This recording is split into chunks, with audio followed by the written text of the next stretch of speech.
Brother Andrew Spivey, minister of the Nashville Road Church of Christ.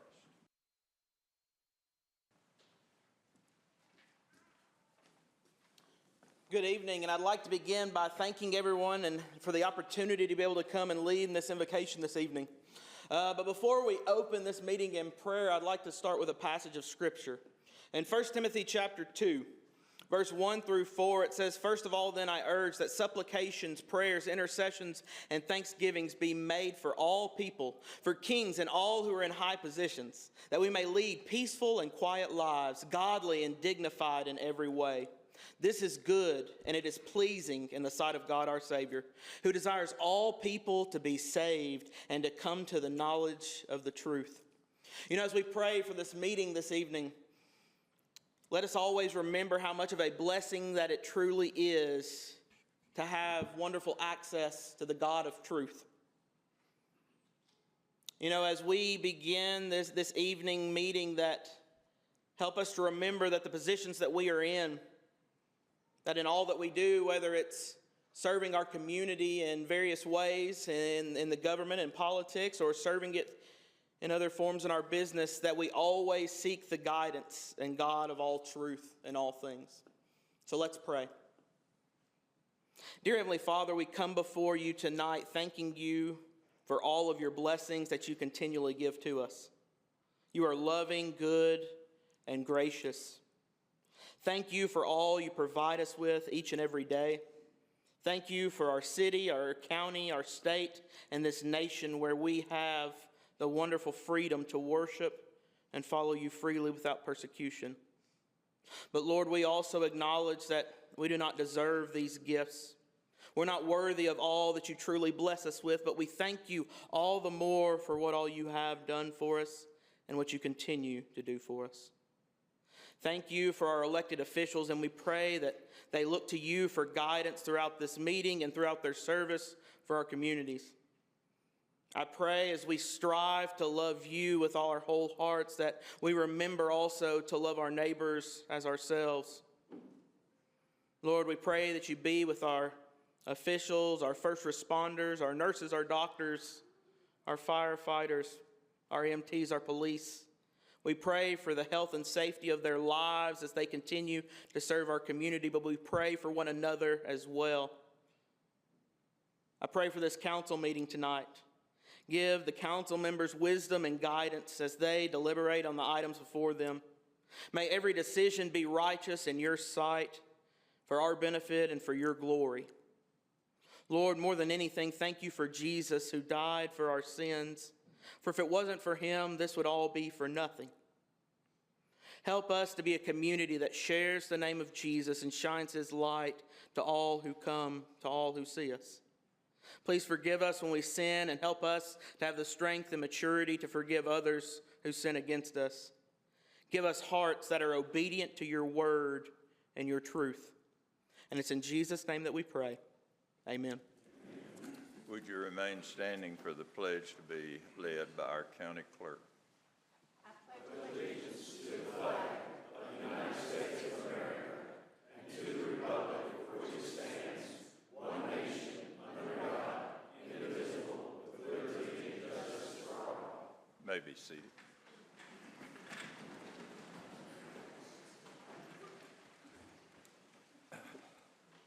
Madam Clerk, call the roll. Each commissioner record your presence.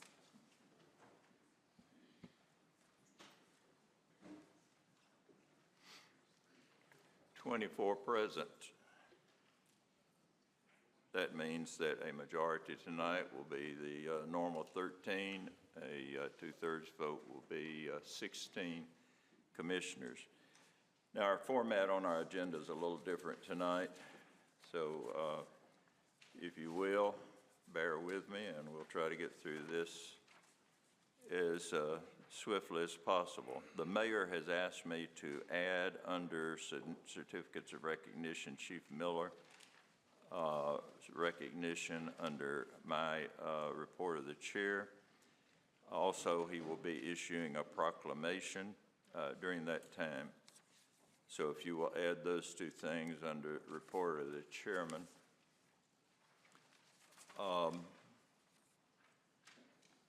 we will pull this month and have it next month honoring Hayden Baker, who is Eagle Scout. And then under Budget Committee, I have been asked by the Budget Committee Chairman, Commissioner Schoaf, to remove 2304-19, and that will be presented to you next month. Is there anything else to be amended as far as additions to the agenda? Commissioner Brown. Mr. Chairman, I'd like to add to the agenda under Legislative Committee F8, an item to discuss and investigate the conduct of Judge Joe Thompson. I have brief descriptions from some that Judge Thompson has wronged, and I'm asking for Mr. John Gentry be given 15 minutes to describe this conduct before this body. I recognize it is not normal business for this body to consider judicial misconduct. However, the judicial review process has failed, and according to the Supreme Court Justice Neil Gorsuch, when anyone criticizes the honesty and integrity or motives of a federal judge, I find it disheartening. I find that demoralizing. Anyone is prone to mistakes, errors, poor judgment, and criminality, even a judge. No man is infallible. For this reason, we have state judges and district attorneys going off the rails, creating a two-tier system of justice and an atmosphere of coddling criminals. This is a reason for the influx of people from these other states that have devolved into banana republics to Tennessee. We're entering a dark age in this country unless the better angels of our nature start to take control of this ship. We have Tennessee standards that need to be upheld before we join that list of states. Why should we take up this business? As Mr. Gentry will explain if my motion is approved, the body of this commission is the only hope to ensure fair courts are available to the good people of Sumner County. Why else should we take up this business? Under the state constitution, citizens have a right to address this body. The federal government is presently in the habit of curbing our freedom of speech, presidential rallies, school board meetings, hospitals, religious expression, and the list goes on. I don't want our legislative body to be equated to the current federal government. Surely we can spare a few minutes in obedience to our oaths. Here are some that sought out Mr. Gentry as their advocate against Judge Joe Thompson, and it is reasonable to assume that there are many more who have similar grievances. They include Gail Flatt. Her daughter was placed in the custody of an admitted alcoholic and drug addict father, which Thompson recognized in the court order. Are we going to hear a speech, or are we just asking for something to put on the agenda? I'm going to rule that unless I'm overruled, that he can continue, but please be brief, if you will, Commissioner Brown. There are others that have also been in this: Chad Harper, Mort Burt, Mary Beth Harcrow, Jennifer McCann, and also John Gentry in various cases. I'm highly concerned for my future in bringing the request for this agenda item to be considered by this body due to retaliation, and should I ever have to enter his courtroom. However, acting as a body, there is strength. There's a reason that lawyers, which is the requirement to be a judge in the state of Tennessee, don't run against other sitting judges, because it would effectively end their practice. So judges are effectively on the bench in their courtroom for life. By God's grace and guidance, I've only had to seek counsel a few times in my life and never in a courtroom. And I'm in the latter part of my life. I've led an uneventful life in the eyes of the law and would like to keep it that way. However, due to the arbitrary and unfair nature that this state judge has conducted himself before his jurisdiction, which is only the county of Sumner, I feel that we must do something to rein in his heavy-handed and oppressive rulings. Cowardice is condemned in the Bible, abhorred by me as a retired soldier. Point of order. I've already ruled on this, Commissioner Palmer. I'm just about finished. I'm just about finished. And a reason that our final great judge would send me to hell. Revelation 21:8 says, "Before the cowardly and unbelieving and abominable and murderers and immoral persons and sorcerers and idolaters and all liars, their part will be in the lake that burns with fire and brimstone, which is the second death." And I have complete faith in his judgment. For this reason, I petition this body to make the motion to add this request to the agenda for Mr. Gentry to redress his grievances and for those many others for at least 15 minutes. A message of condemnation from this county legislative body would send a clear message to the State General Assembly that we do not consider Judge Joe Thompson a fair arbiter of the law in Sumner County. And lastly, remember that there is strength in a body. I so move. All right. Because of the uniqueness of this request, I'm going to ask for a vote on the first agenda items and then on the first ones that I read to you, and then on this one that Commissioner Brown. So this is all of the others that I mentioned to you at first. All in favor signify by saying aye. Aye. Opposed, like sign. Now this vote, and I'm going to ask that the clerk place this in the queue. This vote will be on the request of Commissioner Brown.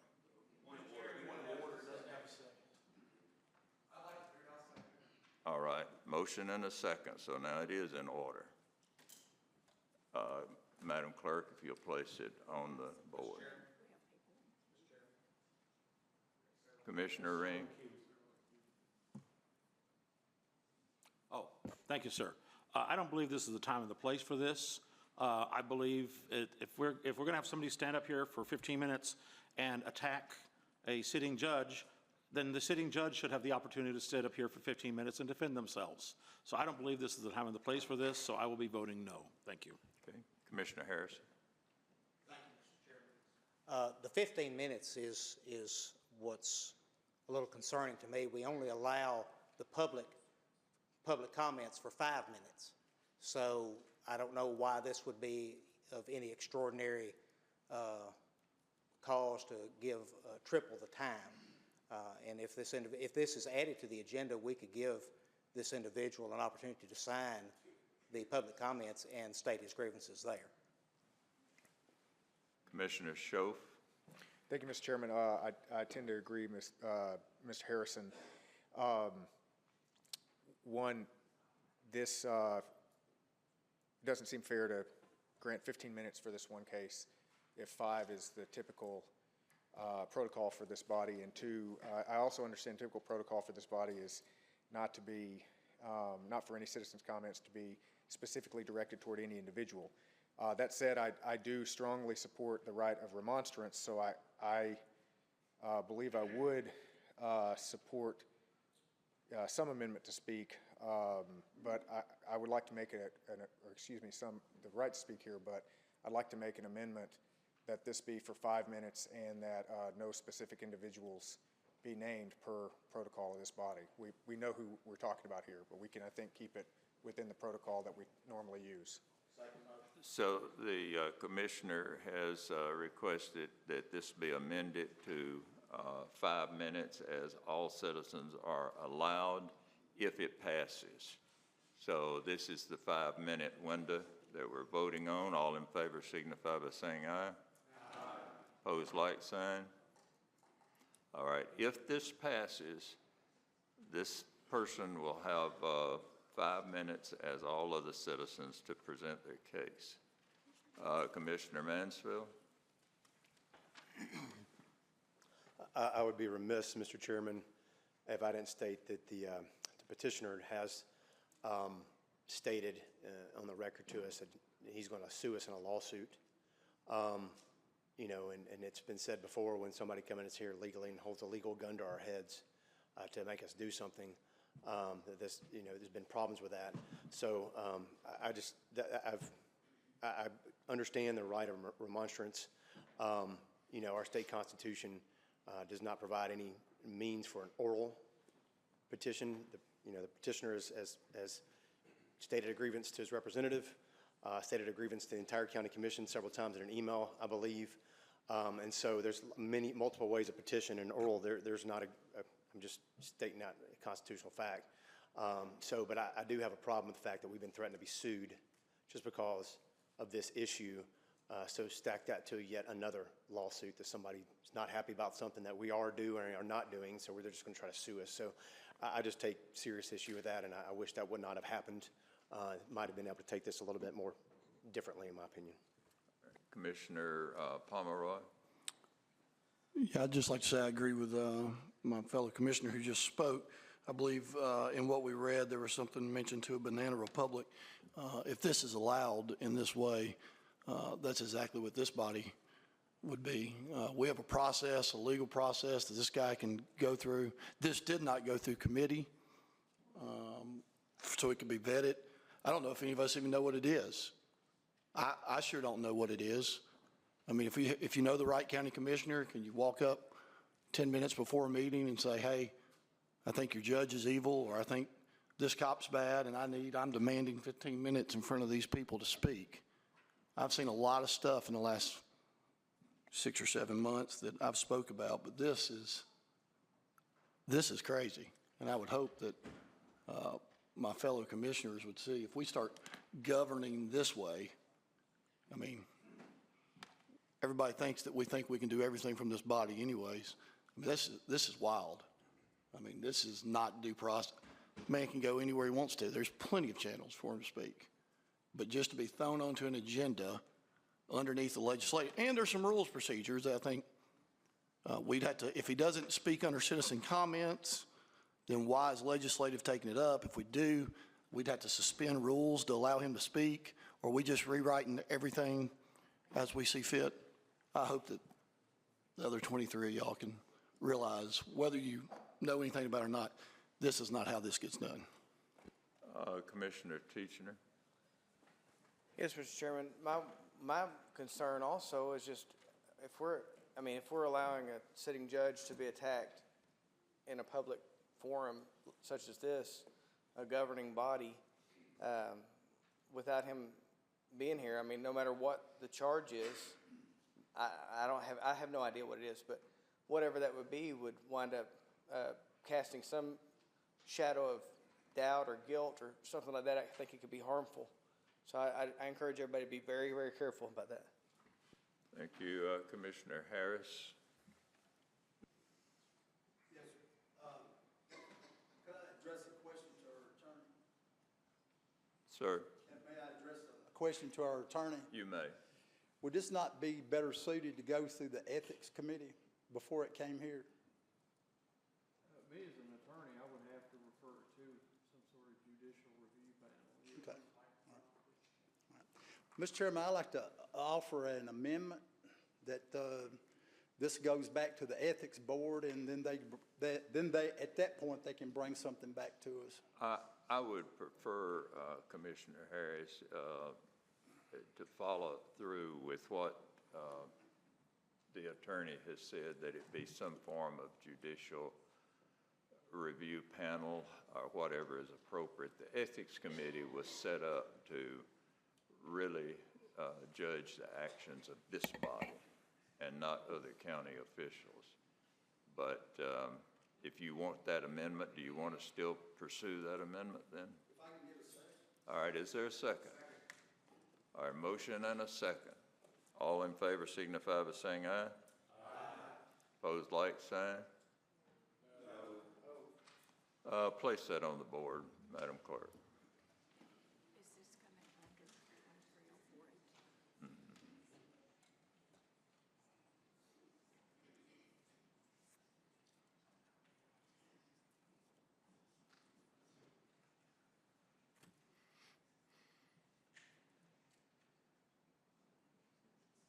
Each commissioner record your vote.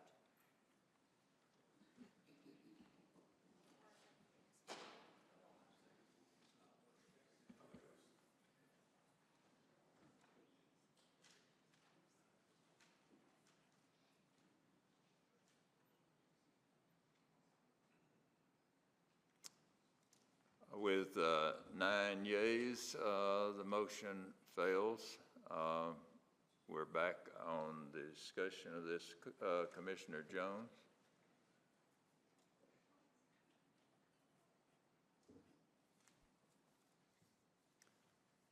Since the accusation or the account came up, that's why I seconded it, because I do want to hear it. But I also wanted to ask a question to our county attorney, if there was any suggestions on how better to hear this. I know that Mr. Gentry has emailed us a few times on this, and I think he's looking for an avenue to air this out and get it heard. And so I do want him to have that opportunity. If there's any other suggestions on how it gets heard, I do want it to have the right process, but to not hear it at all, I think would not be right as well. Can the attorney speak to that? I will allow him to if he'd like to say something about that. I'm going to go back to my original response, which is there is a judicial review for the state of Tennessee, and that's where I think this belongs. If they've ruled on it already, that's the ruling. And I would, for the county purposes, deem this as just an attempt to vent that somebody may not be happy with the outcome of all the other remedies that they had to have this resolved. So I would not encourage the county to continue to support these accusations. I would leave it where it belongs, which is with the state review. Do you know if it has been to the state review? Commission. I have no idea.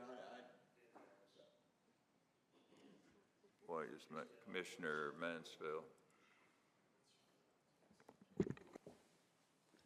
I was just going to, again, this has been emailed to us several times. I believe everybody's received the petition. I remember Commissioner Teachner responded, but the original request was from the commissioner from the 17th District to send this to legislative. It wasn't being done fast enough, and therefore the threat to sue us because we weren't doing anything or going to do anything, and then the threat to basically wanted to bring it to the body for an audience. And so was being contemplated going through the committee process. But the problem is, again, looking at what I said before, the petitioner, there's many ways to deal with grievances, and an oral presentation is not necessarily a guarantee as far as like petitioning, your representative petitioning, emailing the commission, or even getting for a committee, which obviously failed tonight for even going for a committee. Just wanted to lay that out there that was kind of an option that was bypassed by the petitioner of going to a committee process. So I just want to make you guys aware of that. Commissioner Rogers? I guess I'm the last in the queue, but I call for the question. You are last in the queue, so we will vote on this matter at this time. It will take a 2/3 vote to hear from this petitioner because this is not on the agenda. Madam Clerk. Each commissioner record your vote.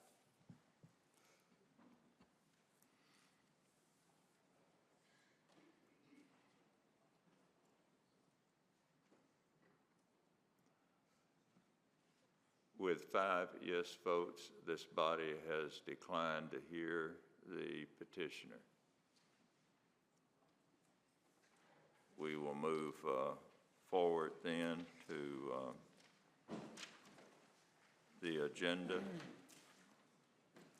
Let me remind anyone else that has a desire to speak to the commission that the rules of the commission before you speak, you must not speak personally about anyone. It cannot be an attack. It cannot be directed at a commissioner. No names mentioned. Stick to issues is what we request that you do. So if you, we will move on at this time to approval of the consent agenda. And because this is a little different, if you have items that you want to remove from the consent agenda, you may do that at this time, and then we'll vote to approve the items on the consent agenda. All right, motion and second. All in favor signify by saying aye. Aye. Opposed, like sign, and the consent agenda is approved. Do I have a motion to approve the minutes of March the 20th? Motion and a second. Motion by Commissioner Baker, second by Commissioner Teachner. All in favor signify by saying aye. Aye. Opposed, like sign. We have at this time recognition of the public. If the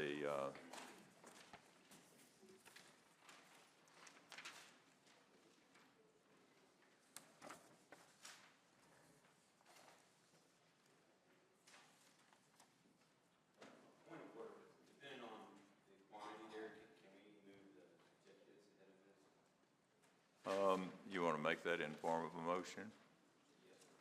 All right. All in favor signify by saying aye. Opposed, like sign, and we'll do that. I think that's a very good suggestion, and then we'll come back to that.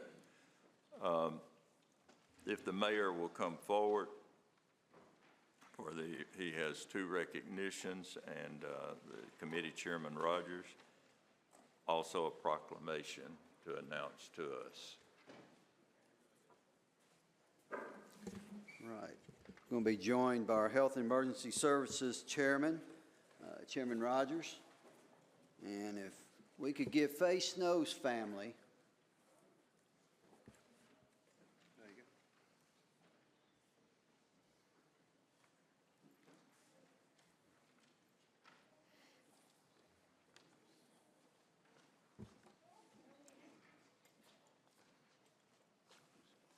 Right up here.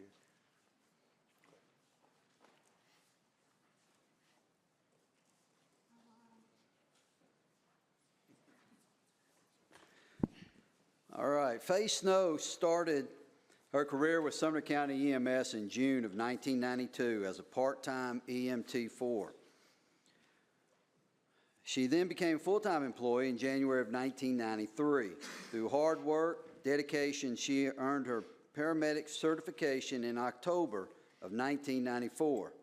Paramedic Snow always provided the highest level of service to the citizens of Sumner County, as well as demonstrated guidance to her fellow employees at Sumner County EMS. We owe a debt of gratitude to Paramedic Snow. Our agency is what it is today because of her service, dedication, and commitment. Faye, thank you for 30 years of service.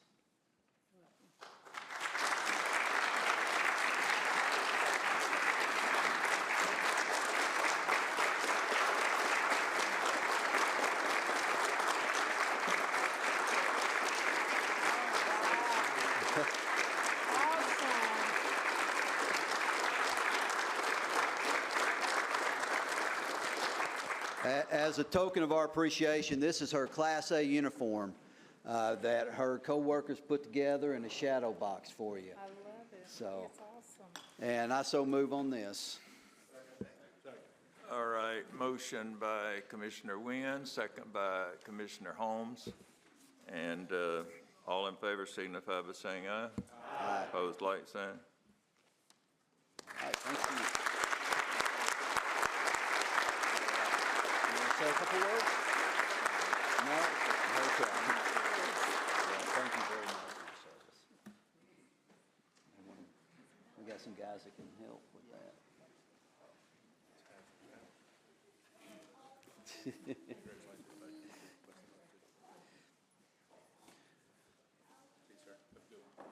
All right, if I can get Chief Miller, his family, and some of his fellow co-workers up here, or what used to be his co-workers.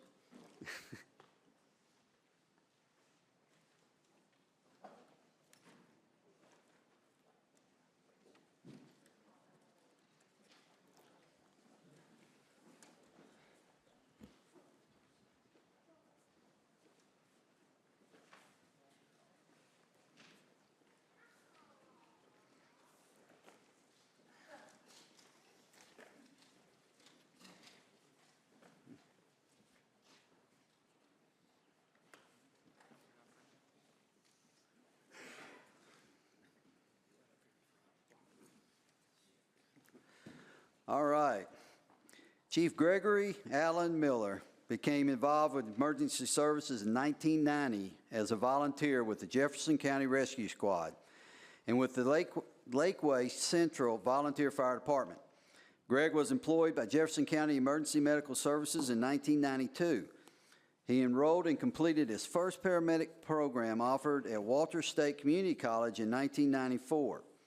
After completion of paramedic school, Greg realized a desire to teach and began obtaining instructor certifications in many disciplines. Greg has served as the Fire and EMS Chief of Gatlinburg from 2008 until 2018. Probably keep my comments to myself on that one. Greg became one of only 43 Tennessee graduates of the 4-year Executive Fire Officer program from the National Fire Academy. 2018, Greg and his family relocated to Middle Tennessee, and he became Chief of Sumner County EMS, where he led the service until retiring on February 28, 2023. In 2020, Governor Lee appointed Chief Miller to the State of Tennessee Emergency Medical Services Board, where he still serves. We thank Greg for his dedication to the integrity and the many improvements to the service of the EMS during his leadership. Had an opportunity to work briefly with Chief Miller and know him to be of the highest integrity and work ethic, and really built a great organization while he was there. Chief, thank you so much for your service.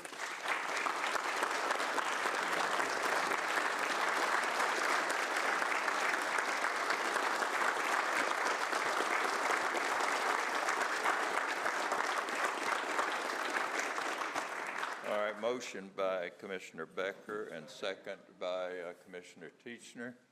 All in favor signify by saying aye. Aye. Opposed, like sign. Thank you. And also, as a token of our appreciation, we're giving him the Class A uniform, which his team put together, in this shadow box as well. Greg, would you like to say a couple words? Excuse me. Very long career. I was blessed to have the opportunity to retire in February. And Jefferson County and Walter State and Gatlinburg, I have zero regrets for allowing Sumner County to be the capstone of my career. I'm thankful for the relationships that were built here, thankful for all of you commissioners, because we wouldn't have what we have without you and your guidance and your support. But thank you all. I appreciate it. Thank you, Chief.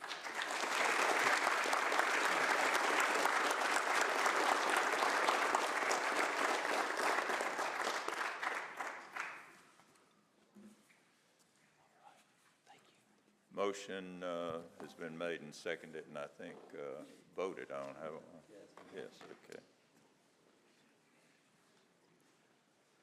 Thank you. Thank you all. Appreciate you. All right, if I can get some of our telecommunicators to come up here.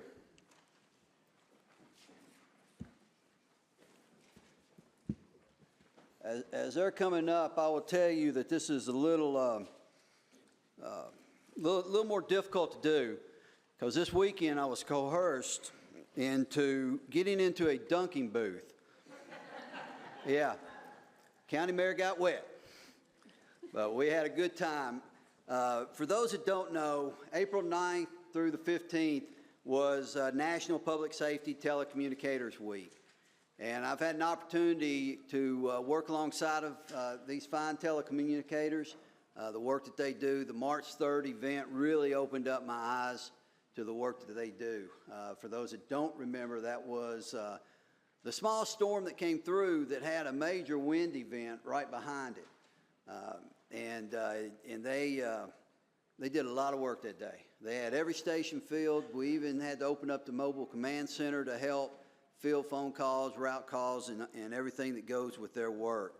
But I did see true professionals in action that day. So, whereas emergencies can occur at any time that require police, fire, or emergency medical services, and whereas when an emergency scouts, the prompt response of police officers, firefighters, and paramedics is critical to the protection of life and the preservation of property. And whereas public safety telecommunicators are the first and most critical contact our citizens have with the emergency services. And whereas public safety telecommunicators are the single vital link for our police officers and firefighters by monitoring their activities by radio, providing them information and ensuring their safety. And whereas public safety telecommunicators of the Sumner County community have contributed substantially to the apprehension of criminals, suppression of fires, and treatment of patients. And whereas each dispatcher has exhibited compassion, understanding, professionalism during their performance of this past year, and therefore it be resolved by the Commission of Sumner County, declare the week of April 9th through April 15th, 2023 to be National Public Safety Telecommunicators Week in Sumner County in honor of the men and women whose diligence and professionalism keep our city and citizens safe. Well, the This is mayor has the proclamation. authority to proclaim whatever he wants, but we'll reinforce the mayor. That's All right. in favor Thank you. signify by saying aye. Opposed, like sign. Okay. So I'm going to have Christy, if you'd like to say a couple words. Yes. I would just like to thank everybody for appreciating and recognizing all of our telecommunicators over the last week. For those that don't know, all of these men and women give up a lot to help this community and make sure that our first responders and citizens are safe. They go through the same struggles that our first responders on the street deal with, giving up time with their family, holidays, weekends, to make sure the citizens are safe. They are the first responders because they get that information before our responders are able to get to the scene. Thank you.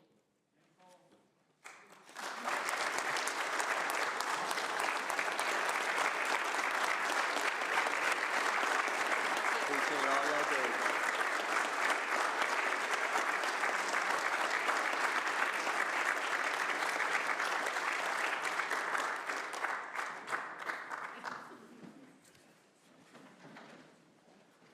Okay, Commissioners, so that we can come back directly to just the public notice, your financial statement is attached and docketing of Highway Public Works. Do I have a motion? So moved. Second? Second. All those in favor signify by saying aye. Aye. Opposed, like sign. Right. If Mr. Dave Clark would come forward with the people that are here, I think he has a number of people here to support him.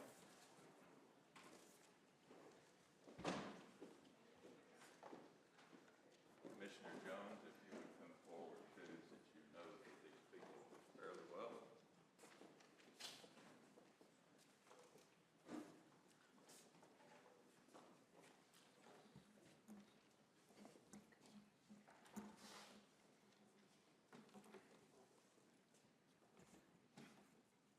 It's an extreme pleasure for me this evening to recognize this gentleman, Dave Clark. I have known him. My wife has known him.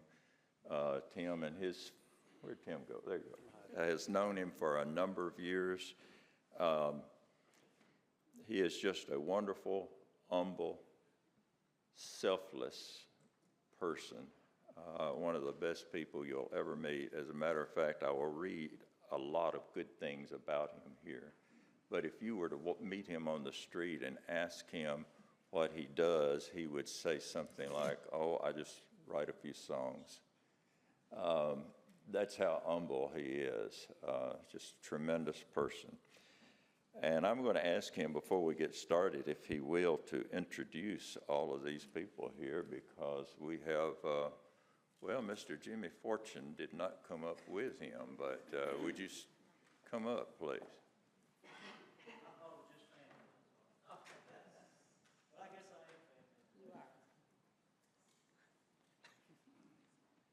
If you would, Dave, just introduce everyone for us. I'm so blessed to be standing here. This is my mother. She lives here in Gallatin. My daughter Allison teaches at Station Camp Middle School. She teaches 7th grade math. My wife Cindy teaches 8th grade math at Station Camp Middle School. My sister Sharon used to teach math at Knoxdale School. Her husband Curtis dear friends and the best neighbor and best friend a guy could have. Jimmy Fortune, for 20 years, has been my neighbor, and these are my people, and this is my community. We'll let you say something else in a few minutes. He was recently honored on March the 6th for having a #1 song on national charts for 5 consecutive decades. Artists, publishers, and writers were in attendance, including the Gospel Music Association Executive Director, who awarded him a certificate of achievement for this milestone. And you know, that is quite a milestone, because if you're familiar at all with people who write songs, they usually are in a zenith real quickly and then down. He has done it for 5 decades. His wife, Cindy, is a math teacher, as he said, at Station Camp Middle School. And he told me this, so I can repeat it, that she really runs everything. Like most of us guys, we will admit, you know, it's a good woman that's behind us that keeps us going. And what a wonderful Christian family this is. I can very well remember that Cindy would come to church literally with 25 or 30 or 35, and you, with 25 or 30 kids from Knox Dawes coming to youth group on Wednesday night. Now, that's hard for a math teacher. I never wanted to associate with my math teacher, but she does a fantastic job and a great Christian also.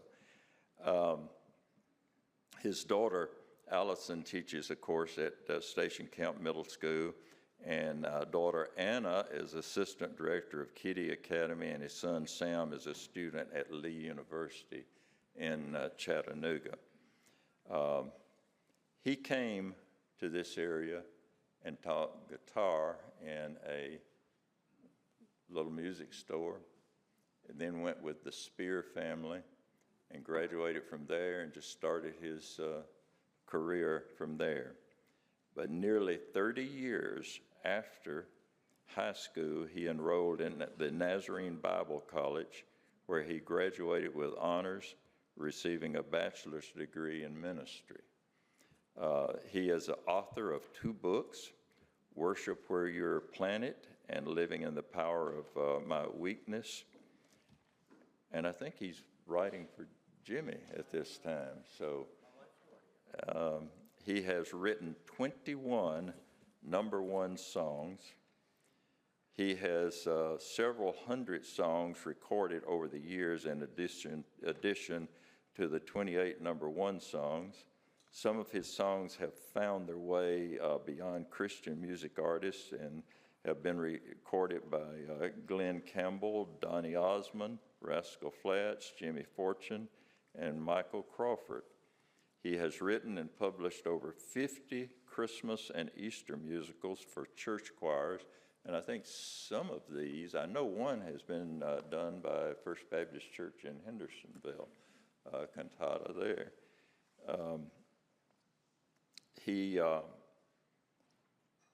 was awarded ASCAP's Living Legacy Award in 2009 in honor of 25 #1 songs on Christian music charts. Awarded ASCAP's Living Legacy, he is a multiple Dove Award winner, and many of his songs have been written and performed by Larnell Harris, Sandy Patty, and many other well-known artist. I'm sure you've heard many of his songs, have not realized that he has written those. He has been nominated for 2 Grammy records. If you have not personally met Dave, make an opportunity. Just make an opportunity to meet him. He is an amazing person. He really is.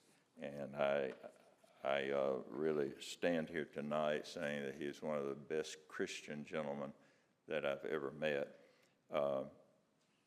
Thank you, Louise, for sharing him with everybody, and it's a shame that Orville's not here tonight to see this. Louise had a long career with ATF and has been retired for several years now, but we're glad you're here with Dave. Do I have a motion? Motion by Commissioner Miller, second by Commissioner Tim Jones. All in favor signify by saying aye. Aye. Opposed, like sign. Aye. Okay, let's give him an applause.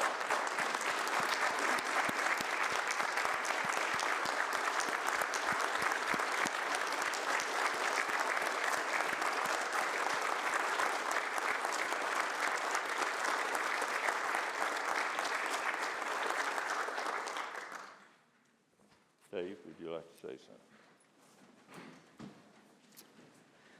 When I first heard tonight was going to happen, the first thing I told Merrill was that you should be honoring my wife. She's taught school to 8th grade math students as long as I've been writing. But I told my wife, they say it's going to happen. I don't think it will. And she said, well, if they said it will, it will. And I said, it just doesn't feel natural to me to be rewarded for something God's called me to do. And Sumner County has been our home since I moved here, and I was 17, and I didn't want to live anywhere but Hendersonville because it was the home of so many of my musical heroes. And all these years, it's been the perfect community for our family to live and worship and to live next door to some of my musical heroes. And I just want to say thank you. This is home. You're my family, and it means more than I can ever say. Thank you.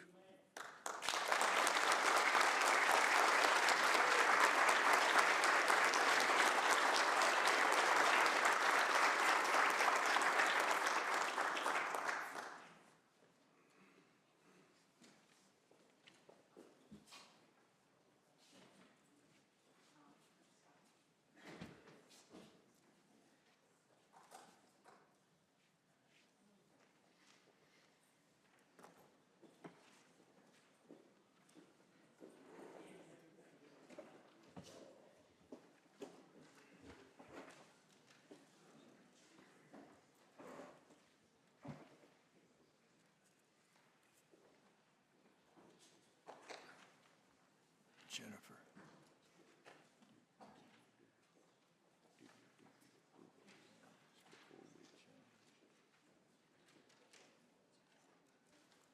All right, at this time we have recognition of the public. If you'll come forward and please remember what I have said, that you please do not get personal with any remarks that you choose to make. Kevin Bagert.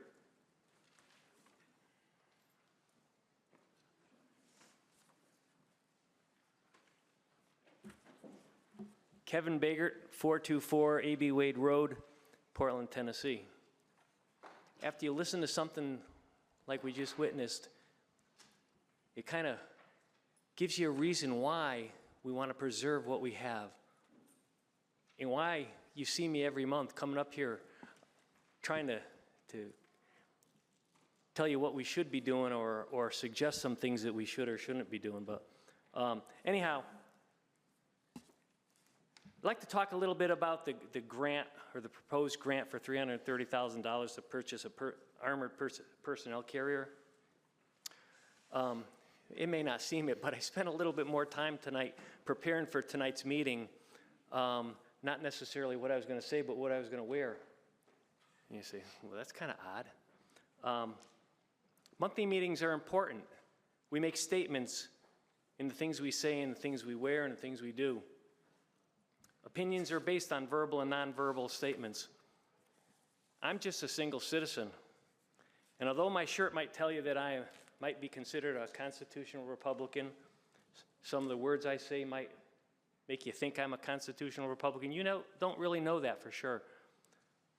You, on the other hand, represent thousands of citizens. So statements made or make, including how you vote, have a bigger and longer lasting effect. Some of you ran as constitutional Republicans on points like limited government, not growing government, or more government is not the answer to things. I understand that now is the tough part because you have to get up here and do the job, as one commissioner said to me. He says, someday, Kevin, you're going to do it. I said, no, I'm not. But once you made that, you were sworn in as a commissioner, you now are viewed as part of the government. And the question I ask all of you is, do you view yourself as part of the government, or do you view yourself as the elected representative of all those thousands of citizens? Can you put aside personal biases, one group or another that supports you or doesn't support you? That's the real question here. So talking back about this armored personnel carrier, instead of taking that $330,000 and buying after an incident starts response vehicle, couldn't we take that money and add some locks to all of our schools? I heard today that a large number of our schools don't even have locks on the doors coming into the buildings. We don't have protective ballistic film on our windows that would slow down any kind of intruder to allow in-house experts. We have them now. We finally, this year, got a SRO in every school. Allow them to respond. An hour to get an emergency vehicle up there isn't going to do it, but spending that money on things to slow down a perpetrator, I think would be money well spent. And then regarding the issue of some of, it's been criticized for, we don't want to see our government militarized. My wife and I went to the EMS Sumner County Hazard Mitigation 2023 update this morning over at the EMA facility. The first slide up there, and I'll send it to anybody who wants it, it says Tennessee Department of Military, TEMA, putting on this presentation. And you wonder why we are concerned about the militarization of our government? Neither of our constitutions state anything about standing armies. A navy, yes, but not armies. We don't need to have military vehicles. We need to protect the kids at the point of attack, not after the incident's already happened. But anyhow, thank you very much for your time, everybody. Have a great evening, and talk to you soon. Thank you, Mr. Baker. Jordan Clark.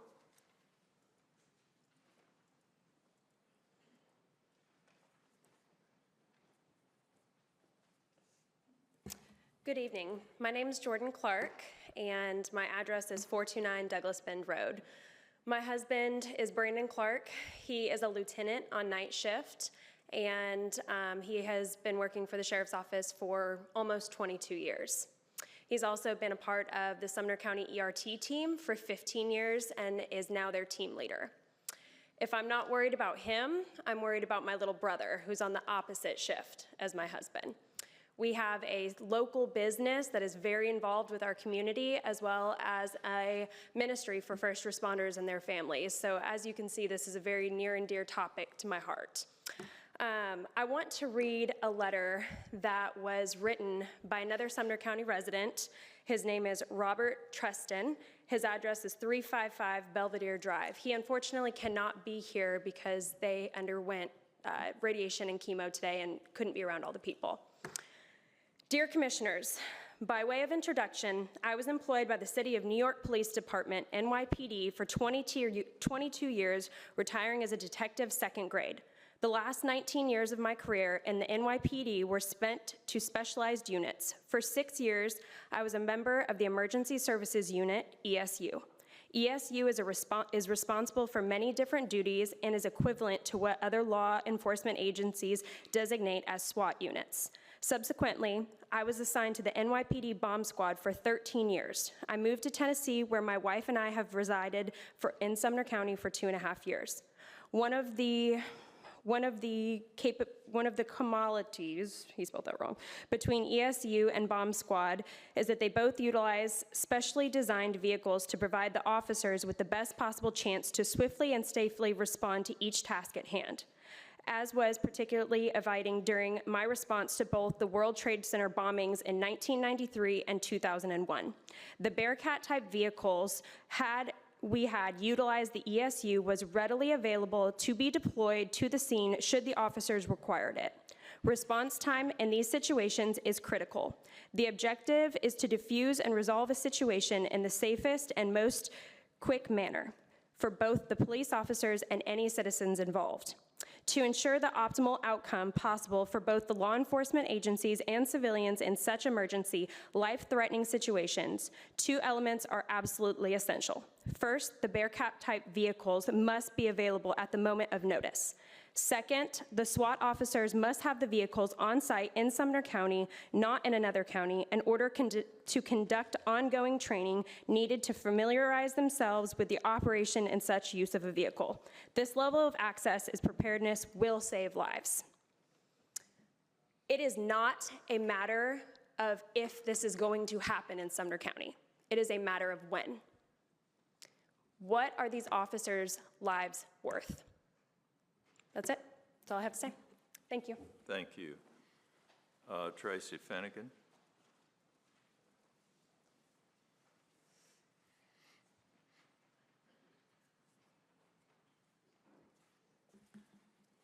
Good evening. My name is Tracy Finnegan. I live at 737 Shun Pike in Cottontown, and I'm here to speak on two items on the agenda. First item, 230412.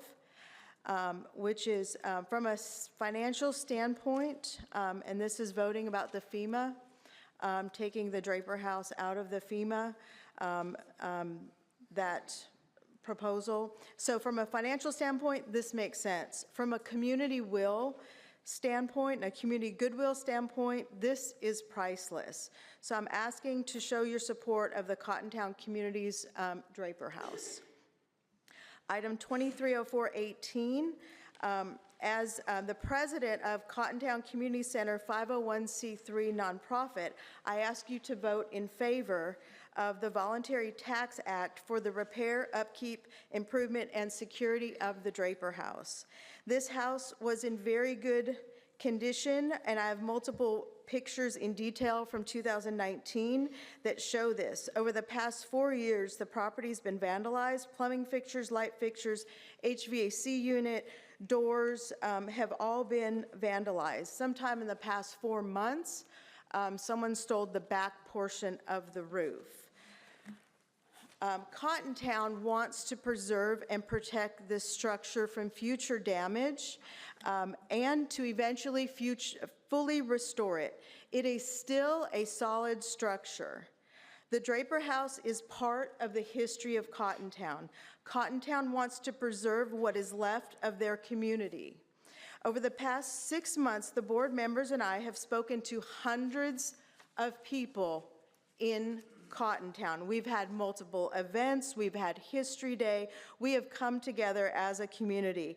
And every person that I personally have talked to and the board has talked to has all wanted to preserve the Draper House and what's left in Cottontown.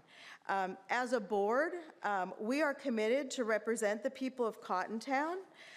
Cottontown Community Center, Inc. is willing to financially contribute the funds we have received from the hardworking community of Cottontown. So I am here also to specifically thank you commissioners, number one, for all you do. It's just mind-boggling how much work goes into what you do and the immense pressure on all of you for the decisions that we've asked you to make for us. So thank you. And specifically to those commissioners who've taken their time to proactively come to our events, listen to our concerns and desires. I can't tell you personally how many people have said, wow, they came to this event. Wow, they came and talked to church members. They're being proactive in our community. Cottontown has not seen or experienced that before, so please, please know that it is appreciated. So thank you all for your time. Thank you. Pam Nolan.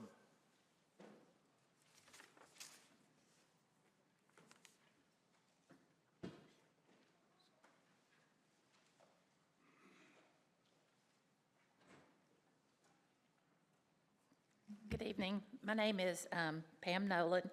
I live at 199 Nolan Circle. Forgive me if my voice is a little shaky, but I really wasn't expecting to speak tonight. But I just am really passionate about what is happening at Cottontown. I want to thank you as well. It's like Tracy said, the hard work that you guys do here. I know it's hard, difficult decisions, and a lot of you guys, you are busy like everybody else, but you have taken the time to come out and see what we're all about at our functions and our like History Day that you supported and have been to our meetings, and I just want to thank you for that. I'm now going to ask you to vote in favor of withdrawing the local match for the FEMA mitigation grant concerning the property located at 2268 State Route 25 Cottontown. I'm a member of the board of the Cottontown Community Center. We are committed to the upkeep and repair of this property. So with that said, I'm also asking that you do create the Sumner County Voluntary Tax Act. We, as a board, want to be able to make contributions to the county through this act to fund the county for upkeep and improvements to the house. We have already received donations to cover the cost of repair to the roof. We also want to help with the security at the house. I'm passionate about bringing this house back to life for everyone to enjoy. I've lived in Cottontown for 40+ years and just hate what is happening. You have the power to help us save the beauty and feel of Cottontown, and I'm humbly asking for your approval tonight. Thank you. Thank you, Tim Williams.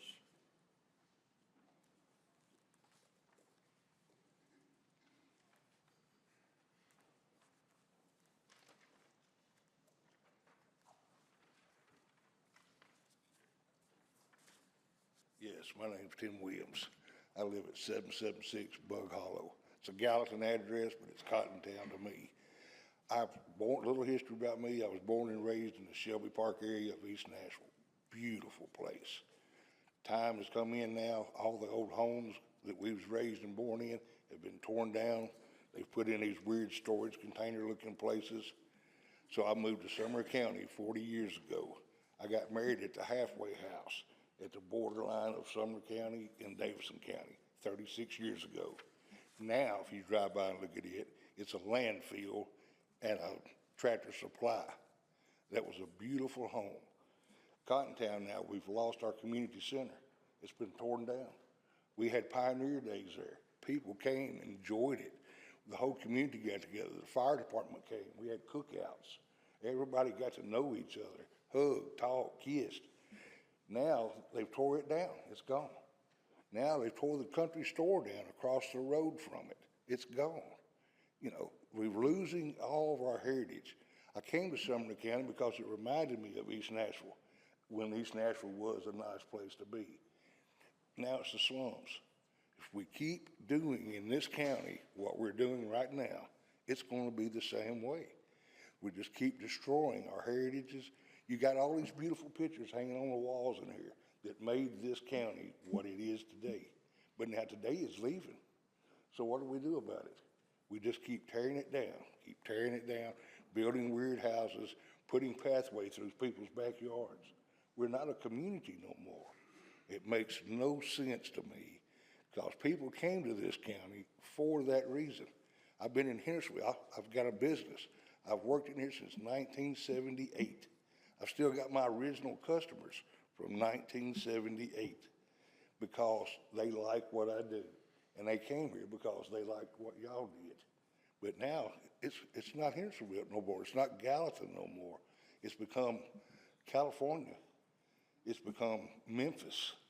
It's just not the county that our forefathers built. And it's a shame that it's being allowed to go on like that. Cottontown is beautiful. I live on Bug Hollow. I call that Gallatin's Gatlinburg. You come down through there, it's exactly what it reminds you of. We've got the beautiful brook. We've got the hillsides, the trees, the mountains, or hills. We're hillbillies. We're not mountain people. But I mean, it's a shame of how what they call progress has changed this whole community. Back when I first come in 78, Indian Lake area, Saundersville Road area, I hunted and trapped. We hiked and camped. Now there's a house every 40 feet. There's a home, and I understand progress. We've got to have that to support everything else. But we're tearing down everything that brought all of us to this community. I love Gallatin. I wasn't born here. I wished I was. But, you know, nowadays, me and my wife are talking about moving because it just doesn't seem the community that it was 40 years ago when we come into it. I wish y'all would think and put some of your money, instead of building new greenways and putting in new highways, let's take care of what we got and then see what happens. I mean, we've got the potential. We've got people willing to do it. We've got neighbors that'll help build this community back like it was, like the pictures are in the hallways. Excuse me. Oh, I thought you, I bought a calf like that once. Yeah. I mean, hey, that's right. So, but I mean, that's just, we just need that kind of stuff back in this community. I mean, it's a beautiful place. So let's bring it back. We can make tax dollars by people visiting. We don't got to build pathways. Just drive down our roads and meet the people that live here and enjoy it. Because we're all willing to put it back if we'll just all work together. And it won't take that much money. Mooch like I do, beg, borrow, don't steal. But I think we could do really good like this. Y'all come down one time, 776 Bug Hollow. I'll take you through my property. It's this map. And I'll show you how that community can be and what some good old cooking is and what country folk are like. Instead of everybody trying to be, you know, there's no offense to California, but we're not beach people. We're hillbillies. So let's keep us hillbillies and enjoy these pictures out here and bring it back. That's all I got to say. Come to Cottontown. Thank you.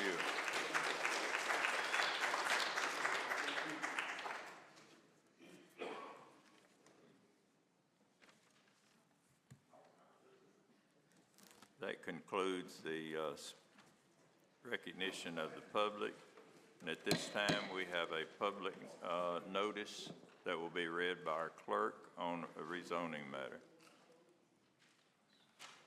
The Sumner County Board of County Commissioners will hold a public hearing on April the 17th, 2023 at 7:00 p.m. in the Bethel Brown Commission Chambers of the Sumner County Administration Building, located at 355 North Belvedere Drive, Gallatin, Tennessee. Scotty Parker Storage PUD rezoning. Jason Harrell, represented by Green LID Design, 7th Commission Voting District, Danny Sullivan. Applicant is seeking to rezone property from rural residential RR to planned unit development PUD for the purpose of constructing and operating an automotive storage facility. Subject property is located at 1618 Scotty Parker Road, Gallatin, Tennessee, 37066, is part of Tax Map 104, parcel 005.01, contains 5.49 acres, and is zoned rural residential. A copy of this notice is on file at the Sumner County Development Services Department in the Sumner County Administration Building, located at 355 North Belvedere Drive in Gallatin, Tennessee. All right, we have two people who wish to speak to this zoning matter. Mr. Michael Bartley, if you would come forward, please.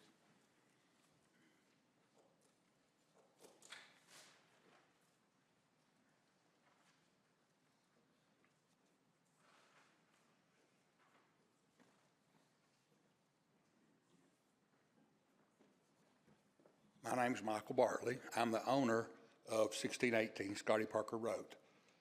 I purchased a property some 13 years ago. I had a pet crematory here in Gallatin, behind the Haynes Center there to railroad tracks, and the family came to me to see if I'd be interested in buying the property. And I said, I will if I can move my crematory there.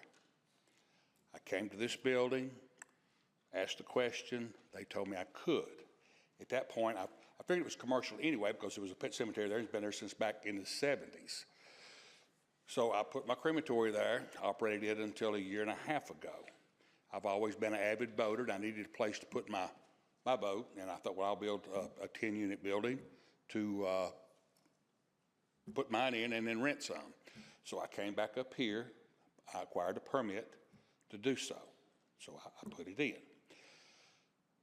And another permit, and I assumed we were commercial. They gave me the permits to do so. There was an old barn there where we proposed to put a building now that was about to fall down, and we tore it down. And then where I had the crematory building, and there was an old house behind it that the roof fell in, and we took it out, and the crematory building, they moved my crematory to Nashville. We came back up here to build said buildings, and they told me I was rural residential and couldn't do that, and that's what brings me here today. I just like to get my property corrected. I thought it was commercial. My tax bill says it's commercial, and like to do whatever it takes to get the property correctly. Thank you. Thank you. Is this Zach Baker?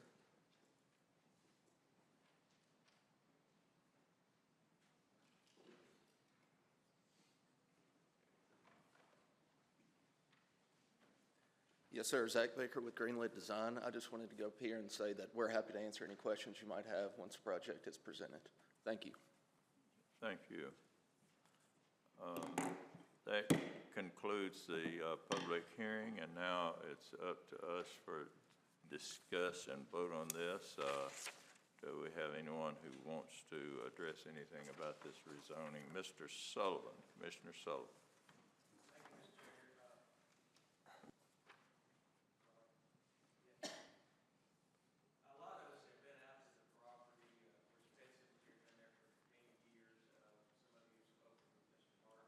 I do know we had a public hearing. A couple of the neighbors did show up. No concerns, a couple questions that they've asked, but this is in my district, received no emails either for or against, but he has met with his neighbors. Thank you. Anyone else? Commissioner Klein. Mr. Chairman, I was wondering if I could ask Mr. Bartley some questions. That's usually allowable without objection. We'll ask Mr. Bartley to come back up, if he will, and answer a couple of questions.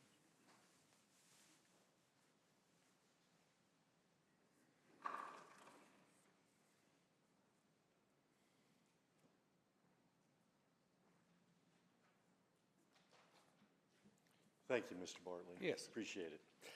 So you bought that property in 2010? Somewhere therein, yes. And at the time, did you know what the zoning was of that property? No. You didn't? No. I told the owners that I would not be interested in the property if I could not move my crematory there. Yeah. And I come up here and they allowed me to do that. Did they say anything about a crematory having to have a permit or anything like that? When you bought the property? No. No, okay, so that was not a question. Okay, when you bought the property, besides the old house with the roof falling in and the old building towards the west side of it, were there any other buildings on it? No. Okay, so there are 4 buildings currently? Yes. And you built all 4 of them? Mm-hmm. Okay. Over an 8-year period. Over an 8-year period? Yes. Yeah, I didn't know that you had built the first one, but I know that you built the second one in 2016, the third in 2017, and the fourth in 2019. I guess I don't remember the dates. What did you use those buildings for? For rental. For rental? Boat and RV storage. Boat. And you had no idea that that was a commercial industry when you started having people store boats and RVs and automobiles? Yes. Okay. So you did not have a building permit or a building license until about a month ago. A building license? I mean a business license, sorry. Well, now, I've been in business since I was 20. Okay. And I've been down here for 30 years in business.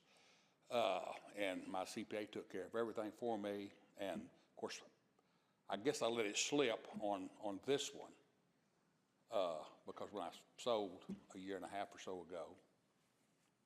When you sold the crematory? Crematory, uh-huh. Okay, okay. So At this point in time, it's a complete RV storage. And pet facility. cemetery. And pet cemetery. Yes. I did see the stones, yes. So, beings that, and the new building that you want to build on the west side is for antique cars. Correct. So it'll be similar.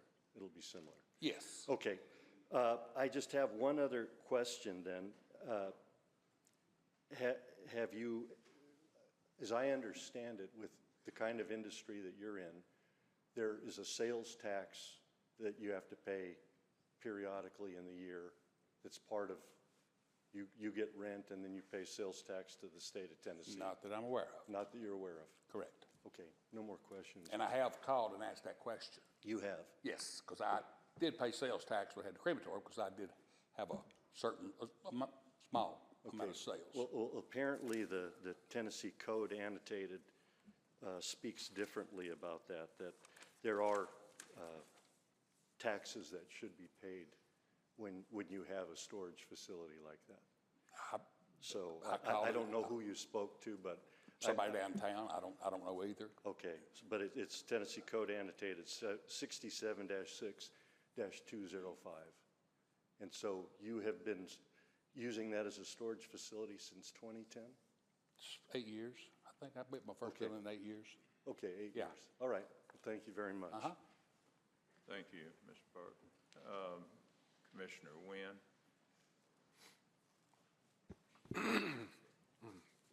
Excuse me. Thank you, Mr. Chairman. I have some questions, I think, for Mr. Suddeth and maybe for the architect.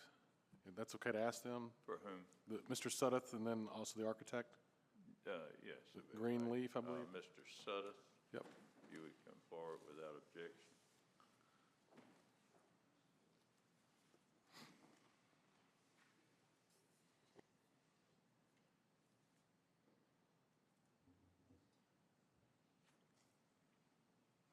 All right. Thank you, Mr. Suddeth. Yes, sir. Question for you, is there any additional permitting or inspections needed for the existing structure for this RV boat storage? Well, for the additional structure, yes, sir. So if this rezoning is approved, the next step, it would have a new zoning of plan unit development. There's a plan that they have submitted. I can bring it up on the computer and show you guys what it looks like if y'all want me to. But within the proposed plan, there's one new structure that's proposed to be built.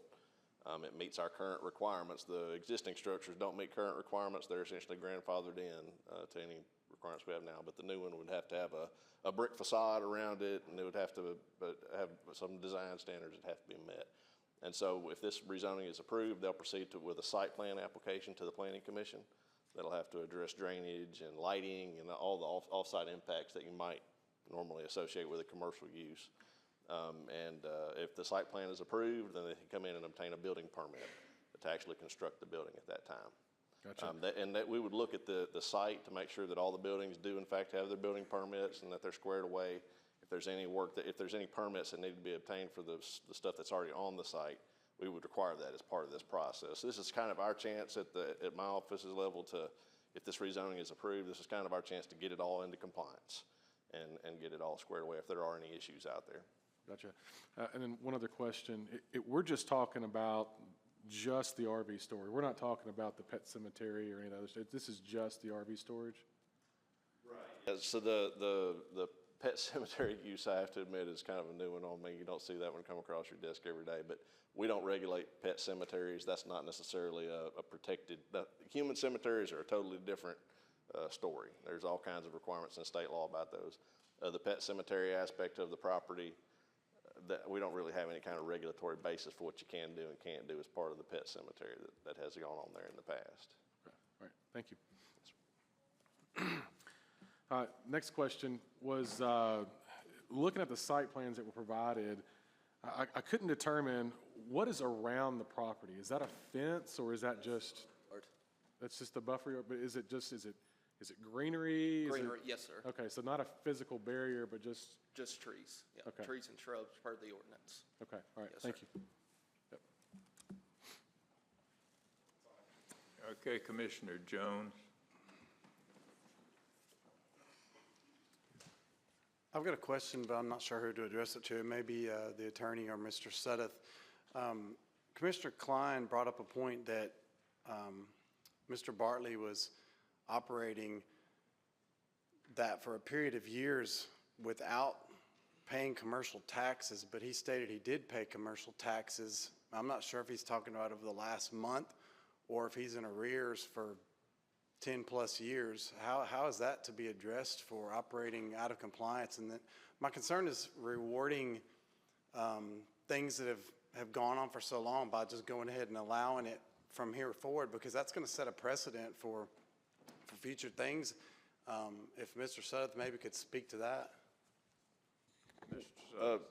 Yes, sir. So as far as the county taxes, property taxes, it's been the assessor's office. What they do is during the reappraisal, they ride around and look at all the properties in the county. And they say, they look at it and say, is this a commercial property, industrial property, residential property, agricultural property? And they classify it, and depending on what they classify it as, you get a tax classification, and you pay taxes based on that. And so apparently this property has paid commercial property taxes for quite some time. As far as I know, they're not in arrears to the county in any way. Now, the point that Commissioner Klein brought up, frankly, and this is just my opinion, that's between the state of Tennessee and this person. I have no way of knowing if they're in arrears with the state or whatever. For the business tax portion? Right. No, we have no way of knowing that. That's not something that we take into account when something comes through for a zoning change. If they are in arrears with the state of Tennessee, then that'll come back on them eventually, I would assume. But that's not something that we would look at as part of the rezoning process. Okay, but he has been paying commercial taxes then? Yes, sir. As far as I know, it's assessed by the property assessor as a commercial piece of property. By site, not by how it's listed. That's exactly right. So it's assessed at a 40% rate rather than the 25% rate that your house is. And so they pay their tax bill. As far as I know, again, I can't audit that, but and if they haven't, then there are mechanisms to make sure that they do. All right, thank you. Commissioner Boyd. Mr. Sudduth. I have a question. Can you define for us the difference between the rural residential and the PUD, especially identifying what differences there are? I think I understand that the rural residential, I can put a couple of houses per acre. How much can I put on a PUD, and the major things like that? If you could address that. Hear me? There we go. The rural residential zone right now basically allows one dwelling unit per acre. You can do certain things by right. So it's a zoning district that has a wide variety of different uses that you can do either by right, like go build a house on the property, or upon appeal to the Board of Zoning Appeals. So that you might, on this piece of property, a construction, sales, and services business could potentially be operated there if somebody wanted to go to the Board of Zoning Appeals and get a conditional use permit from them, or a veterinary clinic could potentially be, and any number of uses. With the plan unit development, you're limited to exactly what's on that plan. And so there's a sheet of paper that they've turned in. It's in that presentation that I had sent to you guys last week. What they show on the plan is all they can do. And if they want to change it, if they want to add uses to it, if they want to put houses on it, it's got to come back to you guys and be amended. So what they're showing right now is the use is restricted to essentially vehicular storage, something along those lines is how they describe it as. There's existing buildings that are shown. There's a new building that's shown. That's it. That's all they can do.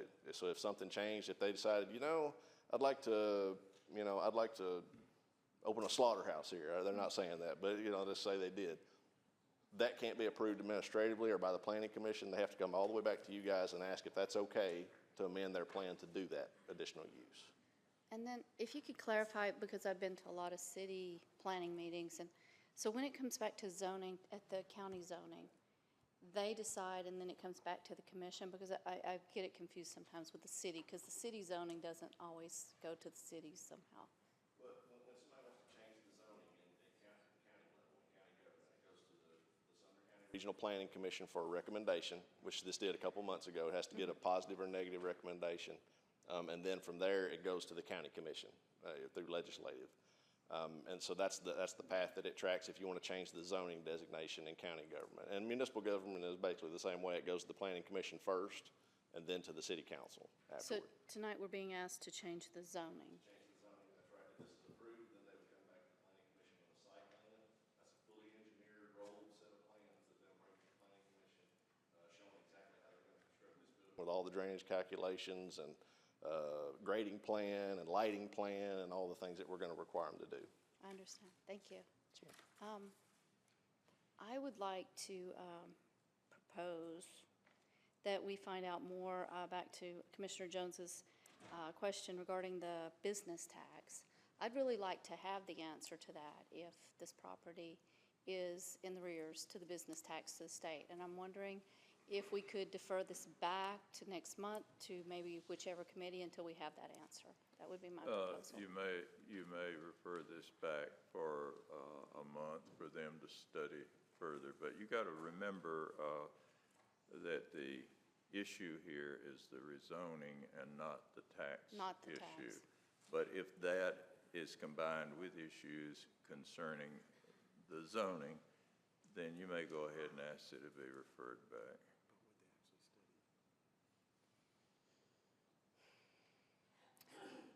Okay, then I'll withdraw my deferral for the moment. All right. Commissioner Schoaf? Thank you, Mr. Chairman. Just two questions. So, Mr. Start with one. And I admit ignorance on this property. Route of ingress and egress, any traffic issues? This has been operating for a while, clearly. Anything noted? And is there anything that will be impacted or expected to impact with this change? Was that last part? If with the expected change, do you anticipate that there might be any traffic No, sir. increase? No, sir. It's on the road that it's on, Scotty Parker Road, is the old Highway 109, and so it's an arterial road. It's a pretty good road that can handle any of that. As far as buffering, we work with applicants. It takes many months sometimes for them to actually even get to the Planning Commission, and this was one of them that did. As was mentioned earlier, there's a landscape buffer provided around the property. There is a residential structure nearby this piece of property that's been there for quite some time. We took a lot of precautions there as far as getting an extra buffer put around the new building that's going to be put in. We requested a lighting plan to show the amount of glare that's going to show off property and that kind of thing. We didn't note any real off-site issues that this was likely to cause. Because as you noted, it is something that's been going on for some time. Right. I expected that. I just wanted that on the record. The second one is, has there been any complaints from citizens, any issues with this from the public? No, sir. It was mentioned earlier on, as part of this process, they required, when you rezone to planning and development, any applicant is required to have a neighborhood meeting. And so they have to send notice to everybody that lives within 500 feet. Right. And so they held their neighborhood meeting back, I think it was back in November. And there were a couple people that came that lived right in the area. They had some questions, they got answered, and we really haven't heard anything else since then. Got it. Thank you. Commissioner Pomeroy. I'd like to make the motion to call the question vote. Call the question. Well, we have people in the queue, so after Commissioner Jones, we'll vote on calling the question. Well, we'll go ahead and vote now and then end it at that. Is there a second? All right, all in favor signify by saying aye. Aye. Opposed, like sign. All right, we only have one in the queue now, so Commissioner Jones, after you, will take a vote.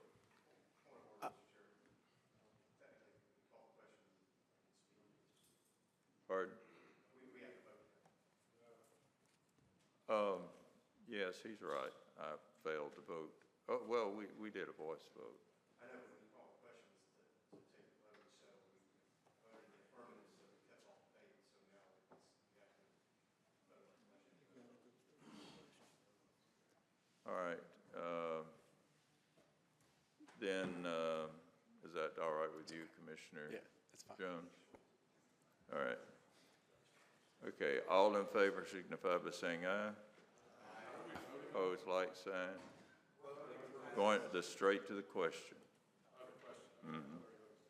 All in favor say aye. Opposed, like sign. All right. It's approved unanimously.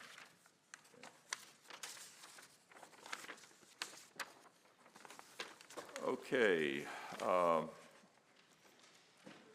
There are written reports of county officials in the packet. That's just for your information, and we'll vote now for the notaries. Please take note of the fact that even though the name is there, you should mark through it, we're withdrawing the name of Martha Souter Brooks, who is retiring. and that should not be on your list. So we're voting on everyone except Martha Brooks. Did we, going back to did we have a motion and a second to approve? Like basic 2304-10, was there a motion and a second? I just want to make sure we're. I made the motion to approve it. Yeah. I said, well, I need to call the question or make a motion to approve it. Yes. Whichever one it needs to be. Okay, I just want to make sure. All right. We'll just stay here on 230409 all night if you want. Is there any other question about that before we move on? All right, let's move on then. All right, notaries, Madam Clerk. Each commissioner records your vote.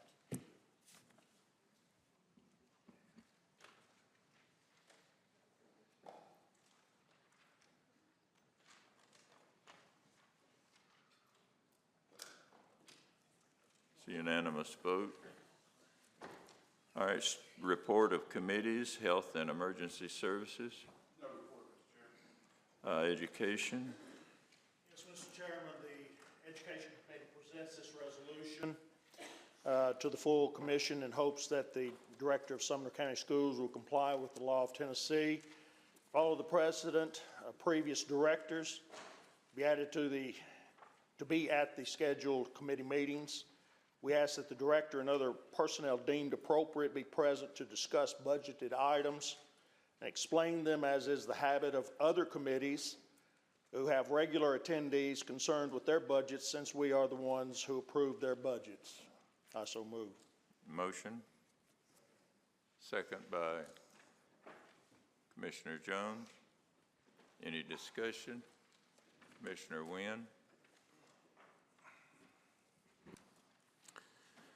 Thank you, Mr. Chairman. Question, is the Director of Schools, they considered an employee of the school board? Well, they're a county employee, but they are directly under the Board of Education. Okay. I was looking at the CTAS summary for the Director of Schools, and so that duties included attending all meetings of the Board of Education or the school board and serving on its executive committee.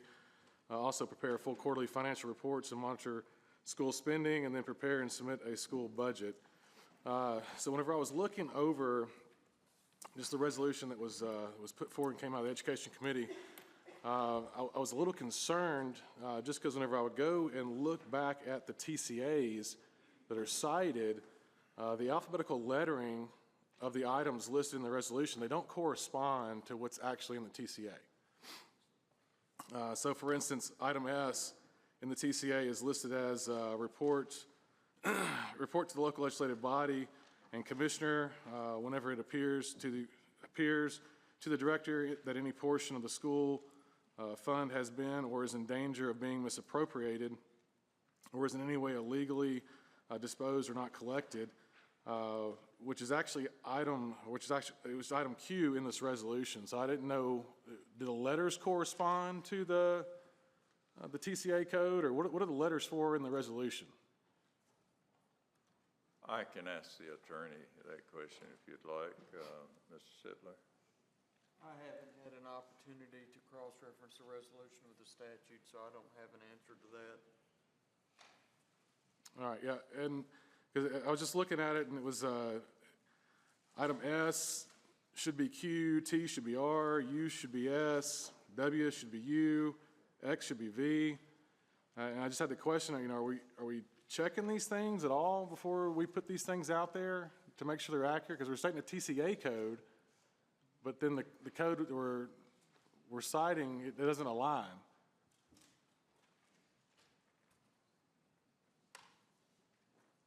So I guess the question was, are we looking for, checking it for accuracy? You know, I'll have to ask Commissioner Brown what he is looking for. Well, I'm pulling up the law right now.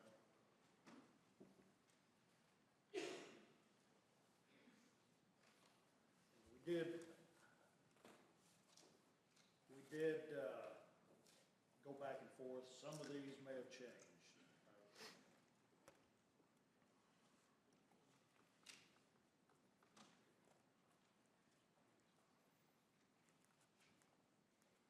Okay, you are correct. S should be Q. Because we did have more of these in here, and to be present.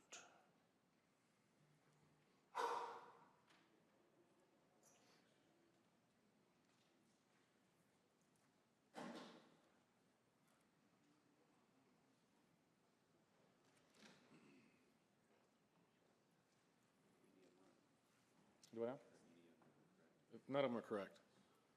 So, None of them under 49-2-301, correct? Correct. We'll get to the Okay. 49-2-203 here in just a second. so my question would be, Commissioner Brown, does this change the thrust of your request? Or? No, it doesn't change the thrust, because these are in there. It's just, we have to. I don't care if you call it A, B, C, D, or whatever. No. What, you're asking for what? I'm asking for him just to be present there. Okay.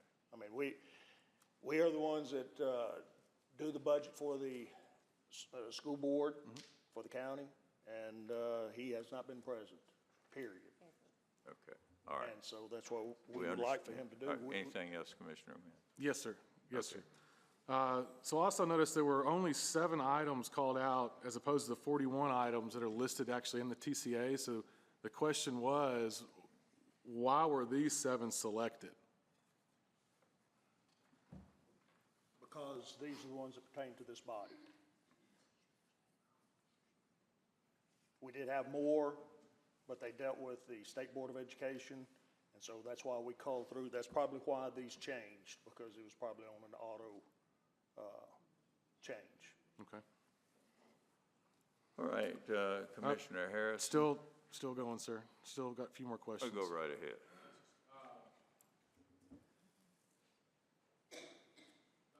So I know the school board's financial information is reported on a year-to-date basis. It looks like it puts something out there every month, and it's on the Sumner County Schools General Information website.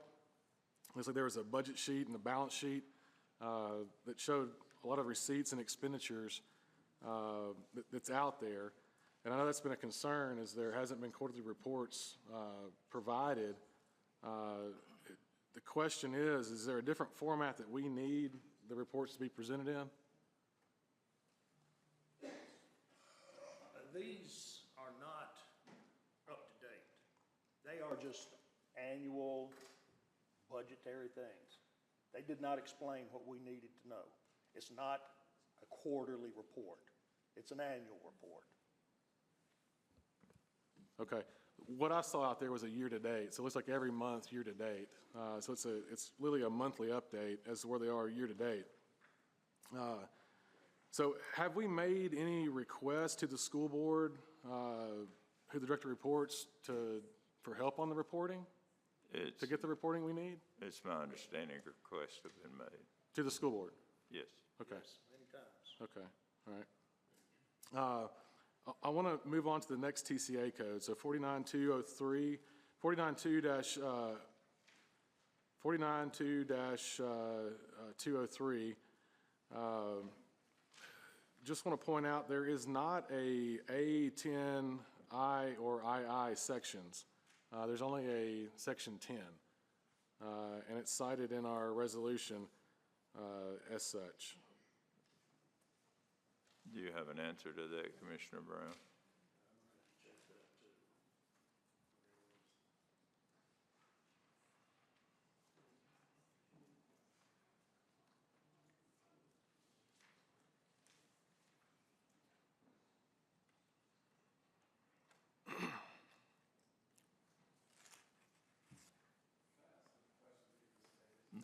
No. No, it'll pivot into chaos, and we don't want to do that. I think he's staying with the volume.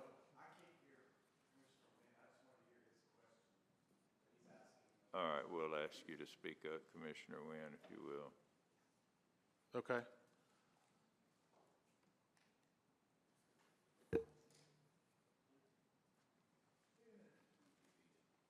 Oh, repeat the question? The question is that there is not a Section A, 10, I, or II sections, there's only a Section 10. And in the resolution, it's stated as such.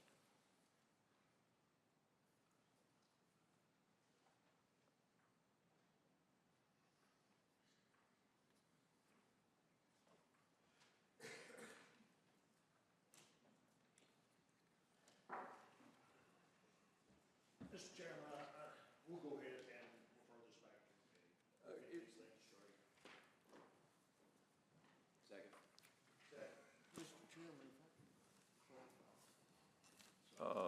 Yeah, we're going to vote on this, and is it germane to the motion to let the committee review this? it's what's going to happen anyway. I will. All right, go ahead, Mr. Sutton. I believe everybody's reading from a different version of the code, Mr. Wynn. I believe yours might be 2010, and I'm just now finding out there's a 2021. Or, I'm sorry, Mr. Brown's reading from 2010. So from what I've reviewed while we've been sitting here discussing this, is that the meat of this, the body of it hasn't changed. They've just renumbered everything. So that's why I would suggest it go back to get proper paragraph numbers and letters assigned. All right, do you want to withdraw this? I'll withdraw it. We will. All right. 2022. Okay, I would just direct the committee to tighten that up and get the correct verbiage there. I think that what the chairman of the Education Committee is wanting is merely a personnel present to answer questions of commissioners. All right, Commissioner Janung. Well, Chairman, I'm a common sense person. I'm very common sense. I'm not, I don't speak in jibby-jabby. I'm very common sense. My opinion is that the director of schools makes over 200, Mr. It has been withdrawn, but without objection, we will ask a commissioner to talk. Is there objection? All right, go ahead, Mr. Janung. I'm just saying that he makes over $200,000 a year of the taxpayers' money, and I think it's very important for him to be at these meetings to discuss the budget or a representative, because when you don't have representation and you're asking for quite a bit of money of the citizens' money, then there should be someone there to represent. And he makes a lot of money, and he is the CEO of the school. So I think that it's appropriate for him to be there. That's a common sense thing. If I had to write a resolution, it would be he needs to show up. And that's all I got to say about it. Thank you. All right, anything else, Commissioner Brown? General operations? Nothing, Mr. Chairman. Highway? No report, Mr. Chairman. Committee on Committees? Yes, Mr. Chairman. This month we just had the slate for the Board of Construction Appeals, and I move to group and approve. Second. All right, motion and a second. Commissioner Wynn?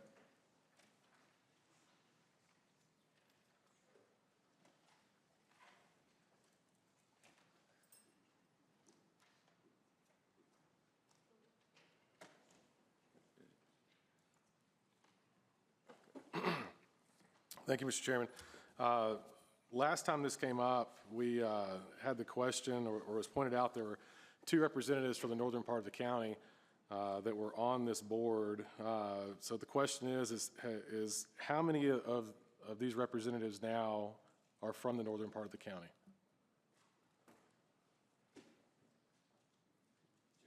Two? Okay.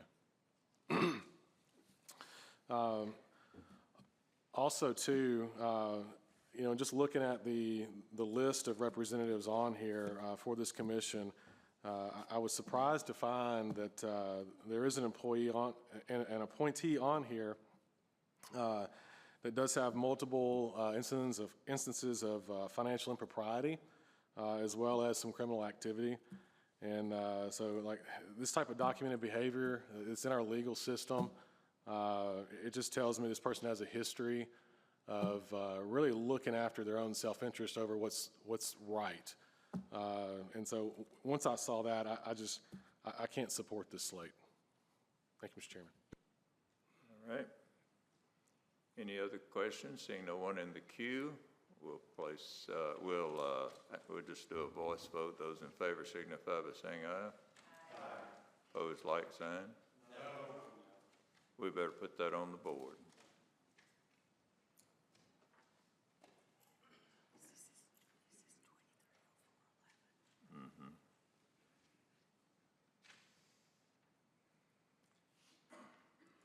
Each commissioner record your vote.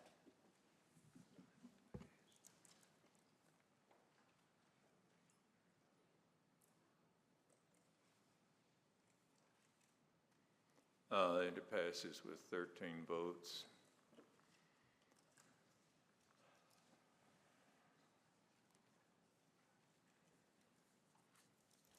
Legislative. Thank you, Mr. Chairman. Resolution 2304-12 is to withdraw the local match for FEMA hazard mitigation grant concerning property located at 2268 State Route 25, Cottontown, Tennessee 37048. And we did this back in February and March in committee, and just bring this for the full commission to close this out. And I so move. All right, motion and a second. Seeing no one in the queue, Commissioner Wynn. Thank you, Mr. Chairman. So I'm still confused on this one as to how or why this was routed through legislative. When this is concerning county property, I know Gen Ops, we actually talked about this in a couple of our meetings, and then we just suddenly stopped, and then it went to legislative. So I asked that question at our Gen Ops meeting, and I don't know that I got an answer outside of, maybe there was some confusion. So I'll ask again, so why was this routed through legislative? Who would you like to address? Whoever can answer it. I'll address you, and then. Okay. We better go to Commissioner Klein. Do you want to respond to this? Well, it was actually covered by several committees. The Budget Committee was involved, the Legislative Committee was involved, and General Operations was involved as well. Because it was a FEMA issue, it appeared to at least me in General Ops, and I think several people in General Operations, that we weren't at a level to make a total decision on the issue. So that's the way I recall it. All right, thank you. Commissioner Wynn. Okay. Well, I do have some questions that I think need to be answered before we decide to take any action on this. So how much money did this grant provide the county for this particular property? How much money was in the grant for this particular property? Mr. Sittler, do you know that offhand? How much money? I am unaware of what the dollar. Mr. Klein, do you know? Yes, the original agreement with FEMA was a maximum of $205,450.01. Can you repeat that one? $205,450.01. So that was for the total. That was for both properties. Correct. That did not change, or it would not change in the event of withdrawing 2268. It still remains the amount. That's why that budgeted amount, or that reimbursement amount by FEMA will suffice for the 2265 property. Okay. So there wasn't a amount that was really designated for that property? Well, what happened was the initial agreement was made at a point in time in 2019 based on all of the estimates that they had at the time. As time went on, property values increased, demolition costs increased, and it changed the whole spectrum of the finances. But it never changed the agreement with FEMA. They were still going to be at $205,000 and change. By the time this body found out that we could go in for an increase, it was too late, according to the FEMA people, to get that. They conveyed that to Mrs. Norfleet, and she conveyed it to me. Okay. In conversation with Ms. Norfleet, I believe she's indicating $115,000 was what was designated for this property. Which property? The property we're talking about. Well, there were two properties. I understand that, but we're only talking about the one FEMA withdrawal, so we're sticking with that property. The one we're withdrawing. Correct. I don't know where her 115,000 came from. I got all my numbers from her. Okay. All right. And she has a copy of this. Okay, yeah, and she had supplied me with a copy of that as well, and it was more in a table format in an email. I think it was back in November, October-November timeframe. It was almost identical. It was. I would like it was for very us similar. to, let's not carry on a conversation, let's just ask specific questions, if you will. Absolutely, absolutely. So I know that we're definitely concerned about taxpayer money and how we spend that.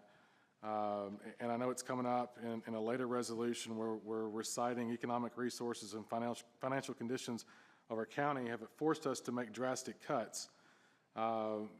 But before this actual resolution came out of legislative, there was zero discussion on what long-term maintenance costs or potential financial exposure to taxpayers is.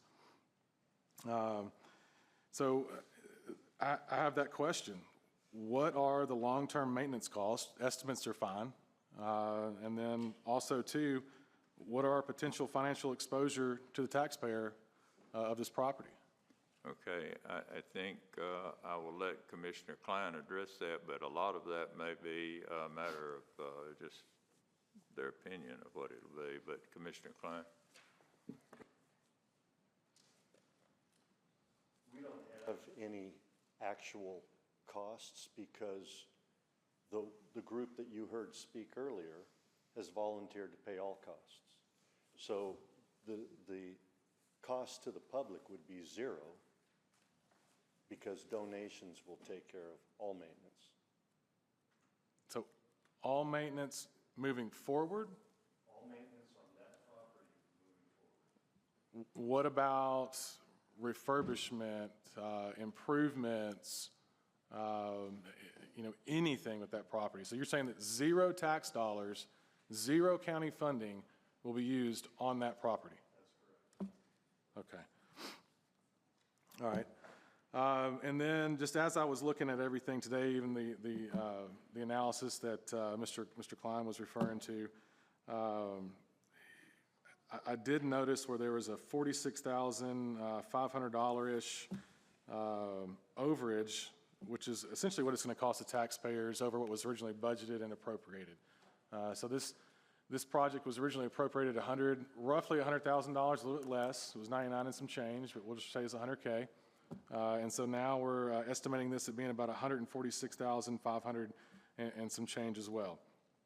So there's a $46,500 overage where we're going to have to come up with some money.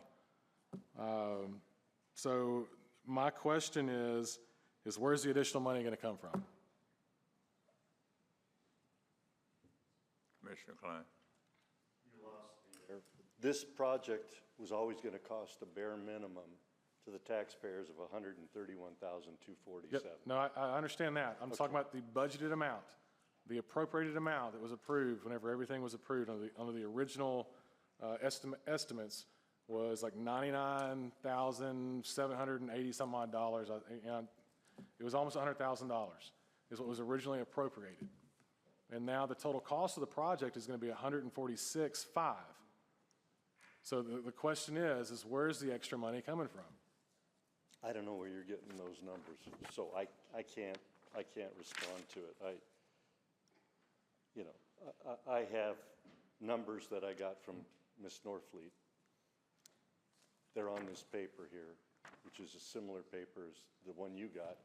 I don't know where you're coming up with those numbers. Yeah, it wasn't FEMA estimates, it was actually what was approved through a budget cycle, through budget of the previous commission, and it was appropriated for the FEMA, this grant process.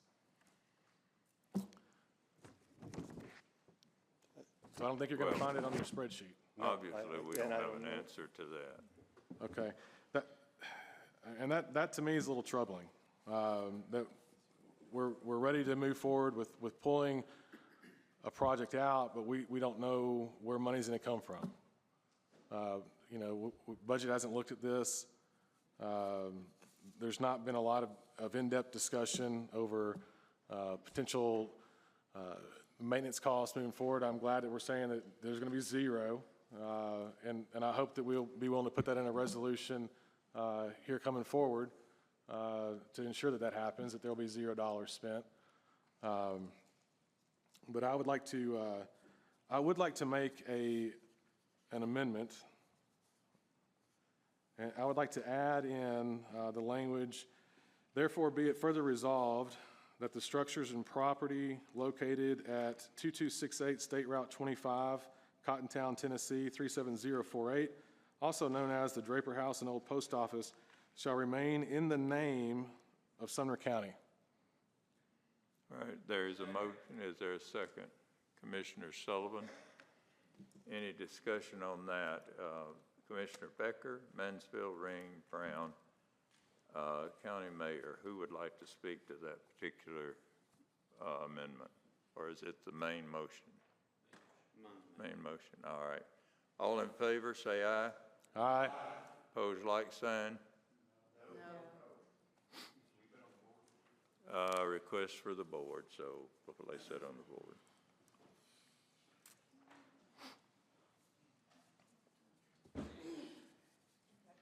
Each commissioner record your vote.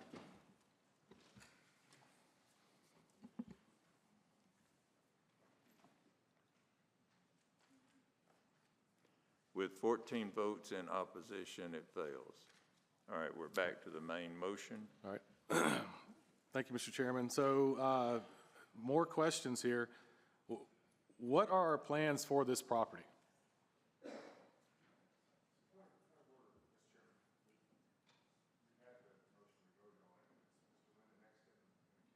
No, I've got the floor, so I haven't yielded it yet. No, he's still, I would rule he still has the floor, but we've beaten this horse to death. We need to move on as much as Mr. Chairman, I possible. respectfully disagree. There is no speech being given, it's just questions being asked. And I understand that some folks don't want to answer these questions, but I think that these are important questions. Proceed. Thank you, Mr. Chairman.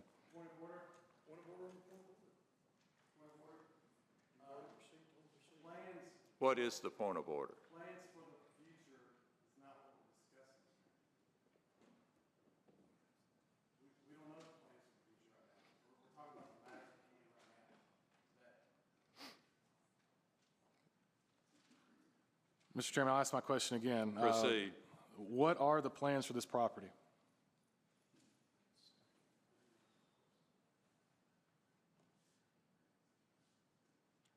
I'll ask it to the chairman, and then he can direct it to whoever. Preservation, I think, would be my response if that's to me. It's troubling. We don't know what we want to do with the property, and we're going to spend an additional $46,500 on this. But I am glad to hear that the residents are going to pay for all of it. Let's see, I've got another question here. So this house is located in a flood zone. This property is in a flood zone. And I know that will be disputed. So here's the FEMA flood map for the property. I'm going to ask this to be entered into the minutes.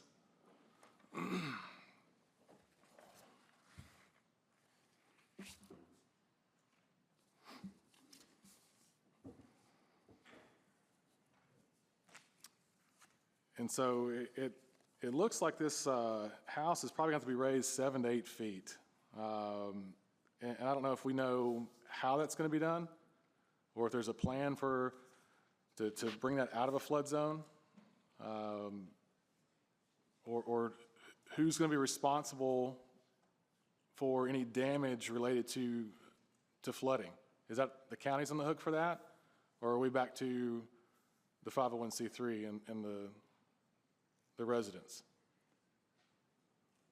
I don't really have an answer to that question, and I don't ever remember. I have been in Astor Draper's house. I knew Astor Draper. I don't know that it's been that big of a problem with flooding, if flooded, much less 7 to 10 feet. Well, sir, it's been flooded at least 3 times in the past 10 years, or else it wouldn't have gone through the FEMA grant process. It would never got approved. So there has a history of flooding. Okay, well, let's move on as quickly as we can. I don't have an answer to that question. I'll just have to answer you yes or no. Okay, and then also, if this is going to be a public building, I mean, we don't know what the plans are, but ADA compliance is going to be an area that's going to have to be addressed. And so how is that going to be achieved? And what are the plans to make sure that we're ADA compliant, it being a county asset? I don't have an answer to that. All right. Mr. Chairman, it sounds like we don't understand exactly what we're doing with this property. So I wanted to make another motion to send this to General Ops to study what are the plans for the property, what are the alternatives that potentially save the taxpayers money with this property. Motion and a second. Anyone in the queue, Becker, Mansfield, Ring, County Mayor, Pomeroy, Lambert, Holmes, want to speak to this or to the main motion? If you want to speak to this. Okay, Commissioner Sho.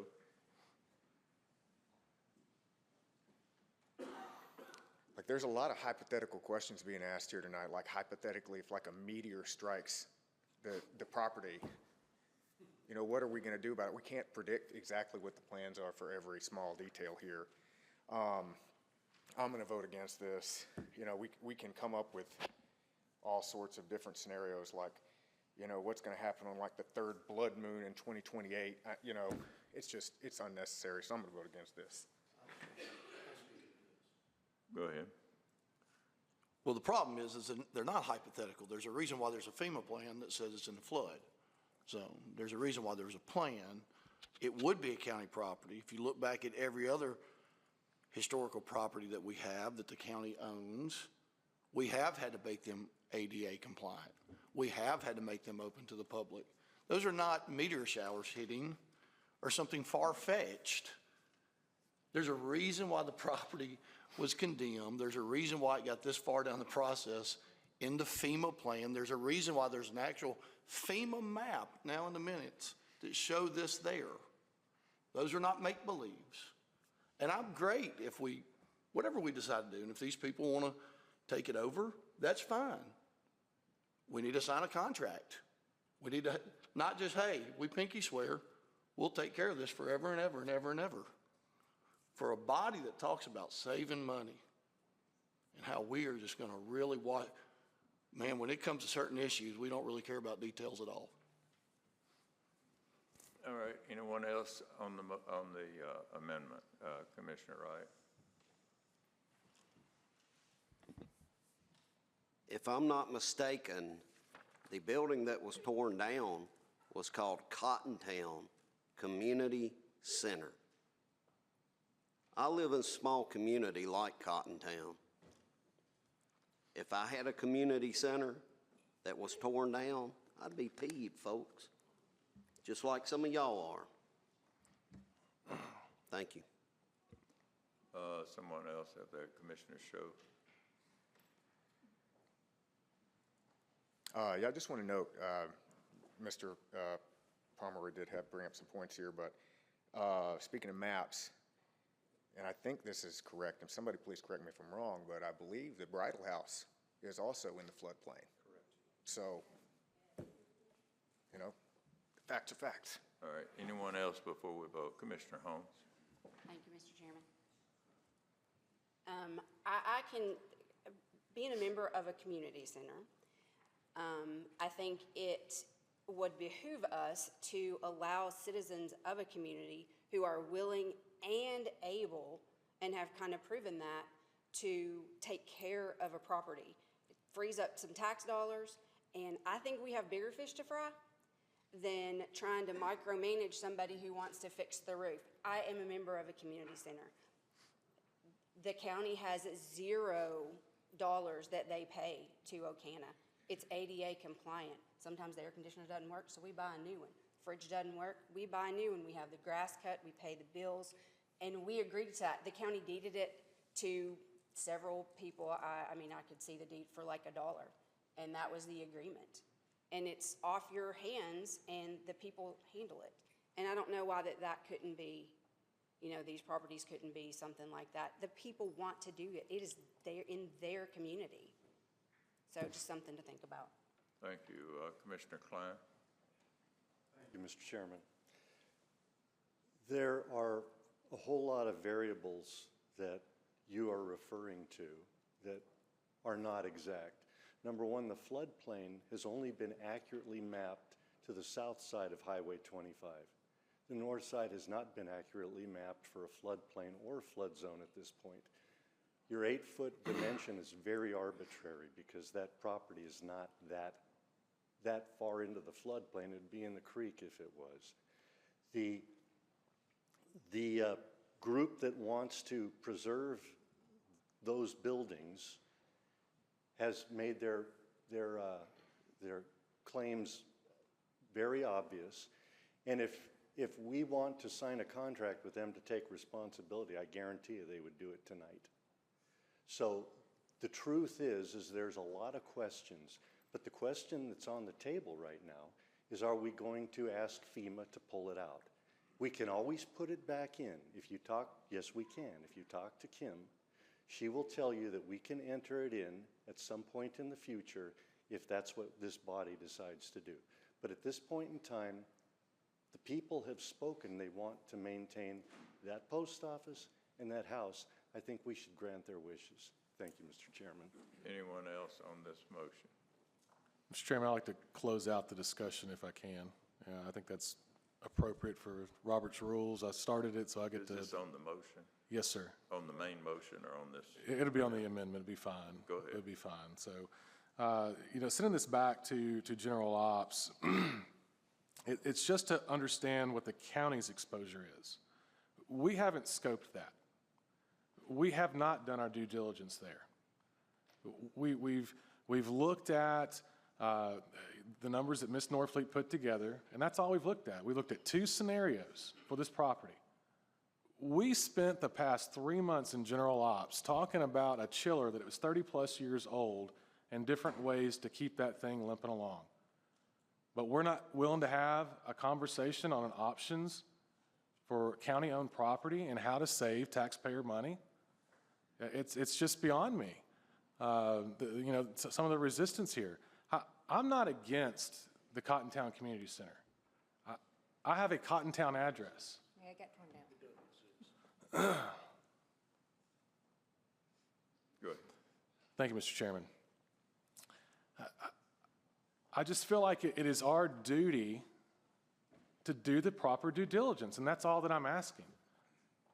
You know, it does appear that there are some commissioners here who have a lot more information on the future plans of this property than others, and understand a lot more intimate details than others. Now, I know during public comments, we had the president of the 501c3 stand up and talk. You know, I want to keep up with these things, but I'm not allowed to. Why is that? I don't know when these meetings are. There's a Facebook group that's out there. I was thrown out of it. For what reason? Because I went to the bridal house and talked to somebody there. I'm an elected official. I can talk to whoever I want to. And I need to talk to different people throughout the county to understand the full scope of what's going on. But apparently, whenever you got to draw a line and you're either with me or against me, I guess I'm just not in the group.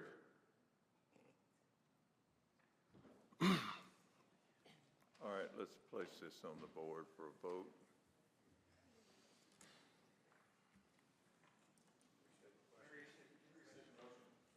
This is to refer it back to the General Operations Committee.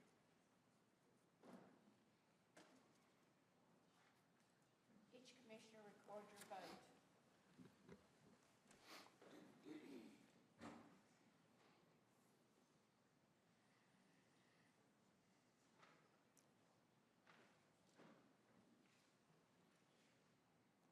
With 16 no votes, that motion fails, and we're back to the main motion. And I'll just remind people, let's ask something new instead of repeating the same information over if you are in the queue. Commissioner Becker? Okay, this is definitely related to questions, so I apologize. But it's not clear to me. I thought it was clear, but it's definitely not. So what is this resolution in the real world actually do? You want to speak to that, Commissioner Klein? All this does is pulls that property out of finishing demolition and moving or demolishing the post office. Originally, the plan was to move the post office to the demolished community center property because that is slightly higher than the floodplain that is anticipated to be at the Draper House right now. The Draper House would be demolished. So what this is doing is this is pulling that property out of this plan so that the community of Cottontown can make their own decisions on what they want to do with the post office and the Draper House. That's really the crux of what we're voting on right now. Okay, so the Draper House and the post office would not get demolished or anything. They would stay in the current existence or whatever, current environment. And then these are county properties? Yeah. Okay. Correct. And I was surprised by an amendment that got voted down that we don't want to keep it as a county property. I think, Mr. Becker, we don't know. We're trying to walk before we can run. Who's going to figure that out? Is that Gen Ops? We will. Yeah, Gen Ops. It would probably start in Gen Ops, but which is what the amendment was here, to defer it to Gen Ops. But so this is like the first step of, hey, let's just say on the record and for FEMA, we don't want it demolished, and then it's going to go through Gen Ops to figure out what we want to do with it. Exactly, and through the other committees, because it's not just up to Gen Ops necessarily what to do with it. To go through the committee system to figure it out. Yes. Okay, so then this resolution combined with Resolution 2304-18, which is coming a little bit further in meeting, this is combined. We withdraw it, we don't demolish, FEMA or whatever, we don't demolish it, and if the other one passes, then the nonprofit, community center nonprofit, will pay for everything associated with that property until we figure out what to do with it? Yes. Yes, they're taking a risk. We're taking a risk, but it's a risk we're taking because. Okay.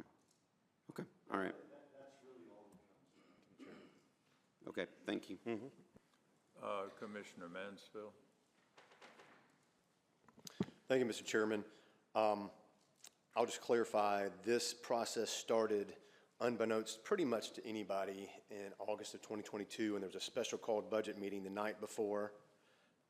Big vote for District 13 tie, before 12 people coming before us for being nominated for a judge as an appointment, as well as a contentious rezoning.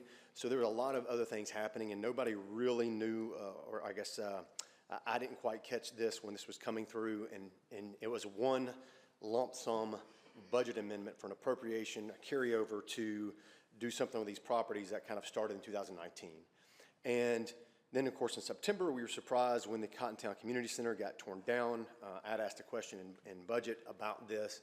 I wasn't given, I guess, a clear answer, and the Budget Committee, just a new commission, really almost a 300-page budget document at the end. We just kind of didn't really understand the scope of, you don't know what you don't know. So we voted to push this forward to full commission. That appropriation from August on these FEMA properties were coupled together. It did not list out individual property A or individual property B. It was just lumped together. And so what has come up in legislative twice was how to, since we kind of put a pause on this program because the citizens were upset, they wanted to preserve this. You've heard citizens here tonight. They wanted to preserve these properties. They wanted these properties. They were super mad that their community center got torn down when it didn't need to be, in their opinion. And they wanted to preserve anything else from being torn down because they wanted to preserve these structures. And so the short story of what, going back to the question that is for our call tonight on this actual amendment and sticking this motion, is that the county was always going to lose at least $131,247.70 on these properties, period. Always. As of 2019, that was the loss to the county.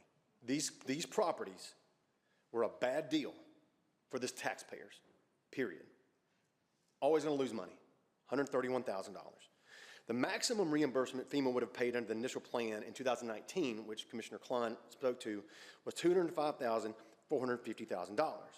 However, due to a lack of disclosure from the offices managing this program, when we came in and stopped this problem and started asking questions, there was basically no time to process a request for the cost increases that incurred from 2019 to 2022, including increased property values and demolition costs.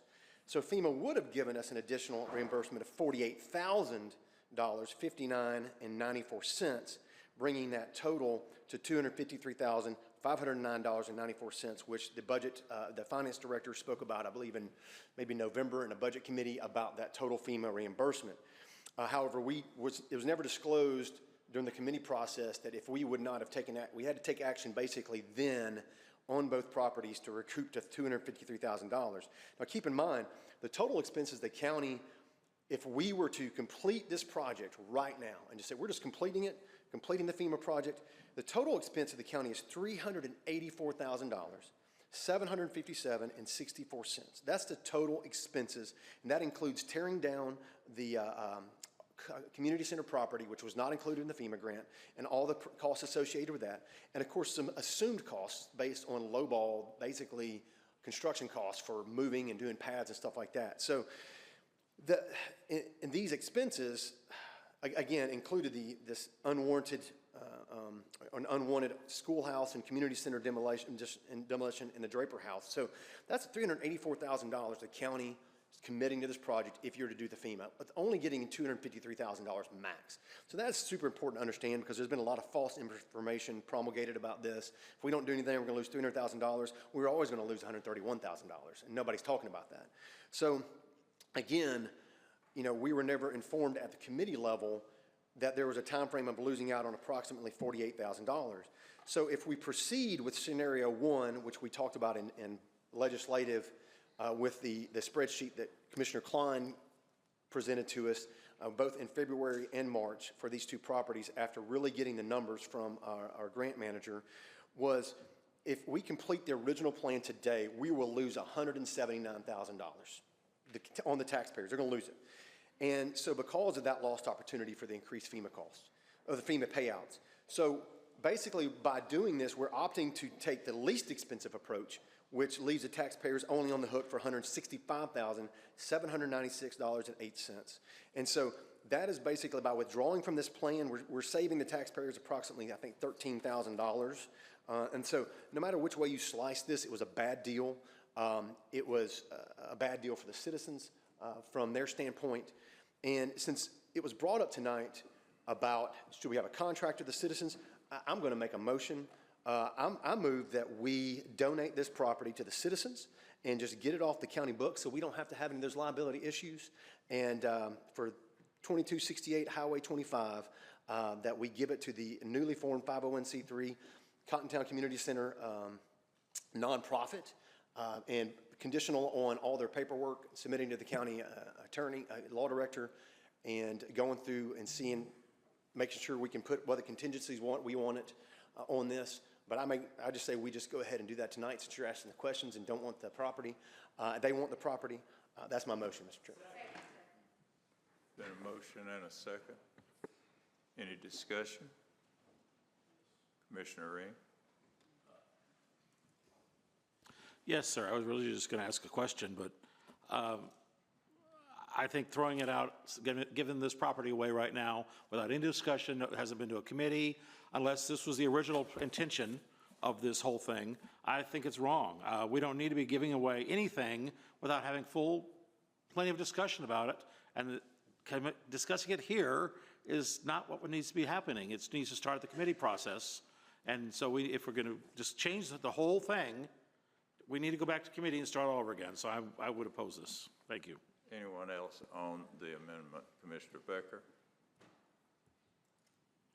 Yeah, I just want to agree. I mean, I've asked questions, or other questions been asked, and it was clearly answered that general ops or whatever the committee process was going to review what we want to do with the property. And so, I mean, at the end of the day, we may end up deciding to go this route, but with skipping that entire committee process, which is what was stated several times during this discussion, there's definitely not voting for this. Anyone else on this motion?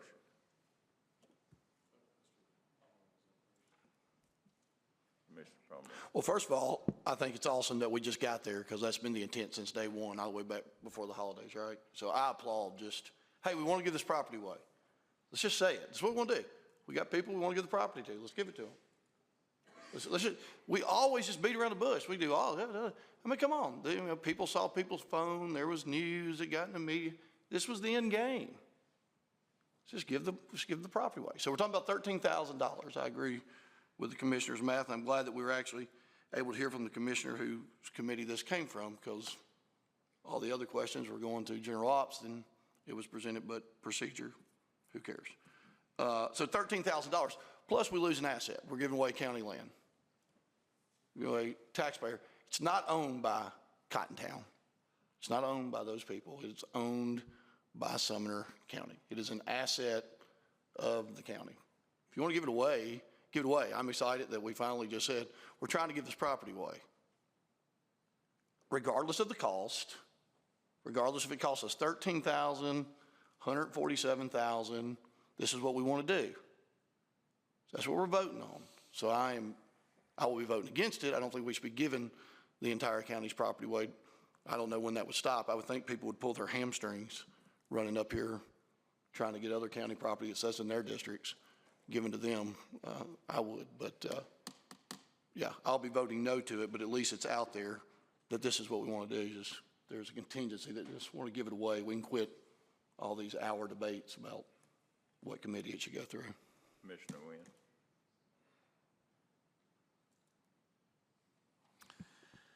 I think I'm along the same lines as a lot of other commissioners who have already spoken on this, and so I won't belabor the point, but you know, the taxpayers spent money on this property, and to not get anything back, I mean, we're not even asking for anything back. It's just, and here in very shortly, we're going to have a resolution that talks about the dire straits of our financial condition, but we've got hundreds of thousands of dollars to shell out and just give property away. So I don't agree with it. You know, it's counter to everything we just talked about earlier about going through the committee process. You know, we just told a citizen that he couldn't speak because he needed to go through the committee process, but now we're ready to bypass the committee process. So I don't agree with it, and I'm not going to support it. Thank you.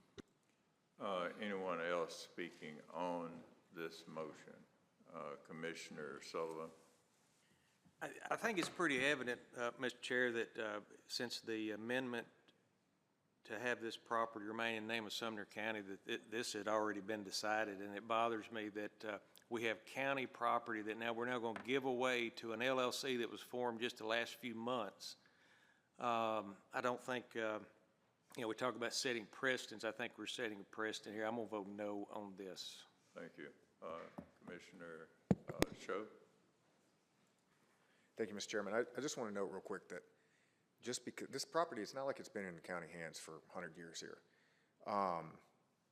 Just because county is either gifted or acquires property, in any business there is such a thing as a sunk cost, and you don't follow bad decisions with bad money. I mean, clearly this is a property that is costing us money, and it's not doing much for us. So if we have the opportunity to offload this in a way that is amenable to the local citizenry, I don't see that as a bad thing. Just because we have a piece of property that was gifted to us, or that, if we bought it under a particular auspices of a particular grant, does not mean that that was a good decision to begin with. You don't just keep throwing money into a financial black hole just because you made a call at one point. That's bad business. It's a sunk cost fallacy. It's not necessarily the right call. On the motion, Commissioner Klein. Mr. Chairman, I could not be for the motion unless there was a fallback position where the county, in the event of default by the 501c3 or any other issue, it would have to go back to the county. I would not be willing to deed it to a 501c3 because I believe that the people have paid a price for it, and I think that that would be a prudent thing to do, because if it fell into default or something happened to the 501c3, then the property is lost for good, and I'm not in favor of that. I think we've suffered over it enough that I would not want to see it lost. Thank you. Commissioner Harrison. I have a couple of questions, Mr. Chairman, and then maybe a statement depending on the answer. First of all, would this motion require 2/3 majority? No. Simple majority to give away a county asset? Right. Okay.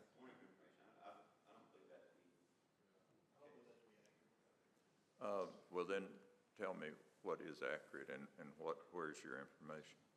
2/3 what I was told by all council. By whom? 2/3 vote is what I was told by legal counsel. Sorry. Our legal counsel? 2/3 vote is what I was told by legal counsel. What would you say, Mr.? Since county property is involved.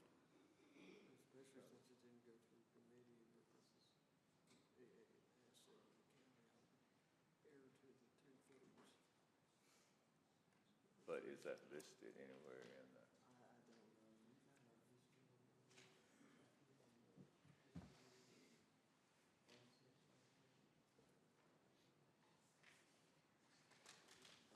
So we could get away with Bethel building for 13 votes?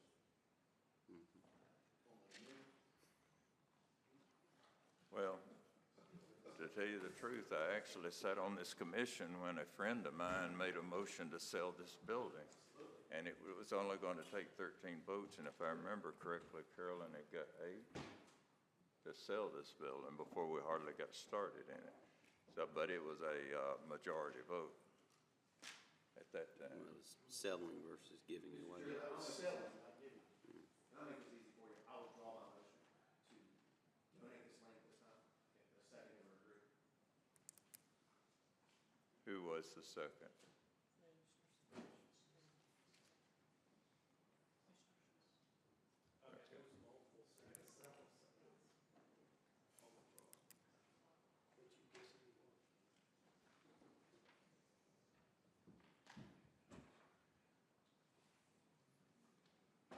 All right, there's been a motion, the motion has been withdrawn by the motion maker and the second.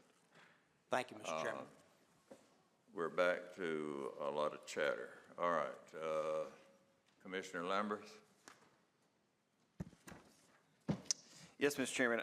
It's probably the banker coming out in me, so I apologize for this. I just have two questions. One, is this something that the property, if we keep it the way it is, it's going to need flood insurance on? Because my understanding, if it's in a floodplain, it would need flood insurance, which I know can be pretty hefty costs. And so would that be something that the 501c3 would pay for, or is that something that the county would? I'm assuming that the answer is going to be the 501c3 would pay for that because it's associated with that. I would imagine. Would Commissioner? I don't want to speak for them. I think I've stretched my ability to speak for them so far. I know what they've told me. We never spoke about flood insurance. Okay. So, and then my next question would be, what would the backup plan be? So if I make a loan in my day job, I'm counting on their cash to pay me back, but I'm also taking a lien on their house or their car or something like that. I didn't know if there was a fallback plan or something like that if they don't, or is this something that they've got unlimited pockets? And I don't know who's funding this. I'm a Cottontown member, community member, been born, raised, and currently live there, and I've never gotten a donation request for this, so I didn't know if there was some kind of plan just to have a safe umbrella, I guess, if you will. Anyone want to, Commissioner Mansfield, you have an answer to that? I just want to, I guess, partially a point of order addressing what we're dealing with here is withdrawing the local match for FEMA hazard mitigation grant concerning property located at 2268 State Route 25, Cottontown, Tennessee 37048. This was, again, went through the committee process. These properties have been through the committee process in September, October, November, December, January, February, and March, and now April. So we've talked about these properties publicly, extensively, for a lot of things. So it's no secret that the citizens have asked the county for this property. That's no secret at all. It's no big surprise there. So if you act surprised, you evidently just not been paying attention and coming to meetings. So it is but what we're doing here, what is basically been brought up, a question in committees was, how can you uncouple this without the vote of the full commission? So that is the most in here tonight, is the fact that legislative has done this twice. As far as it came before legislative, it's before several committees and ended up in legislative, so that's where we've been dealing with this. And so the actual resolution and the vote is to uncouple this property, because at this point, in order to do so, with the options that we have, it's actually the cheaper option on that. And again, going back to the problem being the county, this was just a bad deal. The county should not have entered into this project. I'll be glad to speak for the next hour on my reasonings why, what I think and what I've uncovered with the 2035 plan, the Long Hollow Pike Corridor plan, and things that are plans for this area, and plans for Upper Station Camp Creek Road to develop this area that citizens don't want to happen, and how these properties are part of that village center plan. And the community doesn't want that high density growth and development there. And so part of this is, instead of tearing things down that are valuable to them, they're saying, hey, we want this, we want to preserve this, so in order to do that, we have to stop this process so that these two structures aren't torn down. That is the call of the question of what we're doing right now. There is another resolution, which we're not talking about yet, that everybody keeps going to. It just happens to be down, of creating a voluntary tax act for this specific thing, for the citizens that donate. The question came up in general ops: how can the citizens donate money if they want to fix the roof that was torn off or stolen, and they want to preserve this building? So we'll let them, the citizens, pay for that. As far as flood insurance, I don't have the answer to that question. I don't have answers to all these. I don't know what the other properties have flood insurance on them. Again, I don't know what the Bridal House has flood insurance on it. I don't know the answer, because they're all on the floodplain as well. The Cottontown Community Center property was not in the floodplain, at least most of it wasn't. But the actual question that we're talking about is just withdrawing this, because it's been asked. If you want to get on the right path, you don't keep going down the wrong path. And in my opinion, with these properties, we've been going down the wrong path. And that's the citizens' feedback have been giving us that opinion, those statements that they don't want us to destroy these properties.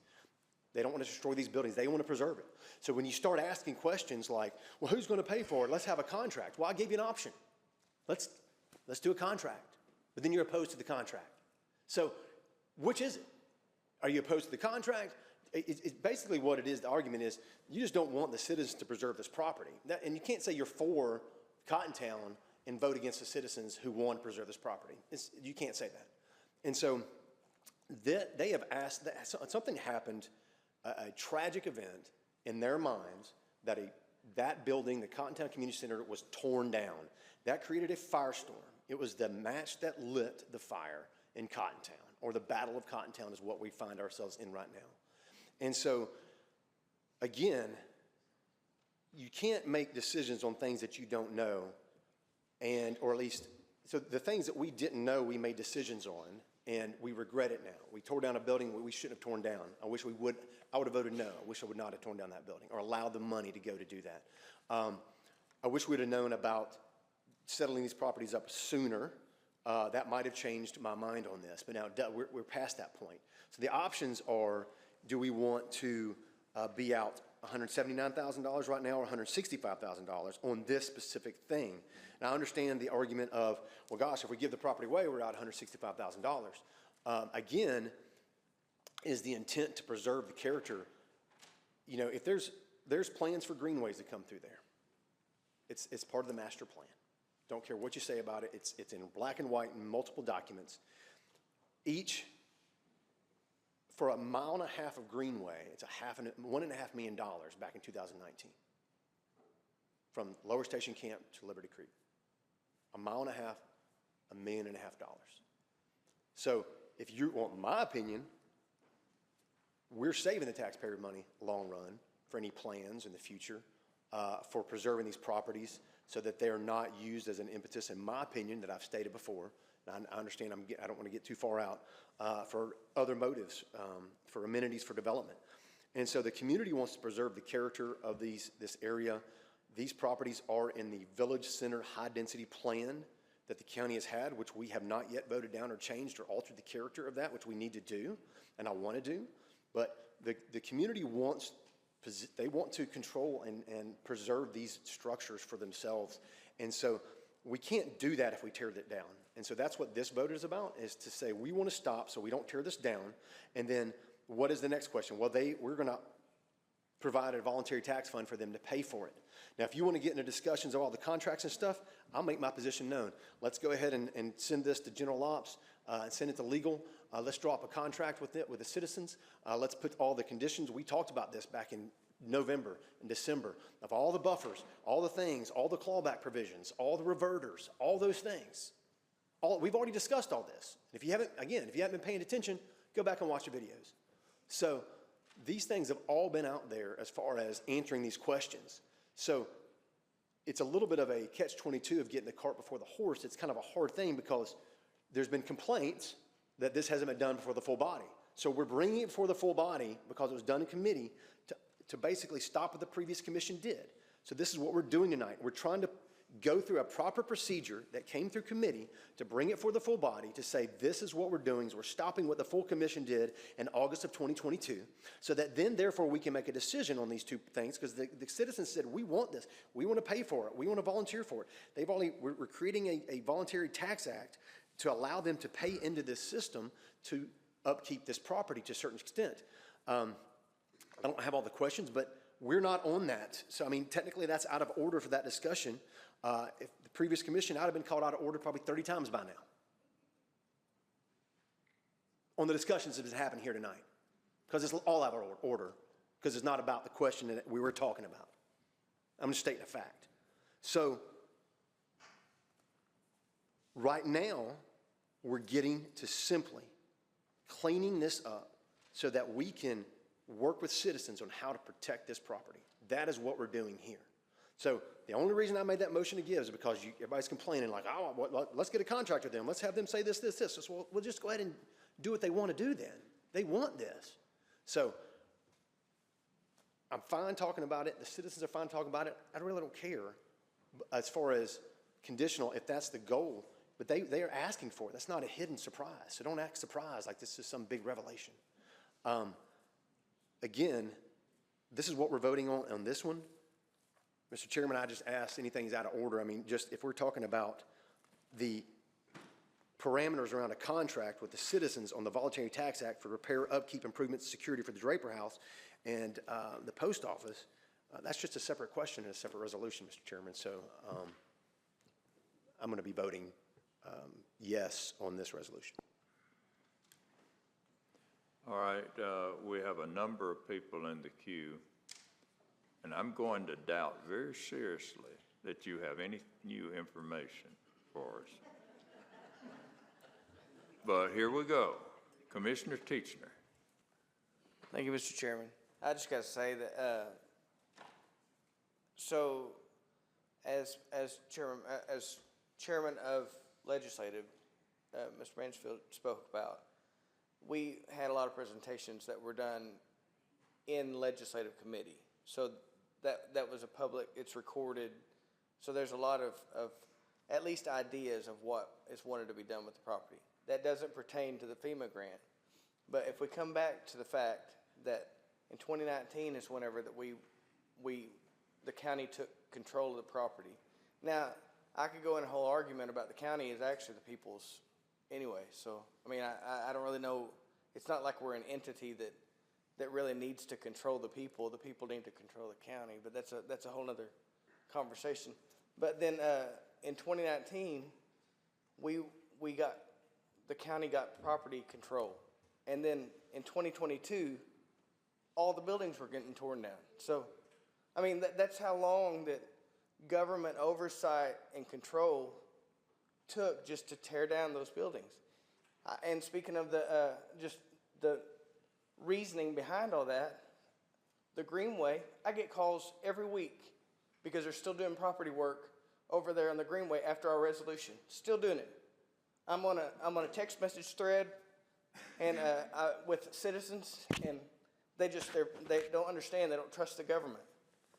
And so I think we got to do something to say, look, the government cannot be trusted in this situation. It just comes down to it. And so all they want is to try to have a way to talk about what to do with it. We are past the point. It's already going to cost us money. It was a bad deal. But we went into a bad deal to tear down the property.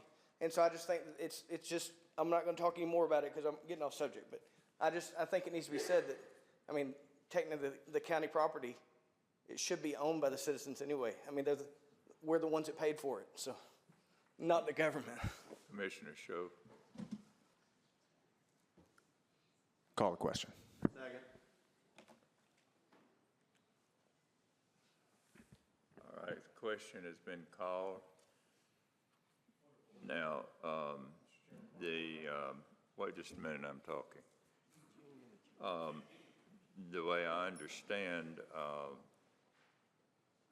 this, the attorney said something to me during the last vote, but we listened to everyone that is in the queue, and there are 3 people in the queue, and they have their speech, and then we will vote on the issue, but we have to vote if we cut off debate, and we're doing that at this time. All right, point of order.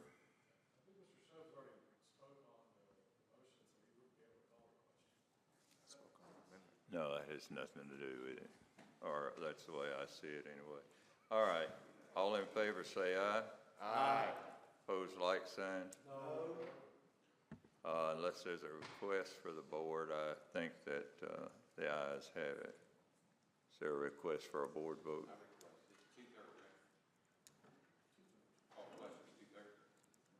No. What do you think? Why would it be 2/3? To stop the FEMA grant? Yeah. It's not. It was to get rid of the property. It was, this is a different issue. It's a majority vote. All right.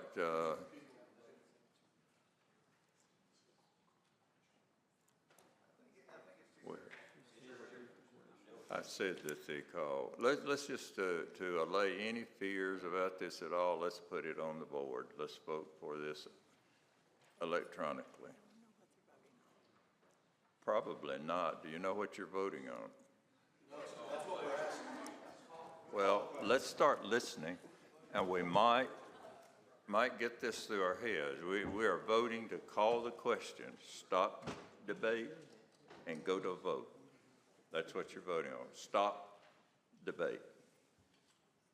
Okay. All right. Madam Clerk. Each commissioner record your vote.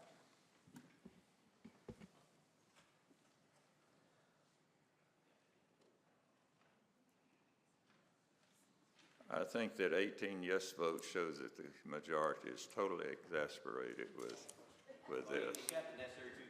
Okay. And 2/3 was not necessary. All right, in my opinion, and that's what counts right now. So we will, we're going to now hear from Commissioner Wynn. No, you got to vote on the question. We're voting on the main motion. Bates in. We call the question, we got to vote. Main motion. Let me review the rules on that. I think it says that everyone in the queue will be cleared out first. Do what?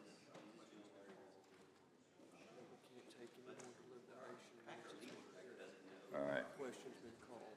All right, the attorney says the question has been called, so we will vote on it, and I'm very happy to do that. So we'll put that on the board. Madam Clerk. Each commissioner record your vote. This is the main vote motion.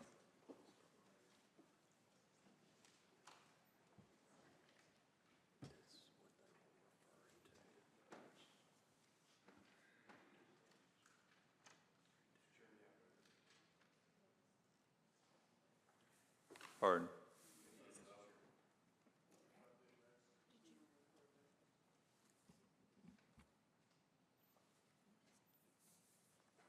All right, it received 16 votes. That issue is done.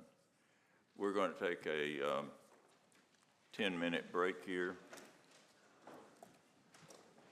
10 minutes, please. Get back so we can finish.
Okay, folks, it's not very often that I'm wrong and less often that I'll admit it, but it is a 2/3 vote to cut off debate, but we had 17 votes to cut off debate. So I stand corrected. All right, let's move along. Mr. Mensa.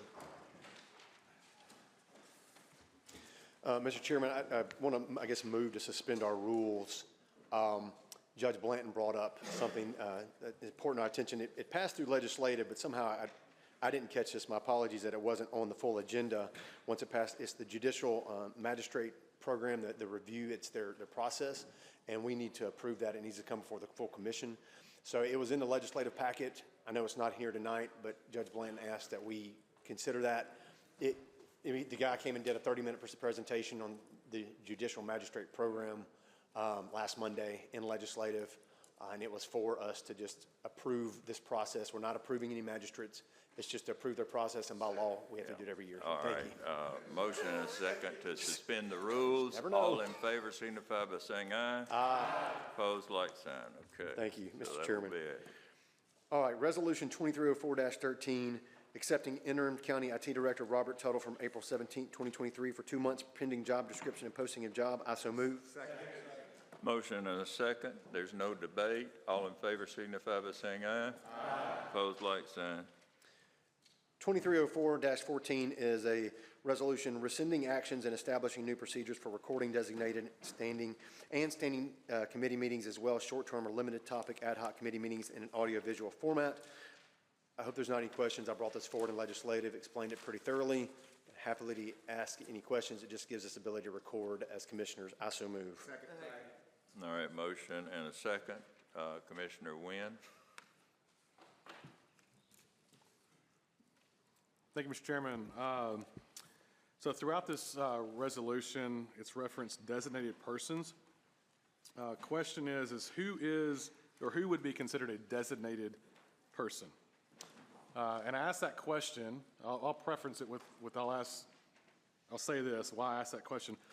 So I just have concerns that if elected officials are allowed to be designees or designated persons, it may create an environment or a temptation to do something that may not be on the up and up. So I think it would be prudent for us to exclude ourselves, especially or even just specifically in items 3 and 4, in the handling of the raw information and that formatting piece, and then that posting piece. So I'd like to make a motion just to exclude elected officials as eligible designated persons on items 3 and 4. All right, is there a second to that? Who was this? Commissioner Ring? All right, motion and a second on that. Any discussion on that, Commissioner Teachner? Just one quick question. Can I ask for clarification? If there was is it possible that would be the only option? Would there be always another option? I just don't know. I haven't thought through it, and before I voted, I wanted to kind of know. I like the idea. I'm just trying to figure out what the other option would be if there was another designee. Well, I know at times, and this is just to answer you, late meetings say Highway Commission, it may be only a commissioner available to set it up and manage it or whatever. And I think that prior to, there weren't really policies, procedures in place. I think this is going to take care of that, which should put IT in the driver's seat. I just want to put safeguards up just to protect everybody, right? And so that we don't create that environment of potential misuse or abuse. Okay. Commissioner Rogers. And just hearing what was just suggested, I'm not in favor of putting IT in place of this because I don't think that it would be the citizens' responsibility to pay for something that an elected official is capable of doing. The original intent of this, back when it was originally passed in the previous administration, was for the county commissioners to have access to this, and it was discussed in the committee that it would be the chairman or someone there as an elected official to have access to this room. And this room, in the original construction, was the intent that the commissioners would be there, but our previous mayor made the decision to have keypads and all that stuff put on it. I think this is advantageous for us as commissioners to show that we're transparent and allow the people to see the business that we're doing throughout the county, whether it's good, bad, or ugly, speaking from experience. So I think that it needs to be out there, and that should be up to us to be able to do that. Thank you. All right, and I'm assuming that these people, if not, you can tell me otherwise, are speaking on this particular motion. Commissioner Brown? Are we proposing that we have a separate budget now for another IT person whenever we can be people to start the stuff? Because we're doing it right now. We're starting the computer. We're starting with the 2 buttons on the wall. I don't see any reason why we have to change this. Otherwise, we're going to have to budget for these people to be there at these meetings. So just a clarification on the amendment, it is just on items 3 and 4. It's the handling of the raw information after the meeting's been recorded, so it doesn't change any of the processes as far as setups or accesses to rooms or equipment. It's just that taking of the raw information, editing the video, and then actually posting it onto the YouTube site. I believe that IT does that today, unless I'm mistaken. I can speak to this, if I may, Mr. Chairman. Go Yeah, ahead. IT does it today. The problem happened in, I'm gonna have to give a history lesson now. So, this was prior to 2019, the county commission did not have county email addresses, government email addresses, or any meetings recorded except for this main thing. Myself and Commissioner Mo Taylor pushed forward to have government email addresses, which took almost a freaking year to get passed, with much resistance, cutting off shenanigans from the county mayor's office. We tried to get videos recorded for citizens specifically, especially on sensitive things such as the Planning Commission, Board of Zoning Appeals that affect the growth in the county, and that was a goal to get these meetings recorded. So this was an objective of Commissioner Mo Taylor's to push this forward for recordings. And what had happened was, through shenanigans, the county mayor, from December of 2019, December of 2021 through August of 2022, the video owls were taken out of circulation under false pretenses and even shipped off to get basically a fake, just a label as cover for this. And so I received this from a whistleblower from inside the IT department. And what you're referring to is what the previous administration would obfuscate videos from getting put online for 2 to 3 weeks or a month after recording up until they cut it off. So what I did one time, I took a flash drive, I put it in the computer, put it on my YouTube so that citizens could see what happened during a meeting. So you're probably talking about me. And I'm gonna go ahead and say, so this is what happened. So when you're saying this, so I understand the spirit of what you're saying, but I'm probably gonna be against it because in case we have a rogue IT department, a rogue county mayor's office again, that keeps people from getting the stuff and uploading it in some form, because this happened. This is not some hypothetical scenario. This actually happened to the previous commission. It's extremely frustrating. Something as simple as just putting up a video. I appreciate the county mayor for putting the mounted system in the ceiling because it's more of a permanent solution. That was the original goal of Commissioner Mo Taylor and myself as the permanent. They came up with the owl, which is fine. I think it's actually great. So now that the Planning Commission members could come in here and set it up, they be responsible, check it out, put it back in the closet with the keypad. That's part of what this at. We just want the keypad back to what it was. And so, but the goal is designated persons is whoever they designate, whether it's consultant, it's just language covering whoever it may be, just somebody can say, well, we didn't cover that person, and they can't do it because they're a county employee or whatever. So if they want to designate somebody to do it, they can designate somebody to do it. Basically, it does put, as part of the policy, if you actually read the resolution, the IT department's job is maintaining and managing the software, the updates, the computers, the laptops, the owl, the cords, everything with it, the backpacks in the closet, maintaining it, putting it on the county website, and being a part of that designated process. So that's all this is, and that is why this has been a frustrating process. I'm going to vote against that because I don't know who the designated persons should be or could be, and if they wanted to be a commissioner, I don't want it to limit not being a commissioner, so. Okay. Commissioner Jones? I just wanted to ask the maker of the motion if that addressed his concerns or if there was something else that he was speaking to, if you could clarify that so I could understand why the need to make that motion. Could he speak on that, please? Well, that's, let's stick to the motion itself. I want to vote correctly for this motion. I want to understand what his worries are with this motion. If that addressed it, then that's fine. I know how to vote. But if that didn't, if there's something else that he would like to speak to on what that was. Would you answer that very briefly, what your concern is? Yeah. I think it's just prudent to always put up safeguards, you know, and a lot of what we do here is we try to think about what could potentially happen, right, with abuse or misuse. And this is just, it's not like, it's not directed at anybody. I know, Mr. Mansfield, you indicated that that's directed, it was not directed at you. That is not directed at you. This is just, I think it's a gap in the policy. If I followed the meeting correctly, there wasn't a policy, and this is now a policy, so. No, you're correct. There have been policies, there's two resolutions. We're rescinding and repealing the previous and a policy. There was a policy in place. Wait. That's not correct. My apologies, Mr. Chairman, I'm out of order. Okay. Go ahead. Yeah, so we just put this in the policy, and then we'll have the policy to follow in a resolution. And again, it's just safeguards. It's not directed at anybody. I think it's just being prudent in putting up safeguards. Okay. All right, we hear you. All right, Commissioner Sho. Thank you, Mr. Chairman.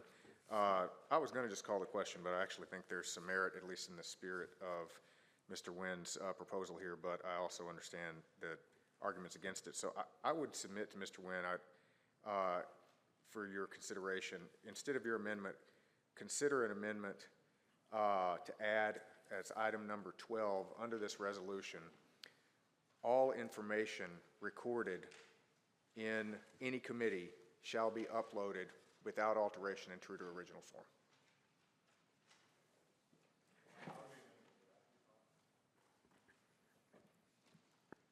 Well, I need more than I'm in agreement with that from you two. I'll accept that. Oh, okay. All right, motion and a second to add that to the amendment. We'll vote on this one first, whether this will be added. All in favor say aye. Aye. Opposed, like sign, and that carries. Now it's back to the First Amendment. All right, all in favor say aye. Aye. Opposed? You're voting on his amendment, the first, the main motion. All in favor say aye. Aye. Opposed, like sign. Okay.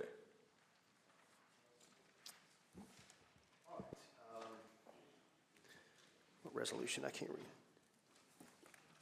Staples in the way. I think that's resolution 2304-15. This is creating an opioid settlement ad hoc committee for determining disbursement for the use of money received from the Tennessee Opioid Abatement Council Fund and national subdivision funds and track the usage and follow the outcomes. I so move. Motion and a second. All in favor say aye. Aye. Opposed, like sign. Resolution 2304-16, establish an updated OSHA program plan, devise rules and regulations, and to provide for a safety director in the implementation of such program plan. I so move. Motion and a second. All in favor signify by saying aye. Aye. Opposed, like sign. Resolution 2304-17, adopting the personnel policies and procedures for the Sumner County Highway Department. I so move. Second. Motion and a second. All in favor say aye. Oh, pardon me. Commissioner Boyd, I missed that in the queue. I'm sorry. Thank you, Chairman. I have just one quick question, if I may address the finance director. I'd like to know if there's a financial impact to this policy change. Mr. Loy? As far as the impact is, if you're going from 8 to 10 hours for a holiday or sick time, you're basically going to lose two hours of work time for each one of those. So if you've got 14 a year, that is about 28 hours. But I can't say the true impact because I don't know if that'll make the employees more productive to make up any of that impact or not, so I can't really speak to that. But I can say that you will lose some man hours anytime you do increase your leave hours. So my question would be, if we have a potential financial impact, did this go through budget?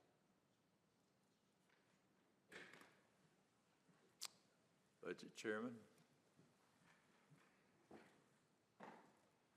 I believe, I'm going back from memory here, I believe this actually, we did discuss this in budget, but we didn't get that type of number. We didn't get a number on it and then kicked it back to legislative where it was discussed. I think the original time that it was brought up by the highway superintendent was in budget. If I recall, I had a similar question, or a couple of us had a similar question, and then it moved back to legislative. I could be incorrect there, but the point of your question, though, is that we didn't get any numbers to out of budget to give you the answer you want.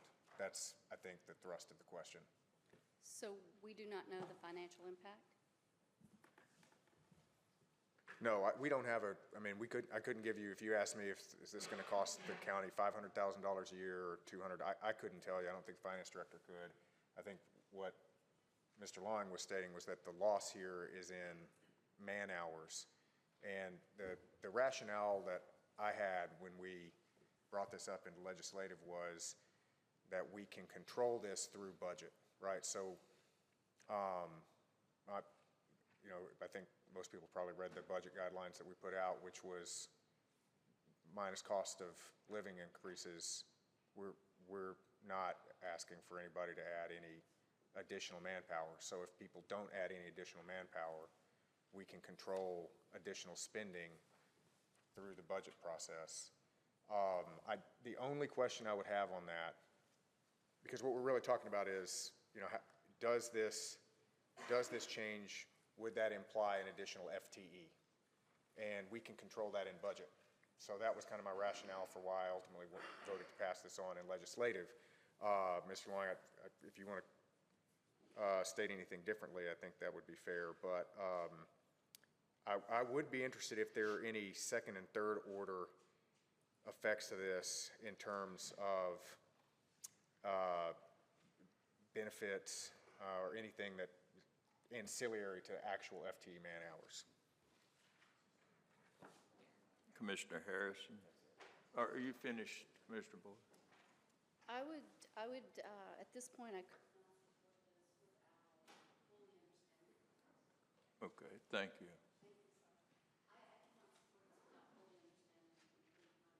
impact of this. So if I could support an amendment to send it back to budget to get an actual number. I understand that we don't have an actual cost, but we don't have actual roads being built during that time also. So we'd be giving up the time that we would be out building roads. So Okay. that would be my proposal, is to send it back to get an actual number. Thank you, Mr. Chairman. There is a potential impact, as to my understanding, to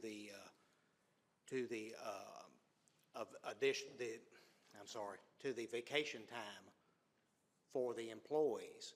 All this policy is doing, all this adjustment is doing, is bringing them in line with the other departments in the county, making them whole, whereas the other departments are kind of at an advantage where they're at a disadvantage. That's all this is doing. It's going to be a nominal effect, and like we discussed in budget, because we did discuss that, we can control any financial impact, any significant financial impact through the budget process. That's my understanding of it. All right, I have asked that this be put on the board because there have been a couple of questions in regard to it. So if you will, a yes or a no vote on this electronically. Madam Clerk. Each commissioner record your vote.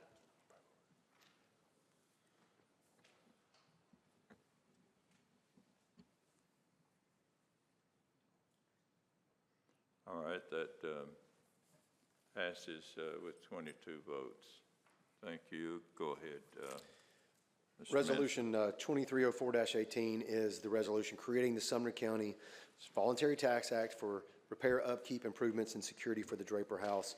I do want to amend this basically in the title to say, where it says security for the Draper House, to add to that, and old post office property located at 2268 State Route 25, Cottontown, Tennessee, 37048, and as well as in the third, fourth, and fifth paragraphs where it mentions anywhere it states the Draper House, just to include and the old post office as part of that, and I so move for that amendment. Motion, is there a second? All right, motion is second. All in favor signify by Commissioner Becker. I just got a question for clarification. What's the advantage, I guess, of someone who's wanting to voluntarily donate money to doing it this way versus donating it to the 501c3 for them to handle? What's the benefit of doing this versus letting the 501c3 pay for it? Whoever.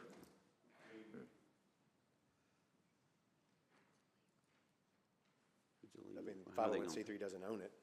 So, I mean, the question came up in general ops on how legally can somebody contribute money to take care of something for the county?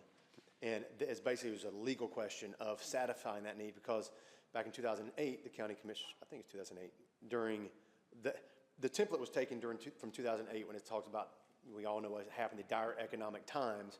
And as we said in budget, we're in a recession. The numbers tell us that. We talk about in budget. So these are those type of economic times. But it was that template from that. The law director suggested just keeping that same template for the Voluntary Tax Act for anybody who wanted to pay additional taxes to fund whatever they wanted to for county services. So basically that is why that language was there, and why this method was used.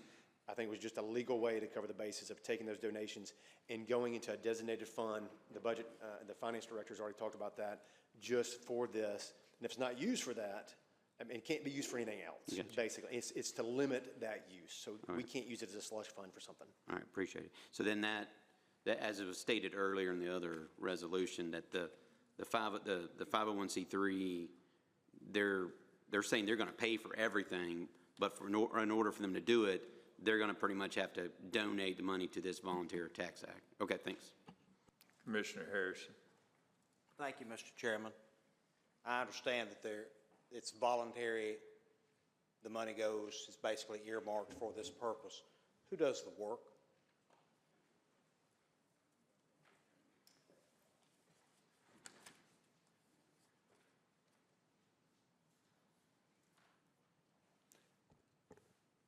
I mean, I'm not exactly sure the answer to that question, to be honest with you, because they're giving us the money to be able to do it. Now, I don't know how the mechanism for subcontracting out to let the citizens do it themselves, or our county employees in our maintenance department, if they're going to put up one thing that was mentioned was a security camera that they were going to pay for or donate, and also the roofing materials in order to go back on for what was stolen last month. Somebody in a red pickup truck, it was identified, somebody stealing it, and somebody actually saw somebody taking it from county property. And so I believe, and maybe Chairman Klein can answer that question, or our law director, is that, I mean, they're giving that money to us in order for us to then use that money to secure for what those needs are. So whatever they're giving the money for, and saying, hey, we want this money for a security camera, here it is, and maybe they donate it and we install it, but it's giving them a mechanism to provide that information. So that's my understanding. Commissioner Wynn. Thank you, Mr. Chairman. So a couple questions here. Voluntary Tax Act would this be considered an overpayment of tax and therefore eligible for refund at some point in the future?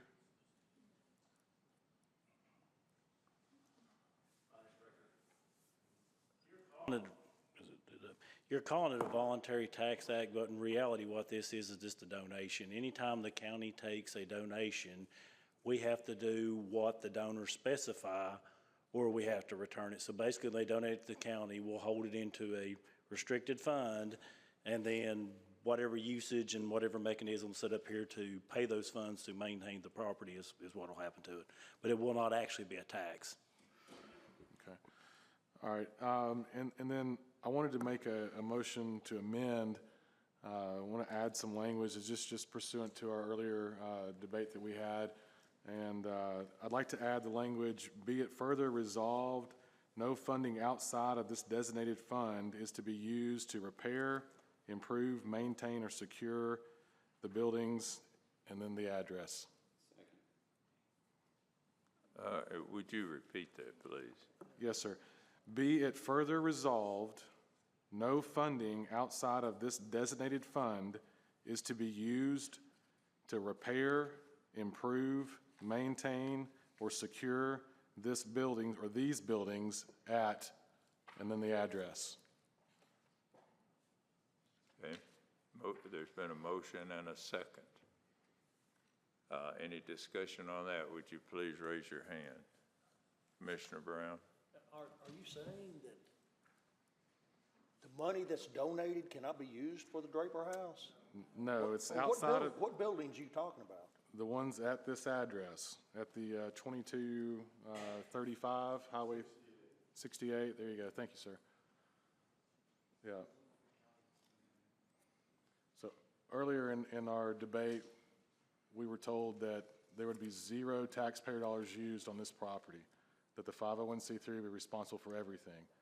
And the clarifying question was repair, maintenance, improvement, anything. Is it all expenses would be paid by the 501c3. So just asking that that be put into this resolution. I think he's just saying no county funds will go to this building. It will always, let's get it. I see only one problem with that, and that is that this would be only good for 3 years, because we cannot impose on a future commission any kind of restriction like that. They can change it if they so choose or do what they want. But anyway, I understand what you're saying for now, for this commission. For this commission, yes, sir. All right, any other discussion on that? Commissioner Jones? Yeah, I don't want to vote for anything that's going to tie our hands in the future. I thought the nature of his motion was for this one repair, not going forward until the end of times. That I don't want to tie our hands on anything. I won't be voting for that. Okay. Any other discussion?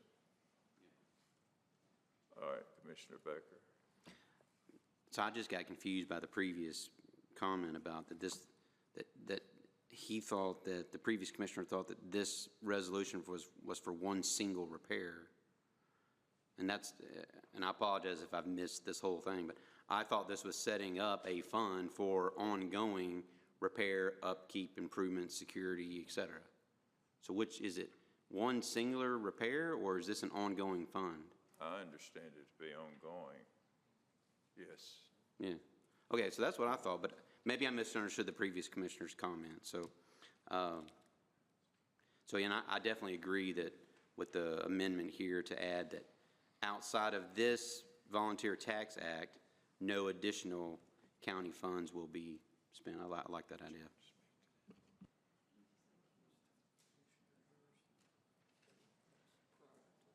Anyone else?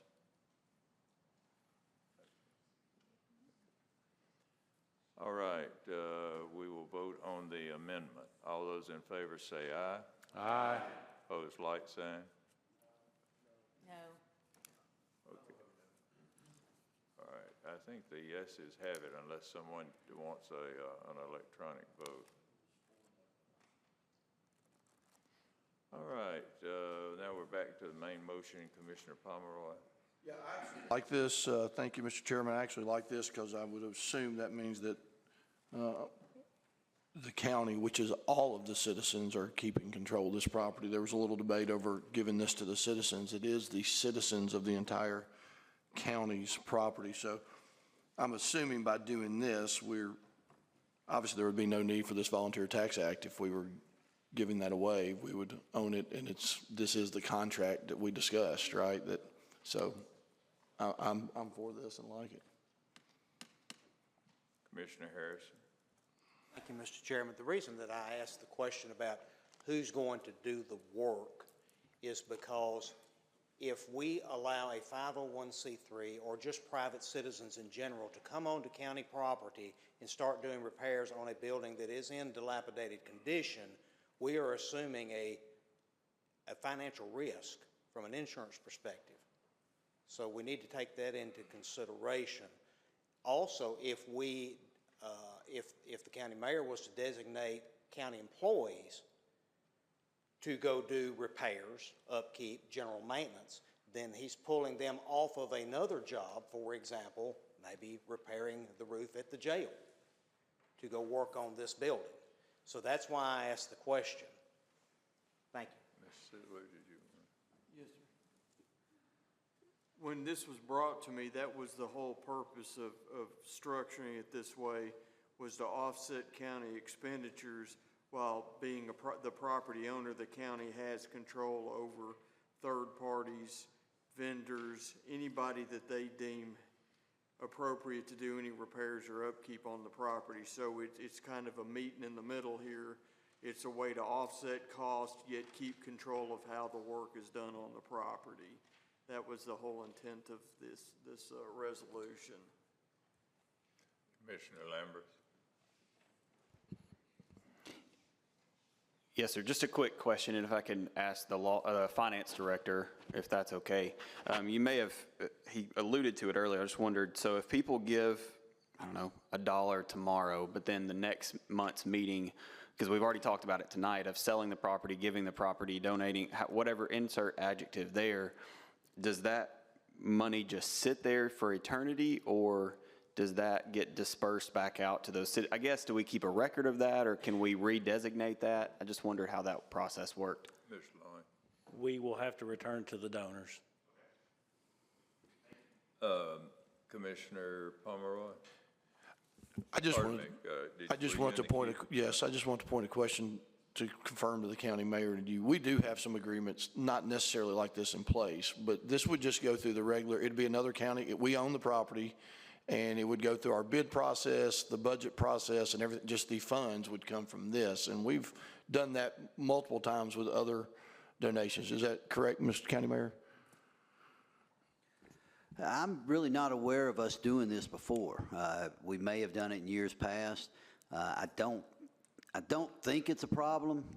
You know, my concern is the liability. My concern is you passed a resolution saying $0, and you know, it's going to take dollars to administer the program.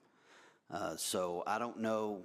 I was kind of like Commissioner Becker. I thought we was just going to shore up the property, get plywood on it, get that roof fixed, and put a camera up, and then let it lie.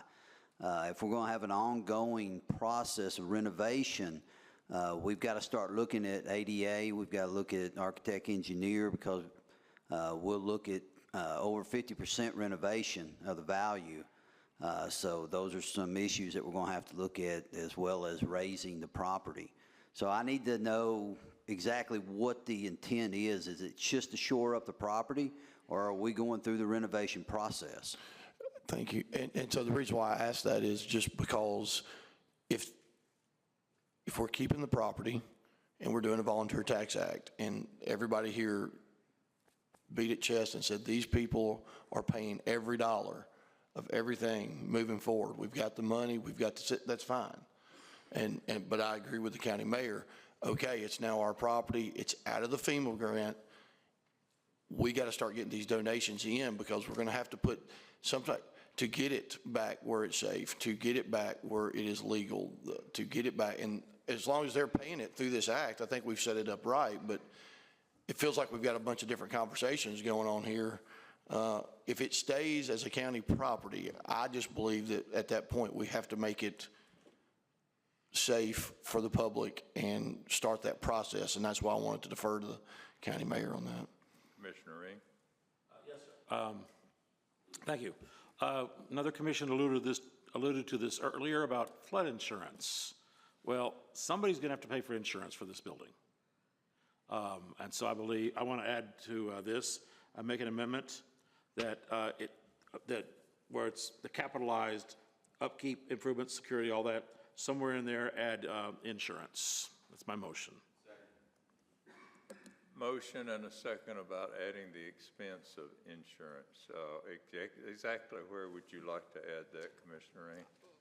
Oh, right after improvements. All right. In the first therefore clause. I see no one in the queue other than those that are already in the queue, so all in favor signify by saying aye. Aye. Opposed, like sign? No. I say the noes have that. So, pardon? You want electronic vote? All right, Commissioner Mansfield. We had the Comer Barn for 6.5 years. My understanding is we didn't have any of this stuff on the Comer Barn. So when we talk about dilapidated county properties, I mean, come on, give me a break, guys. Let's be real here.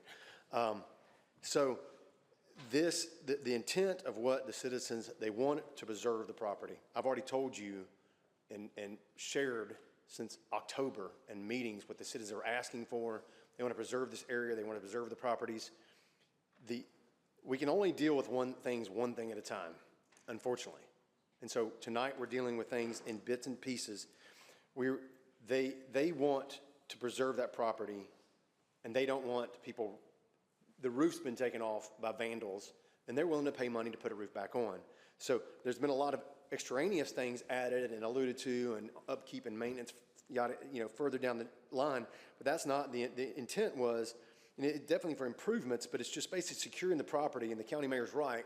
The goal of what was presented in the committee was securing the property to stop the deterioration. It's kind of like with the Comer Barn. There was never a tarp put on that roof, and it just kept deteriorating. Why? I always ask the question, why? Well, I believe it was intentional. That's my opinion. So, but they want to intentionally stop the deterioration of a structure that was perfectly fine for people who have expected it and built homes and look at it, totally rebuildable. Foundation was great. The woodwork in there is salvageable. And they're wanting to just simply donate money to stop it because they don't own it. They're saying, help us save this property. Get out of the way. They want us to get out of the way. This is what this is about. Get out of the way. Get out of the way. Get government out of the way. The government didn't have these properties until 2019. None of them. This is a new phenomenon. They just want the properties restored back for the community. So let's get out of the way and let them just contribute to these properties to allow them to keep from deteriorating, unlike the Comer Barn and all the grandstanding around that and all the events that were there with no liability insurance. This body voted 23-1 to get the Comer Barn back. Wait just a minute, he has the floor. And I'm thankful. Yeah, but the previous body voted to take it on, which you were part of. No, I was not. 2016. Just a moment. We're not going to go into chaos here. He has the floor. You may get in the queue and say what you want. Yeah, 2016 is when the previous body, which some of the commissioners in here were a part of when they accepted the Comer Barn, nothing was ever done to preserve it, put a tarp on it. There were festivals and events held there even as of October with this commission, no liability insurance. Nobody's asking questions about that. I mean, let's talk about double standards here and hypocrisy. You don't care about that, a major event, hundreds of people. Nobody asked the question. But then we're talking about a house and a structure, people on a creek that nobody even knows, what they want to do with necessarily.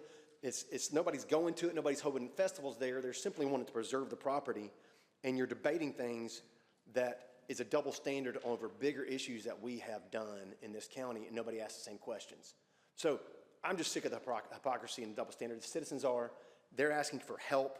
Let's unencumber. Let's help them what we can do for receiving money as following a voluntary tax act for the repair, upkeep, improvement, security for the Draper House and the old post office. And the reasonable ask there, not unreasonable, is fix the roof, stop any further flood damage, just stop it in time. And the county mayor was correct on that. Was the original request in general ops for right now, till the county figures out what they want to do with it. Now, if you want to go into what I want to make a motion on behalf of the citizens have asked me to do, I'll go ahead and go to that. But everybody, we're not there yet. So it's pretty simple. We don't have to have insurance that I know, flood insurance. You don't have to have flood insurance on that house. I don't believe that's correct. So, again, Cumber Barn didn't have liability insurance to my knowledge for 6 years. So. Commissioner Jones. I've been in the queue for a while. I wanted to speak to Commissioner Becker's point earlier, and the reason why I voted no earlier, this is getting very muddied up now, because when it was brought to Gen Ops, and I was in that committee, and Commissioner Klein, correct me if I'm wrong, the original intent of this was to fix the roof, stop the deterioration, and we wanted, that quote was received for that. And that's the amount that they proposed to donate to cover the costs of that, correct? Yes, it was a one item thing that we agreed to push forward with this, and now it's turned into a revolving fund to continually fix things, and that's not what the intent was behind what was talked about at Gen Ops and brought up here. It sounds an awful lot like we're talking about a contract now, again, which we just voted not to do. So I would like some clarity to be given to this motion before we vote on it, so that the people that are proposing it know what they're getting into, and so that we know what we're voting on. I'm fine going back to voting for the contract, which nobody wanted to do, but that sounds like what we're talking about a lot. So that's why I said that earlier. I was against that motion, because I don't want to tie the county's hands on what we may or may not do with the property in the future. I think we need to clean this up a little bit by the maker of the motion, if they would please restate it in a way that everybody understands, so that we can vote on it properly. Mr. Mayor. Thank you, Mr. Chairman. One thing that we do need to address with legal is cleaning up the deed. If we're going to pull it out of the FEMA program, we're going to have to change those deed restrictions before we do any work on it. So I don't know if our legal department has the capacity to do that, or if they need to hire it out. But I think before we move too far on this, we do need to get that deed changed. All right, Commissioner Becker. Yeah, I'm just going to echo what Commissioner Jones mentioned there, because I know when Commissioner Mansfield made the motion, he added, and the post office. And so to me, it's extremely confusing as to what this motion actually is, because if there's the roof, a security camera, and secure the building, but okay, so the locks and the cameras are for both buildings? Or the locks, at least, are for both buildings? Okay. Well, okay. So what we're voting on here, I guess it would go back to, is those specific things, and that's all. Which is different than how the whole conversation went along. So, in my mind, like, again, I was thinking that we were creating this as an ongoing tax to handle the repair, upkeep, improvements, ongoing operations, and if insurance, really, and that's why, and we've already added the no other county funds will be used for that. So, so if that's not the case, then I'd like to make a motion to reconsider 2304-12.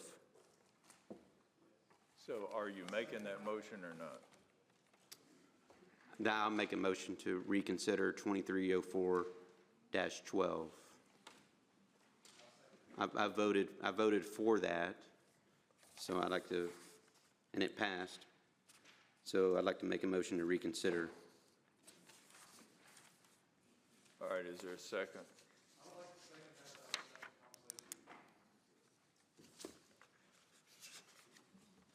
All right, a motion and a second. Any discussion on that amendment? Commissioner Jones? And if I could do that on the amendment that was made to that motion, to get rid of that amendment.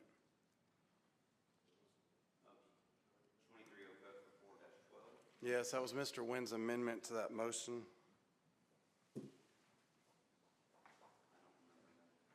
If we reconsider the motion, we would take all of it away, right? Which amendment? I don't remember amendment. To not. If you all will direct questions to the chair, we might be able to understand what you're talking about. Was that the one to no longer spend any county money on this building? No. Okay, I withdraw then. All right. There's been a motion and a second, right? He was the second. Is there a second? No questions until we get a second on this. Is there a second? Seeing no second, we're back to Commissioner Pomeroy. Thank you, Mr. Chair. Again, I'm just holding the resolution. I mean, I can only work off as I see people get confused and roll eyes. I started this by saying I supported this. I liked it because it means we're keeping, right? I mean, I didn't stand up and yell and try to do all that stuff. I just said,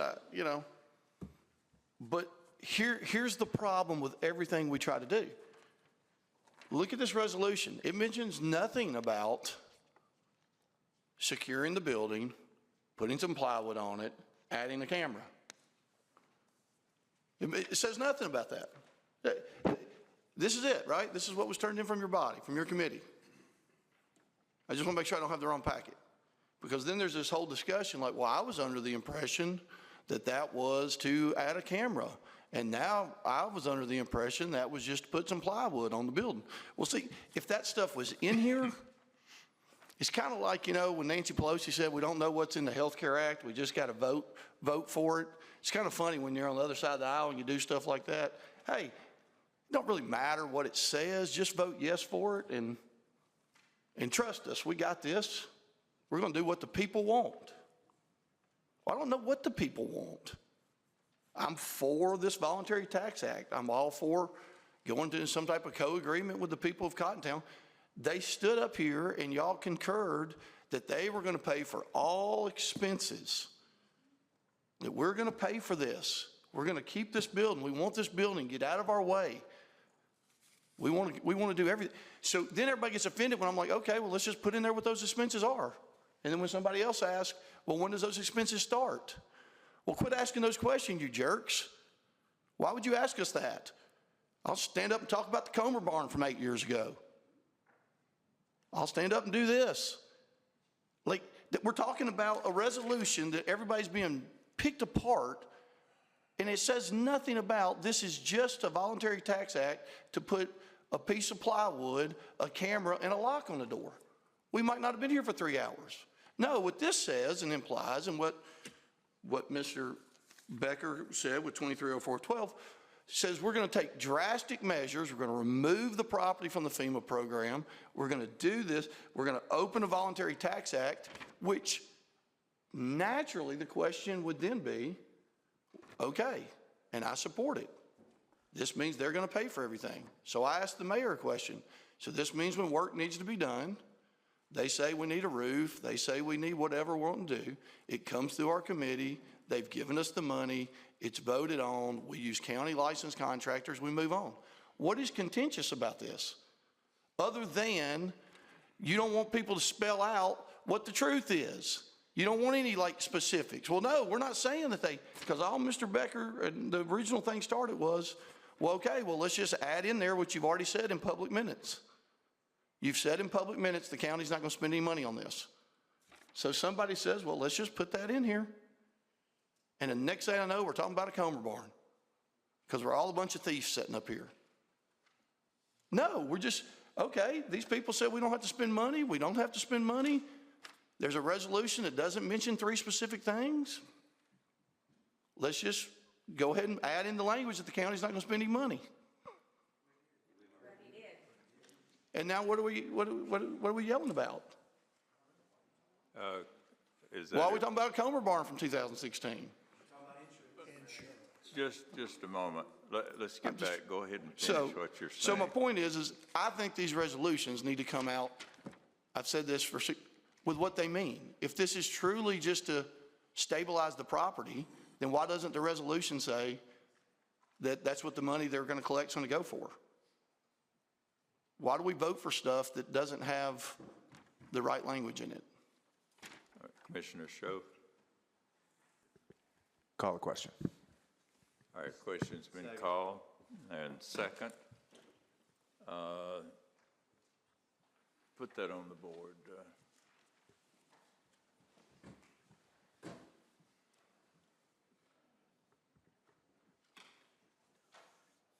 Each commissioner record your vote.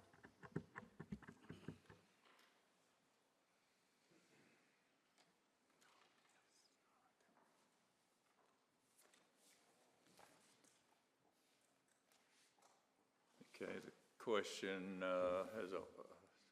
call for the question is overwhelming, 20-4. So discussion has ended on that, and we'll be taking a vote on this. All in favor signify by saying aye. Aye. Opposed, like sign. All right, passes. All right, Commissioner Mansfield. That concludes my report. Commissioner Pomeroy. Did we ever vote officially on adding that? I didn't write that down when I ripped my paper off. I ripped it. Thank you.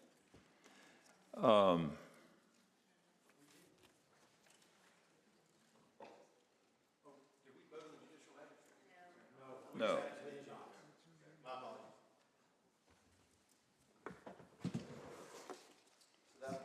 I don't know what the resolution number would be. I haven't looked at consent, but yeah, I so move to accept the judicial magistrate program. All right, motion and a second. Any discussion? All in favor say aye. Aye. Opposed, like sign. Okay. I am really happy that our judges have been able to sit here through this wonderful experience for 30 seconds there. It was your moment. Thank you for your patience. All right, Budget Committee. Thank you, Mr. Chairman. So item 1 on the agenda is approving the Sumner County Emergency Services to pursue a grant for purchase of a Lenco Bearcat with stipulations that shall not be utilized to enforce any action counter to either U.S. or Tennessee constitutions and cannot be utilized for parades or public displays. I so move and would also like to get in queue. Motion and a second. Any discussion? Commissioner Schmidt? I was in. I'll stay in queue. Thank you, Mr. Chairman. I would like to offer an amendment to this to strike off may not be utilized for public displays. I would like to see the Sheriff's Department have the opportunity to bring the Bearcat to schools to show kids the importance of why this is needed. I'll give a quick example. I'll try to be quick. Gallatin Police Department just did something similar showing off that, and I think that the kids need to be taught, you know, why this is being used, and gosh forbid they ever needed this at a school. I want my kids and other kids in the county to know that safety is here and not that it's something to be afraid of. And a motion and a second to the amendment. Who was the second? Commissioner Rogers, okay. Was that you, Commissioner? Who was the second? Oh, cool. Okay. All right, Commissioner Wynn. Any discussion? Let me see your hands if you want to discuss. Commissioner Wright?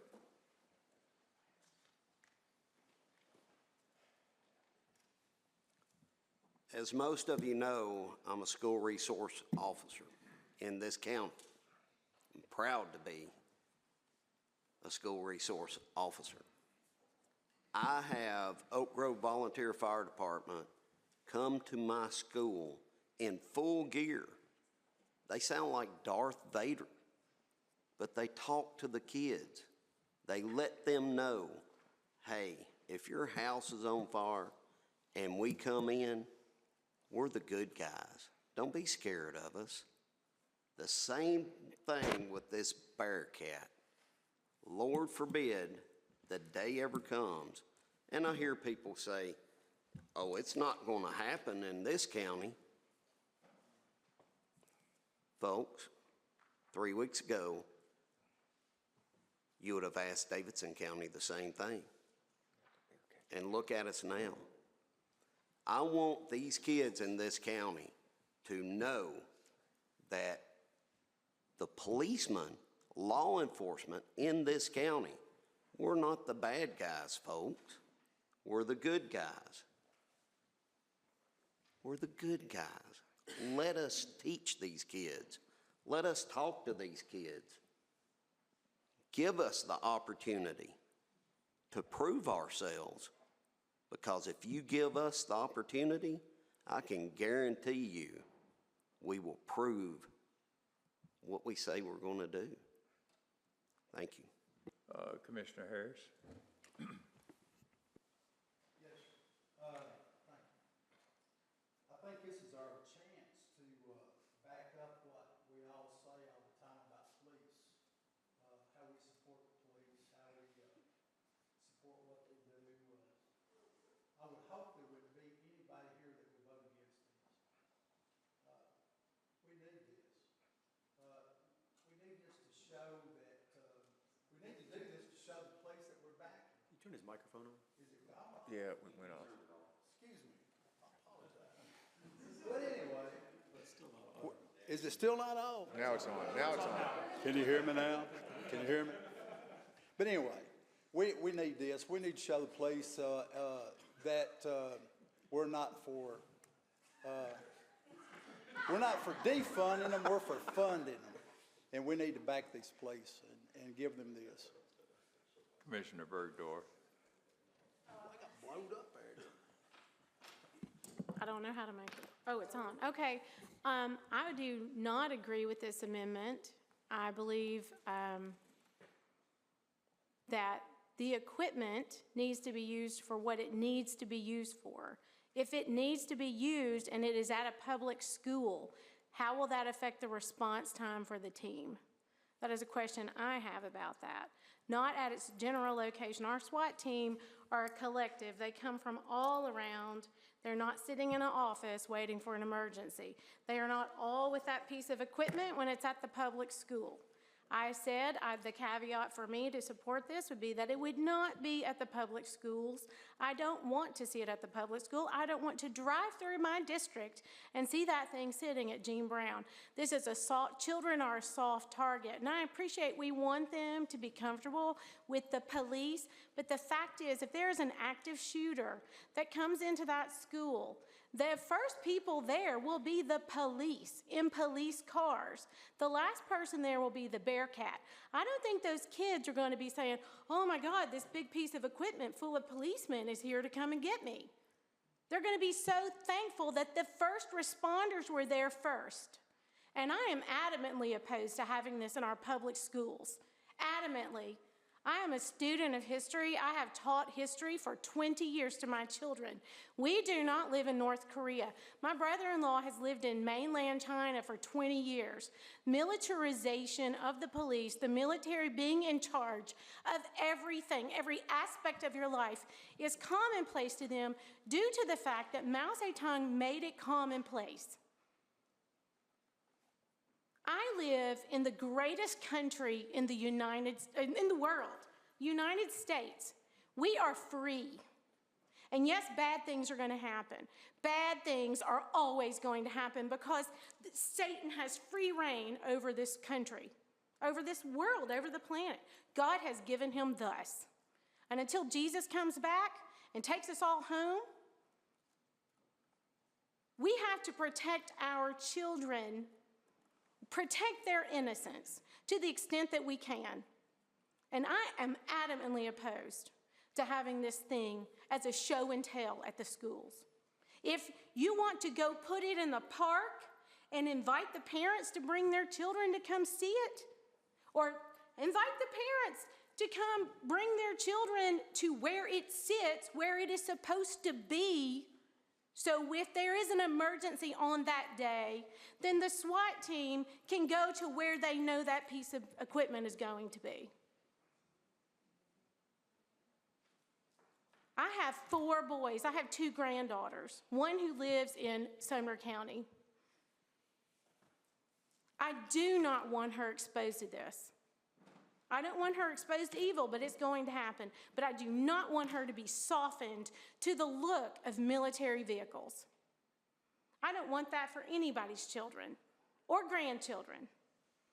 Let them be children. And when the emergency happens, take care of it then. But this is a parental choice. This is a choice for parents to make to expose their children to themselves. Thank you. Commissioner Jones. I want it to be clear to the SWAT members and the police and everybody out there that the majority, if not all of us, do support this vehicle. I mean, you'll see that in the vote here in a little bit, but get the narrative right. I don't disagree with my fellow Commissioner Bergdorf here that this vehicle will be the last vehicle on site at any kind of an event that is not a planned event. If it's an emergency response, it will be the last vehicle there. Regular patrolmen will be the first ones there, and if anybody waits, I've been assured by our Sheriff's Department that they will be fired for not going in first, because that is our policy. We go in first. And so get the narrative right when we talk about this. This is not about not being for police, not being for the Bearcat. I love it. I wish I could afford one of my own. I think it's really cool. But we got to get this right. I think it's a good compromise to maybe have this thing at parks for people that want to see it, but I agree it does not need to be commonplace seen at schools, because my 3 nephews were at Covenant School. One of them was in the classroom that got shot up. And I guarantee you, if there was a SWAT vehicle there that day, those kids did not see that vehicle. It didn't encourage them to see that vehicle was there and it was friendly. It was one that they had seen before. They had no clue what was going on that day. So that was not a helpful point to have seen that vehicle before, or a vehicle similar to it. Use it for what it's intended for, but be real about it. It's going to be used for planned outings. If a warrant needs to be served or something like that, it will not be the first vehicle on site. Just get the narrative right. Anyone else on the amendment? Commissioner Juneau. I have 2 questions. The federal funding for the Bearcat requires, I think, and Mr. Widener might be able to say what this is, requires there's education, it be used in an educational purpose as well with the funding. That's part of the funding, I'm pretty sure. And that's why I don't think you can take it out, being in public parades, things like that. I don't know if you can take that out, because I think that's part of the federal funding for it. And I need clarification about that, because if we don't want the federal government involved, then maybe we need to rethink about other funding for this. I just need some clarification to help me understand. And is there someone that can talk to that? Mr. Widener? Yes. Mr. Widener, would you be available for that question?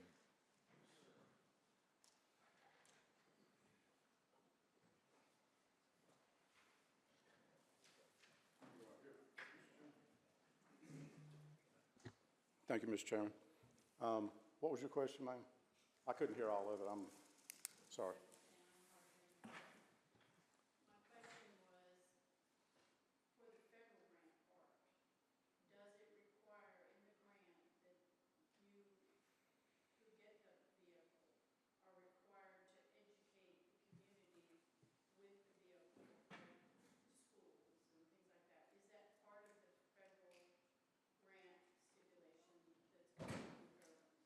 No, there are some aspects of public involvement, and the training piece on this is in regards to the team and community policing and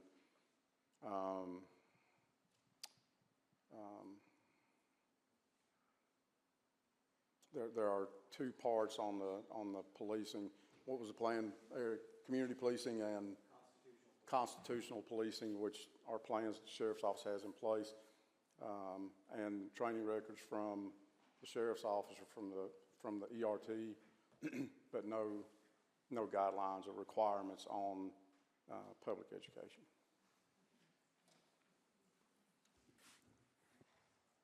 All right, thank you, Commissioner Boyd. Yeah, I just need clarification. So in our summary here, it says that we're voting to pursue a grant. That's what it says on my summary. But in my resolution, it says I'm authorizing the grant to purchase the Bearcat. So let me repeat that. In the summary, it says that I am looking to pursue a grant. In my resolution, it says that I am authorizing to use the Homeland Security grant to purchase the Bearcat. Am I pursuing the grant or am I purchasing the Bearcat? Maybe the legal department can best answer that for us with that difference. Could you restate that question, please? Yes. Mr. Chairman, In our summary. I think I can answer this. Go ahead. Microphone's off. I'm on now. My understanding after talking to Mr. Widener on this, that this is a two-step process, and I've talked to Mr. Widener extensively on it.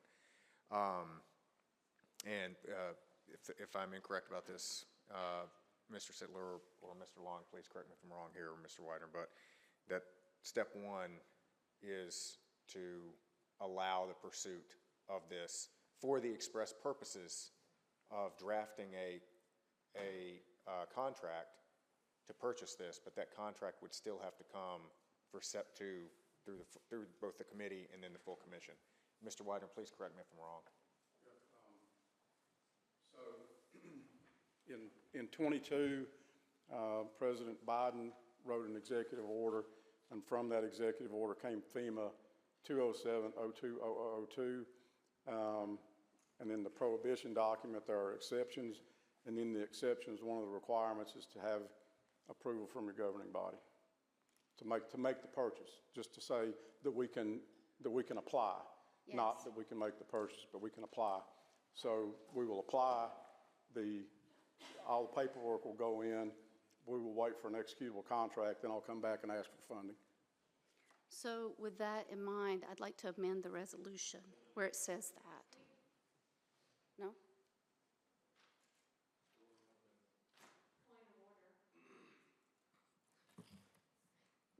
We are still on the amendment about let's take this to the schools and show it off to the children. Thank you, sorry.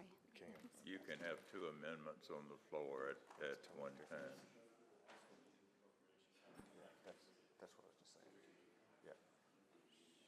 You can make an amendment to the. Yeah, no one can after you. You can have two amendments. Yes. Okay, so how would you like to handle this, Mr. Chairman? How do you what? Would you like me to complete my amendment? Yes, go ahead if you want to make an amendment. I could not support this resolution because it does not say that we are pursuing. It says that we are authorizing to purchase.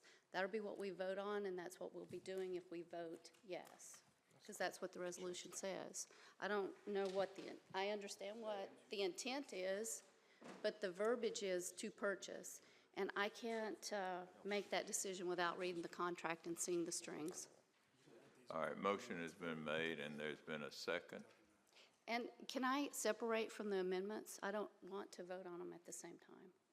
I'd like to separate the two amendments in the vote.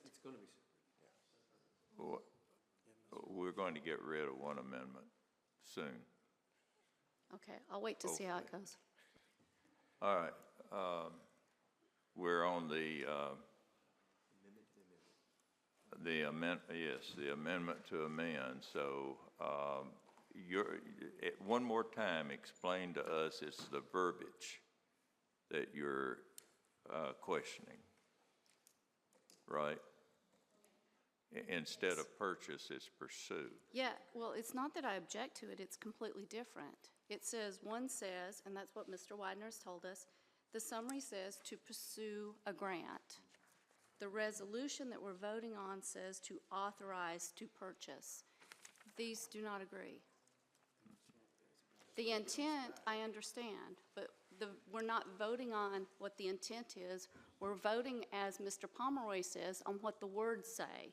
And the words say we're authorizing a purchase, and I just want to see a contract and the strings, all the strings. All right.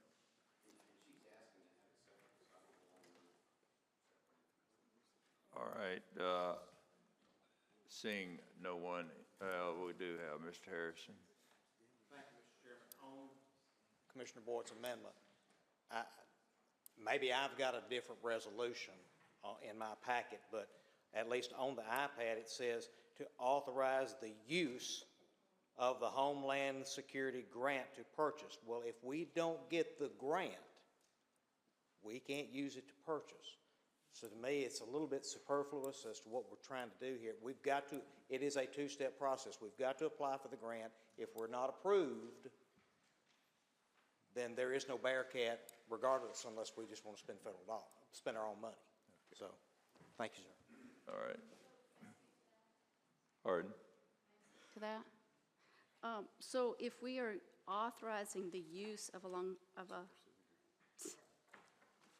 if we're looking to authorize the use of a Homeland Security grant to purchase, I'm assuming that this grant could be used to purchase anything. But I don't know. I don't have a contract. I don't know what the strings are.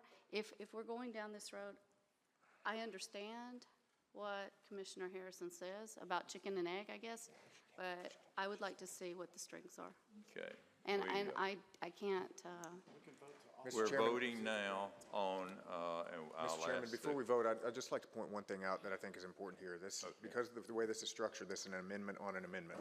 So if this amendment passes and the next amendment fails, you would, because they're very, very different things. If this amendment passes and the amendment relevant to the schools fails, then this would also fail. I just want to be clear here. All right, I'll ask the clerk to put this on the board.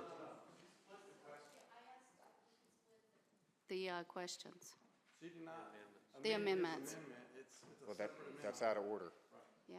Yeah, go ahead and put it on the board. We're going to vote.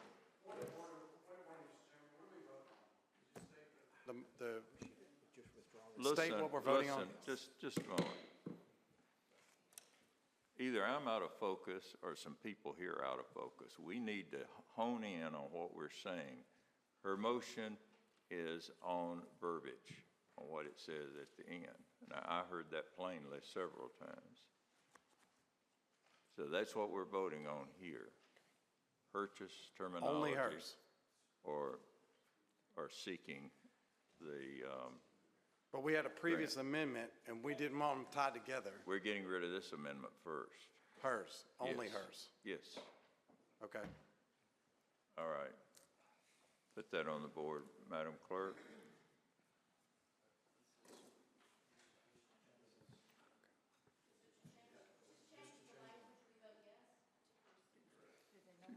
To change the language, you would vote yes for the amendment.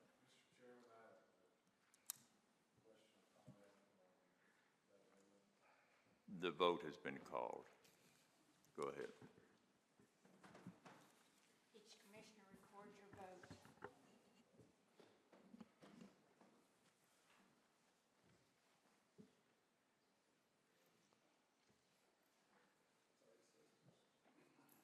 All right,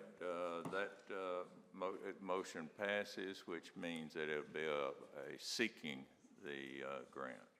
Okay. All right. Now, the Second Amendment, anyone wanting to speak to it? No one? Mr. Chairman. All right. I just felt the need to respond while I respect my fellow commissioner for not wanting kids to see this. We had a very good point from an officer's spouse up here before. It's not a matter of if, it's a matter of when. And I want your kids and my kids aware of what this vehicle does and what situation it's needed in. So I'd like to think that, I don't want them to have to do what if we had the Bearcat, what if the kids saw what the Bearcat could do? I don't want to live in that world. We can't insulate our kids from this. We got to educate them, and that's what the Sheriff's Department is wanting to do, is educate our kids on why this vehicle is needed. Same thing happens with Gallatin PD. They educated the kids why the vehicle is needed. We cannot insulate the kids. So I'm asking you to support this amendment to allow these people to demonstrate this in the schools. They're not bringing it for show and tell. Thank you. We have a couple of other people in the queue, but I'm going to ask the pro tem to come forward and take the chair for a moment for me to speak.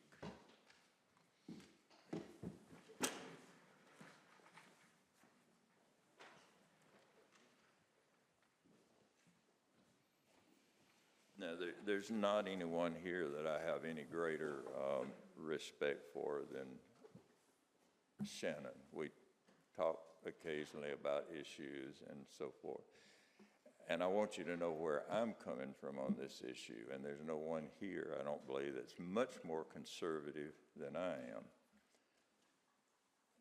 But here's my fear, having been a former elementary school principal. And I want you to visualize this with me, if you will. And I'm not trying to denigrate school kids when I say a bunch of little squirrels. But if you're driving down the road, as I do often in my community, you'll see squirrels running around in the road in all different directions. And I'm saying to myself, I'm going to kill you. You're running under my car instead of running away from the car. And that's what I'm talking about when I say what I'm saying.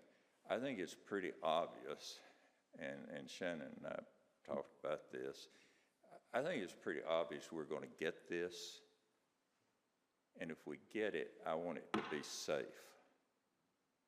And as an elementary school principal, my fear is that without any kind of training, like fire drills where the kids know what to do, just witnessed the other day, active shooter lockdown. Kids have to be trained, especially the little ones, the real little ones, the kindergarten, first grade, second grade, maybe even third, and some higher. If this massive-looking piece of equipment pulls up to the school, I want those little kids to know these are the good guys. These are not bad guys. I need to run off. I need to flee. They're here to help. And that's where I'm coming from. I just wouldn't want them to get real nervous, excited, crying, chaotic, upset, and afraid of this piece of equipment that comes to the school. They need to be aware of it. They need to be familiar with it to an extent to where they know that those 14 different slots in that thing that seat students, that they can get in there. It's friendly. It's there to help. So I guess that's where I'm coming from on it. I just, if we have it, let's make it effective and not let a kid be afraid to approach it or be involved with it in any way. Thank you.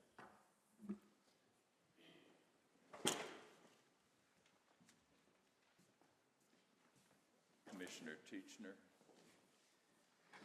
Mr. Chairman, I'll keep this short. I have a lot of respect for my commissioner. my co-commissioner, Shannon Bergdorf.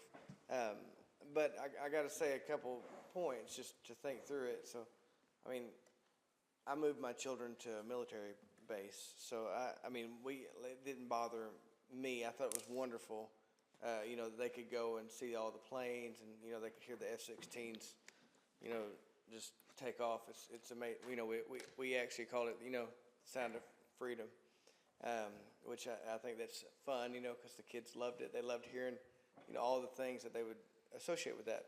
But one other point, and I think that's a wonderful point. What if they're at a school and then there's an active shooting somewhere? But the thing is there's no way to account for that, but they may be closer. I mean, there's a chance. I mean, what if they're in Westmoreland and it's at Westmoreland, God forbid? Or what if they're in Goodlettsville and they're in Goodlettsville? You know, it could be all these different things, and you think about it, that maybe that would be another thing to deter someone from coming in and wanting to hurt, you know, little soft targets. And so I think that I've researched the Bearcat quite a bit, but I think that once you actually see what it brings and how it does look fierce, that, I mean, I don't know that that's really a scary thing for kids to see, especially as a parent of military children. So. Thank you, Commissioner Becker. I'll just say that I agree with the two previous speakers. Thanks. Commissioner Wright. I appreciate everyone's concern about how the kids are going to feel when the Bearcat rolls up. I heard someone say earlier, just a little bit ago, the first people that are going to respond are the police. Ladies and gentlemen, I'm going to borrow someone from the audience for a minute if I can. Do I have permission? Go ahead. Brandon Clark, I have a question for you. You're the leader of the SWAT team, correct? Yes, sir. Who did you train, active killer training, this past week?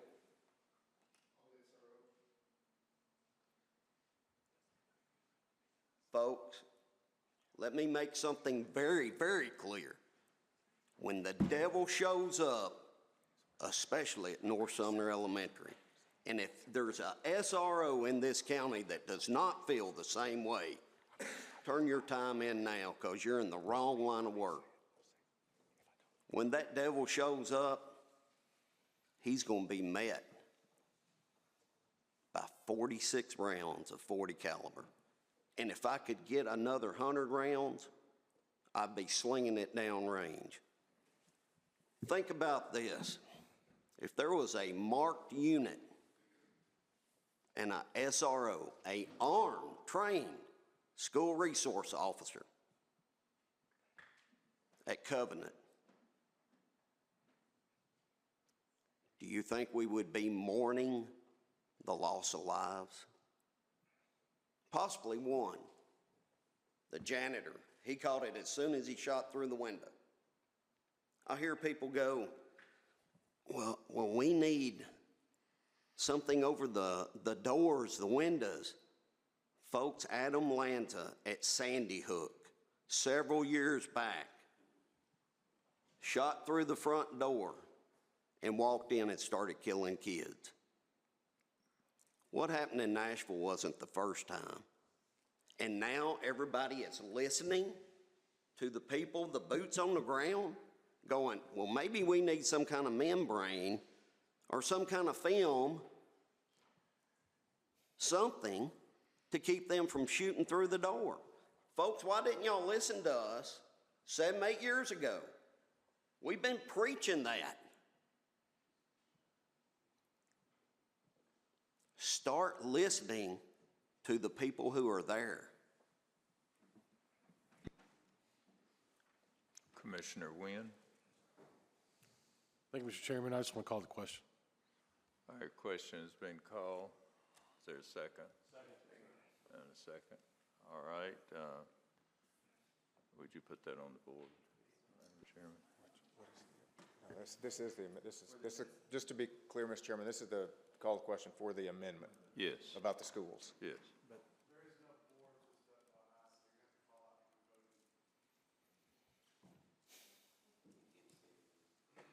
Go ahead.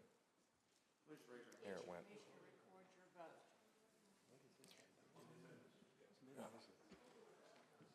This is on, call the question on the amendment. Call the question. Uh-uh. Oh, this is call the question. I'm trying to vote yes. Please vote yes for me. I'll try to. It won't matter how you vote, we've got 16, so. All right.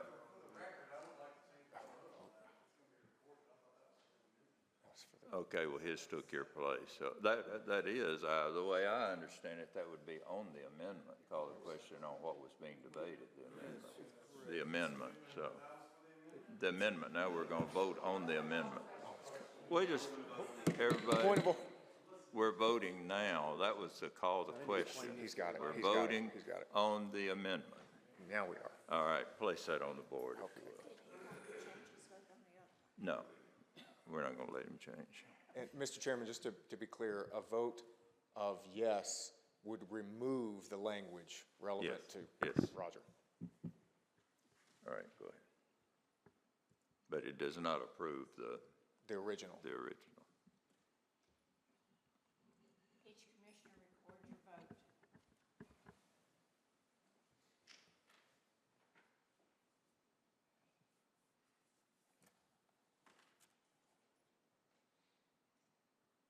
Receiving 13 votes, that passes. Mr. Chairman, I'd like to get in queue. I tried to get in queue at the beginning for the, All right. on the main. Pardon?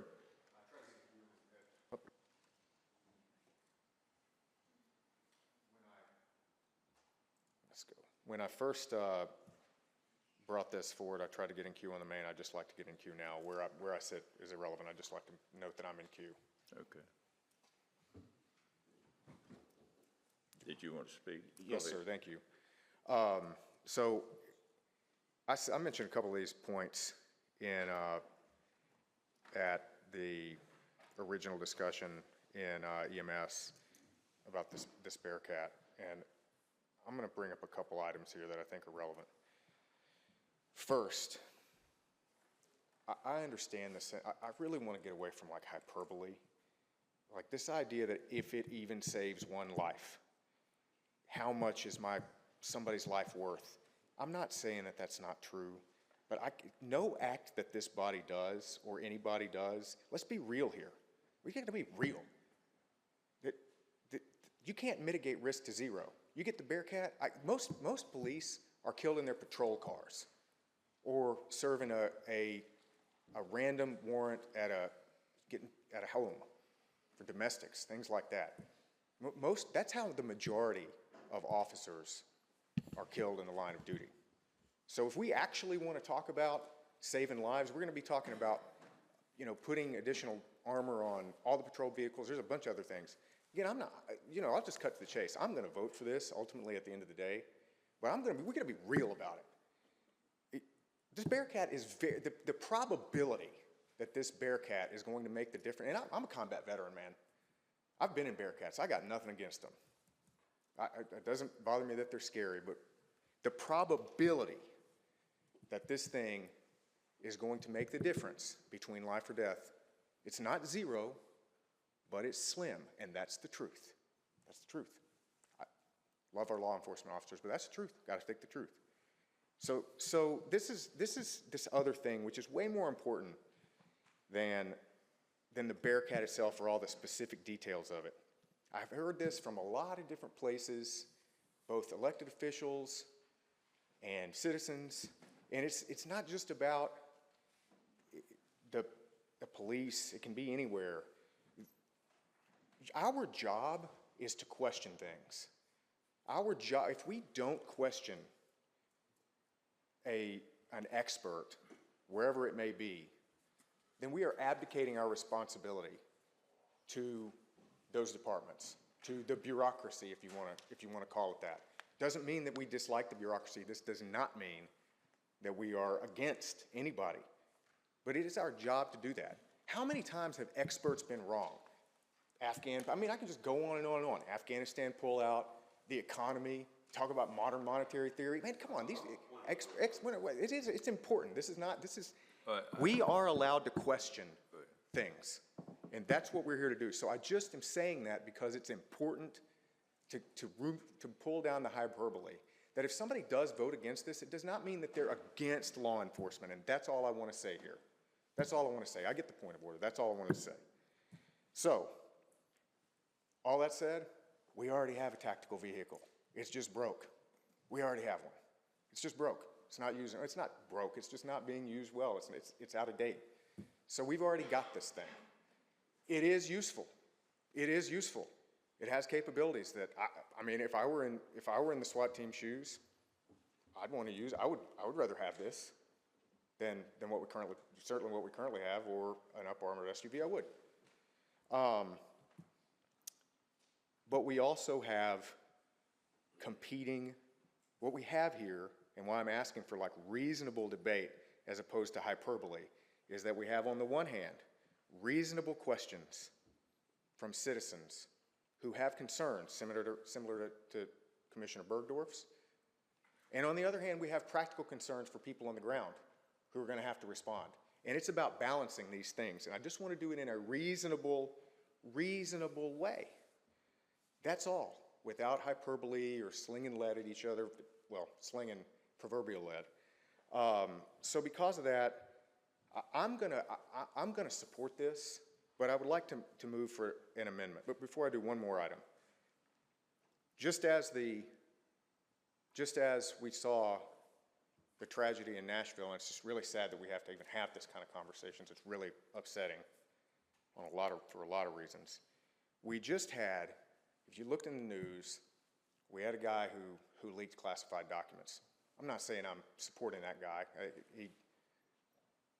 That's not what I'm doing here. But if you look at what happened, there's an APC with 20, a couple dozen freaking armed federal agents and local agents. Like, that's what these things get used for. Do we really need 20 heavily armed people to go pick up one 20-year-old guy when you could just go knock on the door? So that's a real thing too. Okay, I'll get off my soapbox. But that is the reason. Seeing things like that are the reason why citizens have concerns. It's not just hyperbole there either. All right, I would like to make the following amendment, which I have vetted from several people, and I understand that this is a reasonable and it should allay concerns from citizens, but also won't impact the tactical need for these should they arise. Any equipment purchased using this grant shall not be utilized to infringe upon any right held by a citizen of Sumner County, notwithstanding emergent use to mitigate against imminent hazard to life.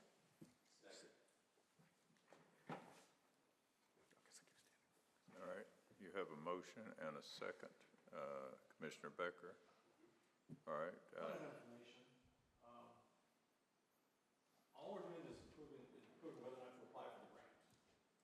We've already been told the second step's going to be purchasing the vehicles, so I don't know that this is necessary for this time. I think maybe you're better off next time. Yeah, I think he's trying, well, that may be true too, but I think he's trying to clarify at this point what we will try to pursue as far as the grant is concerned, the parameters of it. So I'm going to allow that in the second. Is there any discussion about that? Would you repeat your motion, Yes, sir. please? Any equipment purchased using this grant shall not be utilized to infringe upon any right held by any citizen of Sumner County, notwithstanding emergent use to mitigate against imminent hazard to life.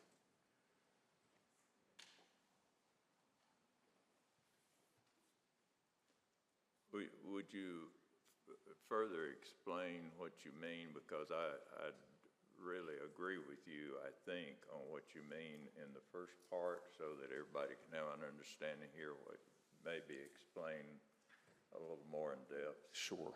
So we had a debate, and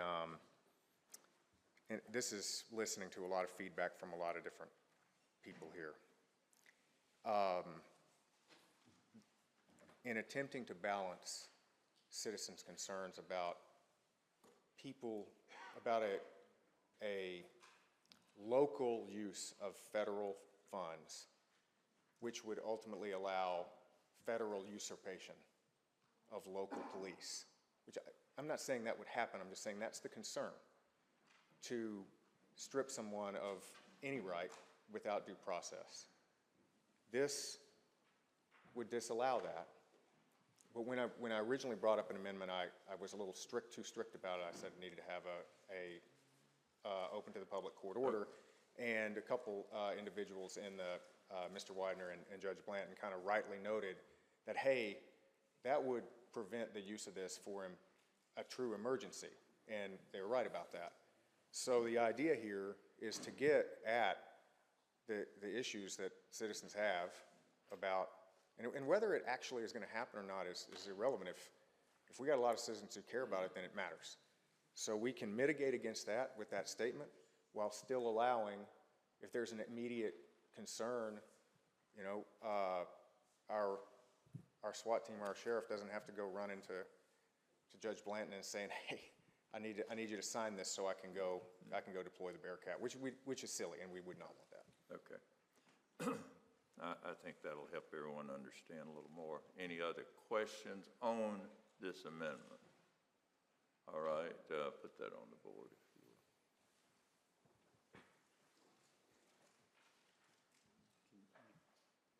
You mind telling us when we can start voting, because we can't see the board?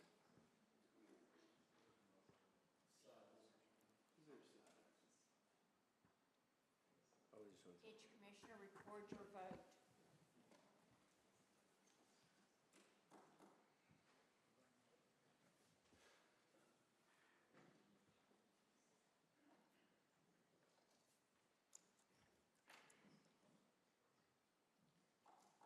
All right, that passes with 22 votes.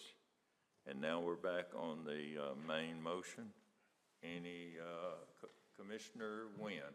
Let me remind everyone, it's pretty clear cut now. We've gone through these amendments.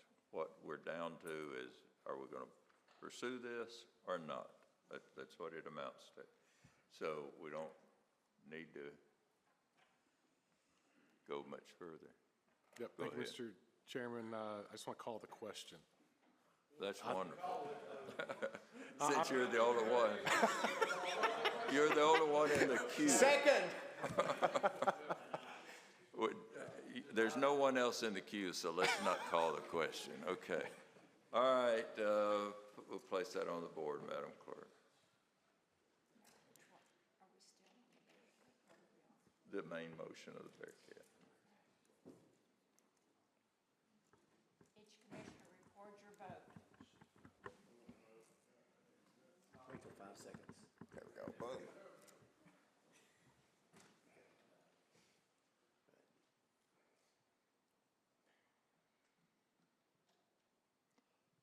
All right, we have 21 yes, 1 abstention, and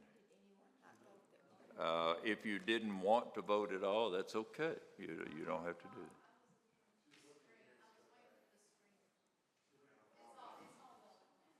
Nope. Okay. Do you want to get her vote? Okay, you're recorded, so. Pardon? I'll Do you choose?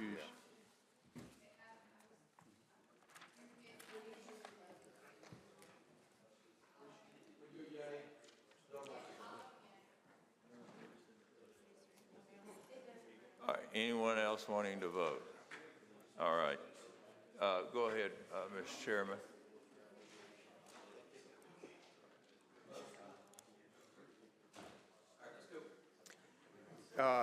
Mr. Chairman, so I'd move, moving on to item 3 under budget, appropriating $48,000 from local capital projects fund, restricted fund balance for Sumner County Archives bid as approved by the General Operations. All right, seeing no one in queue, Mr. Mayor.